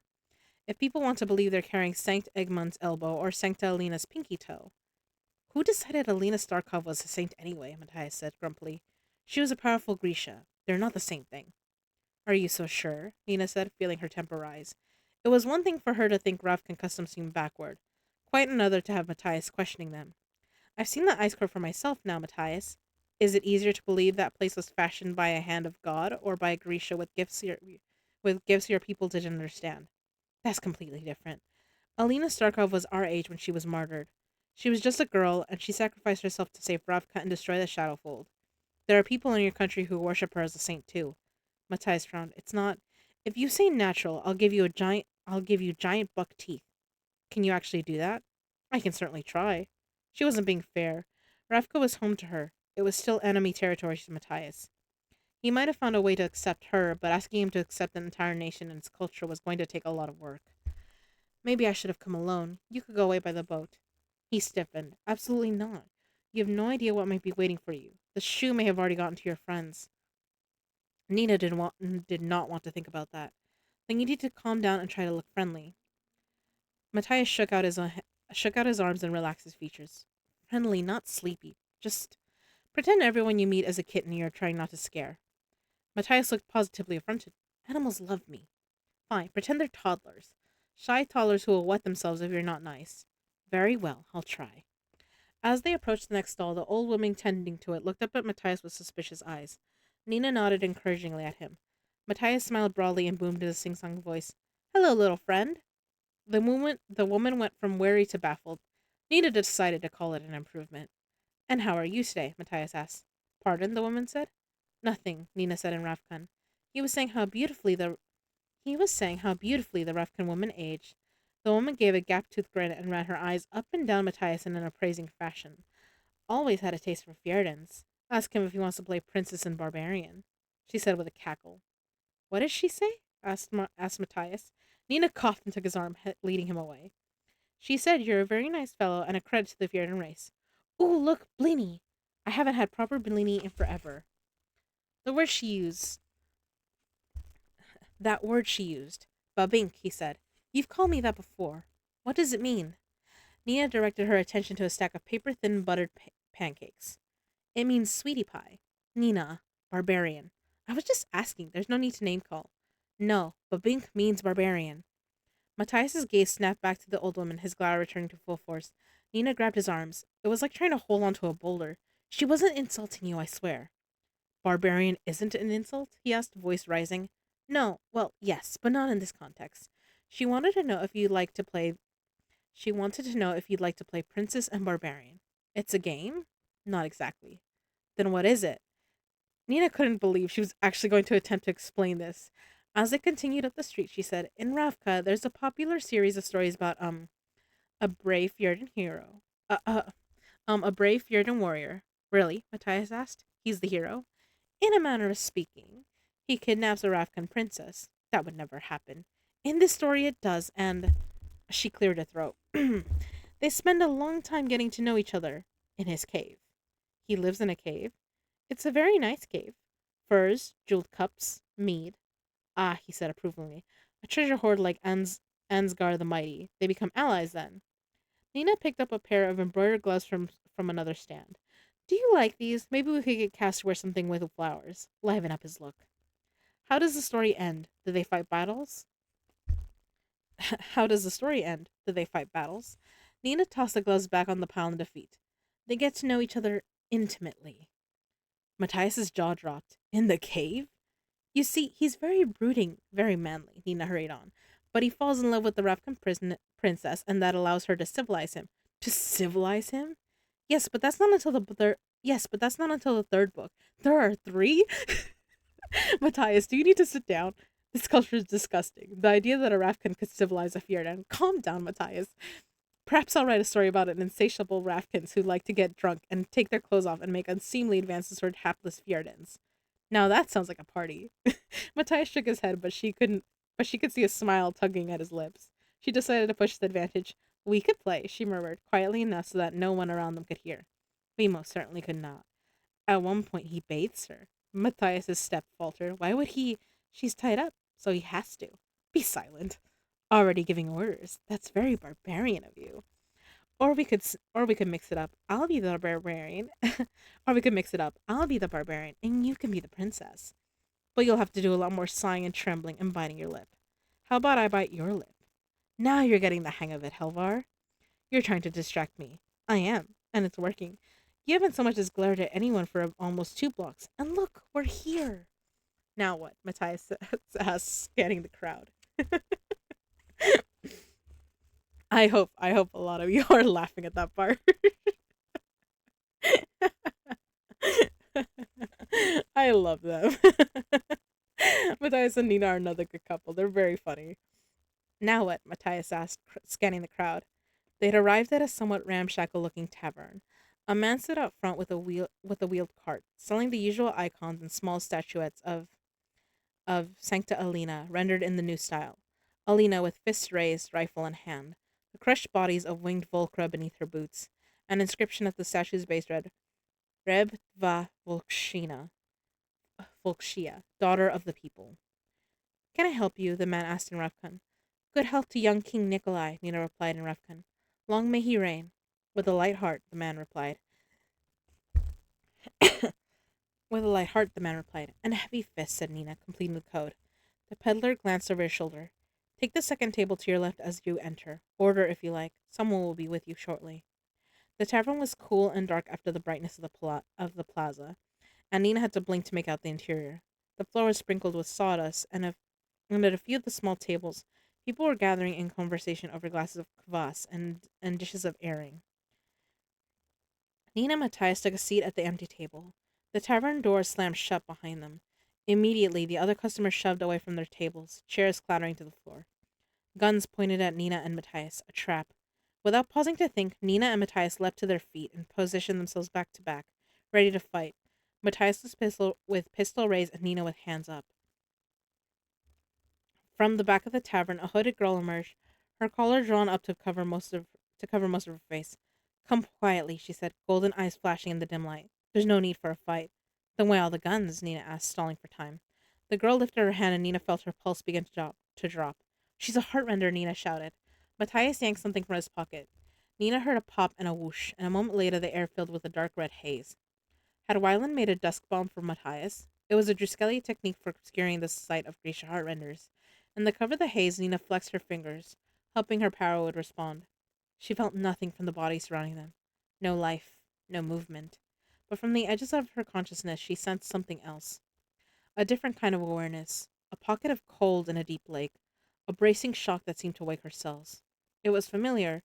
She'd felt something similar when she'd brought down the guard the night they'd kidnapped Alice, but this was much stronger. It had shape and texture. She let herself dive into the cold, reaching for that sense of wakefulness blindly, greedily, and arced her arms forward in a movement that was as much instinct as skill. The tavern windows crashed inward in a hail of glass. Fragments of bone shot through the air, peppering the armed men like shrapnel. The relics from the vendors' carts, Nina realized in a flash of understanding. She'd somehow controlled the bones. They have reinforcements, one of the men yelled. Open fire. Nina braced for the impact of the bullets. But in the next second, she felt herself yanked off her feet. One moment, she was standing on the floor of the tavern, and the next, her back was slamming against the roof beams as she gazed down at the sawdust far below.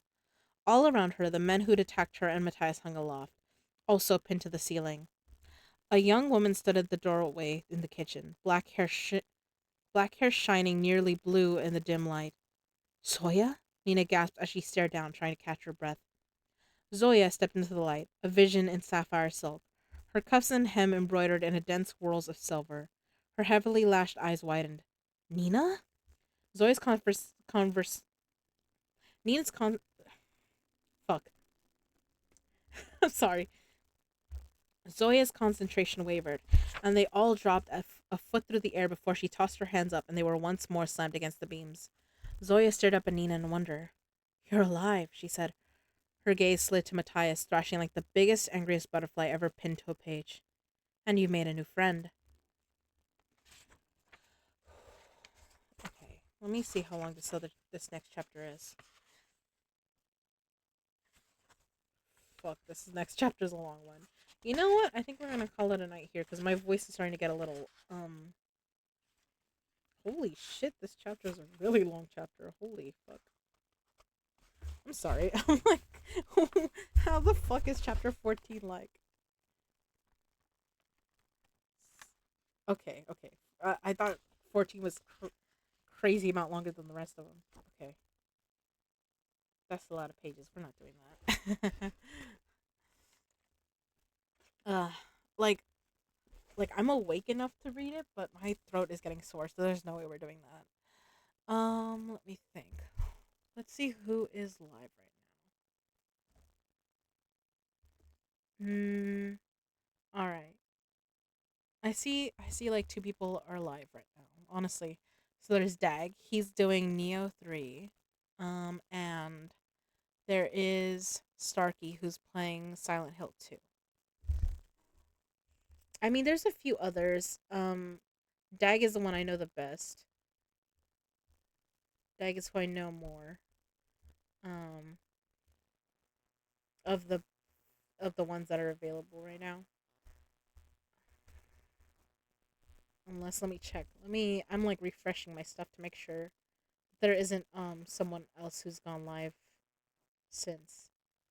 Yeah. All right. You know what? We'll go with. I know. Yeah.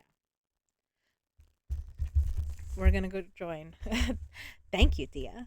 It is a good story. It's a really good story. Um, we'll see when I'm able to pick back up on this. I will let you guys know. Like I said, I have that book and the book before. I have them on YouTube. I'll probably put this one on YouTube tomorrow if I can. Um, Thursday, I don't know what we're doing yet. But I will let you guys know. Um, gosh, if you want to know when the audiobooks that I'm working on come out, I'm gonna try to let you guys know when it comes out on here. But you guys might find out faster if you follow me on Discord or on Instagram because I'm gonna make announcements there when once the stuff are live on Amazon. Um, because today I got confirmation that one of them is now being looked over by Audible, and the another one has been being looked over by Audible for like 5 days already, and they say like expect like 10 days. So hopefully, like Monday next week, we will already I will have one of them out, and I'm very excited because there'll be there's some short thrillers. Um, but yeah, if you've been liking my voice, I mean, you can go find it. Um, you can go look at my YouTube, where I have some of the other reading ones there, and uh, I do have some romance book ones that will come out probably in later in May, that I'm excited about. So I I might have to slow down on reading streams. I might have to swap these to like being a Discord thing. We'll see, because I don't know what'll happen once I'm like actually a a audiobook narrator. I don't know if the rules will change. Will if it'll be like, oh, I can't be doing this in public anymore for free. And if that's true, then I'll just have to do it as a Discord thing, you know. But yeah, I will hopefully just keep the ones that I have already. But yeah. So thank you for listening, everyone. We are gonna go raid. Please copy the raid message. Um, totally get if you guys are like we're going to bed or whatever and don't want to join. That's fine. I totally get it. I've been there. But if you can, stick with me for the raid, and we are gonna go raid Dag. So I haven't raided him in a hot minute. I also haven't streamed in a hot minute, but hopefully, because my schedule is now a little bit more spaced out, I will have time to stream again. I'll make time. All right. But yeah. And either Thursday, I'm either gonna be doing like we're gonna be watching the finale for Hannibal season 3. Um, I think people are gonna lose their shit. Or I might do a game stream. If it just depends, because next week will be a little bit more busy. So yeah. But yeah, thank you all for keeping me company tonight. You know I love it. Um, get, get some rest. We're all gonna join Dag though first, and like at least say hi. But yeah, y'all have been great. I love the company. Y'all are amazing. I love you, starlings. Oh, it has been Christ. Today was good. I miss doing just these reading streams because like it's different from when I have to record it because then I don't have to, like when I fumble and stuff. I'm like, okay, I don't have to go back into a thing and erase it. It's nice. I can just fix it. And also, I just this is a book I know. But yeah, I hope y'all are loving it. Mwah! Bye. Love y'all. Go misbehave, starlings.